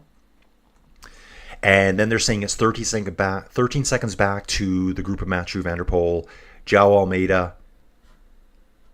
He's right there. We're going to have to look close at this, folks. I'm going to go to the chat here. Yeah, right here. It says it. Poggy and Vingegaard are 10 seconds ahead of Evenepoel, Jorgensen, Oscar only, Mathieu van der Poel, and João Almeida. Vauquelin is right behind. Roglic trails by 30 seconds. So those hills got the best of Primoz. Yes, they're at the front. Right now, Taddy is leading Jonas up the hills. Remember, that's slightly delayed. They're on a 15% gradient as we speak. Guys, 4.2 kilometers to the finish. And from what I'm seeing here, Taddy goes over the top of that one first. Probably got about a 3 or 4, actually maybe about a 10-meter bike length to Jonas. Looks like Jonas is trying to respond. Again, I'm just looking back. 1 bike length. Yeah, really impressive by Jonas here. He's pulled it all back. Taddy is explosive, gets 2, 3, 4 bike lengths. Jonas just sits and grinds and pulls back on Taddy's wheel. So I bet you this is probably more of a confidence booster for Jonas than it is for Taddy. Because Taddy attacked hard there up a short, steep climb, and Jonas is still with him. Taddy is better on the short, steep stuff than Jonas. How far back are we here, folks? 22 seconds back. Okay, I need to see this here. We're 3.6 kilometers to the finish, folks. Can't actually see where the leaders are now. Okay, looks like the peloton has swamped those guys. You could see them in the distance chasing. So everyone's back together. Mathieu van der Poel is not going to let them walk away down the road. I'm looking at the delayed stream here. I can see the 2 riders at the front, and I can see the peloton maybe 5 seconds back. So they're going to pull them back right here. Selena from Live Music Moments is asking what dogs you have. Selena, we have 1 inside dog. So we have 4 inside dogs. 3 of those little dogs. We have a Corgi. The other 2, we have a Prince Charles Cavalier, blah, blah, blah, little guy. We have Teddy Bobo. He's kind of a mutant, but I really like him. And then we have Hazel, who was going to be one of my sled dogs, but got sick as a puppy. And she came in the house and she never left. So she's more of like a greyhound. GSP cross. I used to race sprint dogs. Guys, I could probably do a whole commentary about that. Show you all the pictures from our racing days. Okay, guys, let's get it. 2 kilometers to go. Let's hit this. Do we have any videos to show? Yeah, Poggy was the first over the Rampe Saint Hilaire there. I mean, Jonas was maybe half a bike length behind him. Maybe. And he pulled back what Taddy had caused in his explosion. Now I'm catching up here with where the peloton comes back on Taddy. I can see Mathieu there. Right now it looks like there's about a group of 7 or 8 riders at the front. Let's see. We got 9 riders at the front. Mathieu van der Poel, Taddy, Jonas, Matteo Jorgensen. Remco is back, folks. João Almeida, Skilmos, and Romain Grosjean. I think I might have mentioned his name earlier today. Lenny Martinez is back? Are you kidding me? Wow. This guy's on fire today. 3 days of misery, 3 days of a bad burrito in his stomach, and he's back. He's on fire, folks. Remember, it does kick at the end. Let's watch this closely here. Almeida's pulling the group. I think that's the 1 UAE rider up there with Taddy. We've got 1 UAE rider. Okay, coming back together here, folks. Let's see what I can see here. Guys, they basically got 2 corners left. 2 corners left. They're going to hang a hard left. and a little chicane in the road, hard right. They'll see the finish line ahead of them. It's on, folks. Mathieu van der Poel's there. I don't see how anyone's going to beat Mathieu van der Poel here. Mathieu. I like to say Mathieu. Guys, what I'm going to do, as soon as I'm done here, I'm going to put the audio on for the live stream so you can kind of hear how it went down. Heading to the finish line now, guys. 8 riders in the front group. Heading into Seine Maritime. I guess this is the Seine River here. It does flow into the ocean. I guess that's where the Maritime comes from. Front group's falling apart. 8 riders still there. We've lost a couple. The white jersey is a little bit back. Kevin Vauquelin is a little ways back. I think it's saying he's 2 minutes behind right now. Sorry, 5 seconds behind. That makes more sense because they said he was right on the back end. So he'll keep his white jersey. And right away, guys, it's going to pop up on screen. So what I'm going to do is, once it pops up here, I'm going to put the audio on full blast for you so you can enjoy the finish line from the pro commentators. Ooh, this looks like Remco's off the front to me. It's going to pop up right away. Flat out. Somehow manages to get through it. Taddy wins it. 100th professional win. 18th stage. Let's listen to the finish here now. See the flag rouge just in front of them. Vauquelin makes it. They just get to the front group now. They're almost on. Can they make it? Can they get themselves? So this is actually the last 1.4 kilometers of the stage. And then they will start. I'll just kind of throw what I can when I see it. Jorgensen who takes the front again. Jorgensen's on the front. This guy's a beast. There's now time to go. Beast. And this is the left-hand turn. And you will start climbing. The left-hand turns. This is probably the last left, and there's one more right. Jorgensen's trying to get off the front here. Guys, this stuff I'll show all in the morning on all the highlights, along with Dawn's pictures. 286 riders watching now. Thank you so much, guys. 298, 107 likes. You guys are the best community out there. We're 700 meters from the top, and the finish line. Jorgensen is still there. Jorgensen trying to hold on, but here comes Mathieu. Here's Taddy. João Almeida's right there too. I'm mostly concerned, how does Jonas react to Taddy? Again, this is more of a Taddy finish than a Jonas finish. On his wheel is Vingegaard. Gregoire is getting ready to strike. Gregoire's there. That's the guy that was really hot at one of the races in June, either the Criterium or Tour de Suisse. 6% grading here too now, guys. Hours and 50 minutes. This final part of this stage. Jonas right on Taddy's wheel. Flow Bikes is struggling right now. And you enjoy a blockbuster. Remco Evenepoel is being a little bit distanced. Remco, yeah, is falling out the back. Says here, Mathieu, Taddy, Jonas. 1, 2, 3. Into the finish. Here goes Mathieu van der Poel. Oscar only there too for Picnic Post NL. Romain Gregoire, 5th place. Let's let it go. Mathieu goes. Taddy comes up alongside. Mathieu's trying to react, but I don't think he has it today. Wow. Taddy goes by. 100 career wins. Tadej Pogacar. What was really interesting about that was that it looked like Jonas almost caught Mathieu. I think Mathieu just didn't have it in his legs today. He kind of sprinted early, backed off, saw Taddy pull up beside him. Then he got out of the saddle again and started sprinting. I think he just kind of said, yeah, whatever. I think he had enough of that. Race was completed in 3 hours, 50 minutes, and 29 seconds. Let's get up with the chat here, folks. Ian, thank you for your great coverage. Hey, Ian, thank you for being here, man. I really appreciate it. He's off to work. Have a good day. Swoosh Kid, 100%, bro. Jonathan Vandenberg. Yep, let's hear the commentary. Dude, I just played it. Hope you guys like that.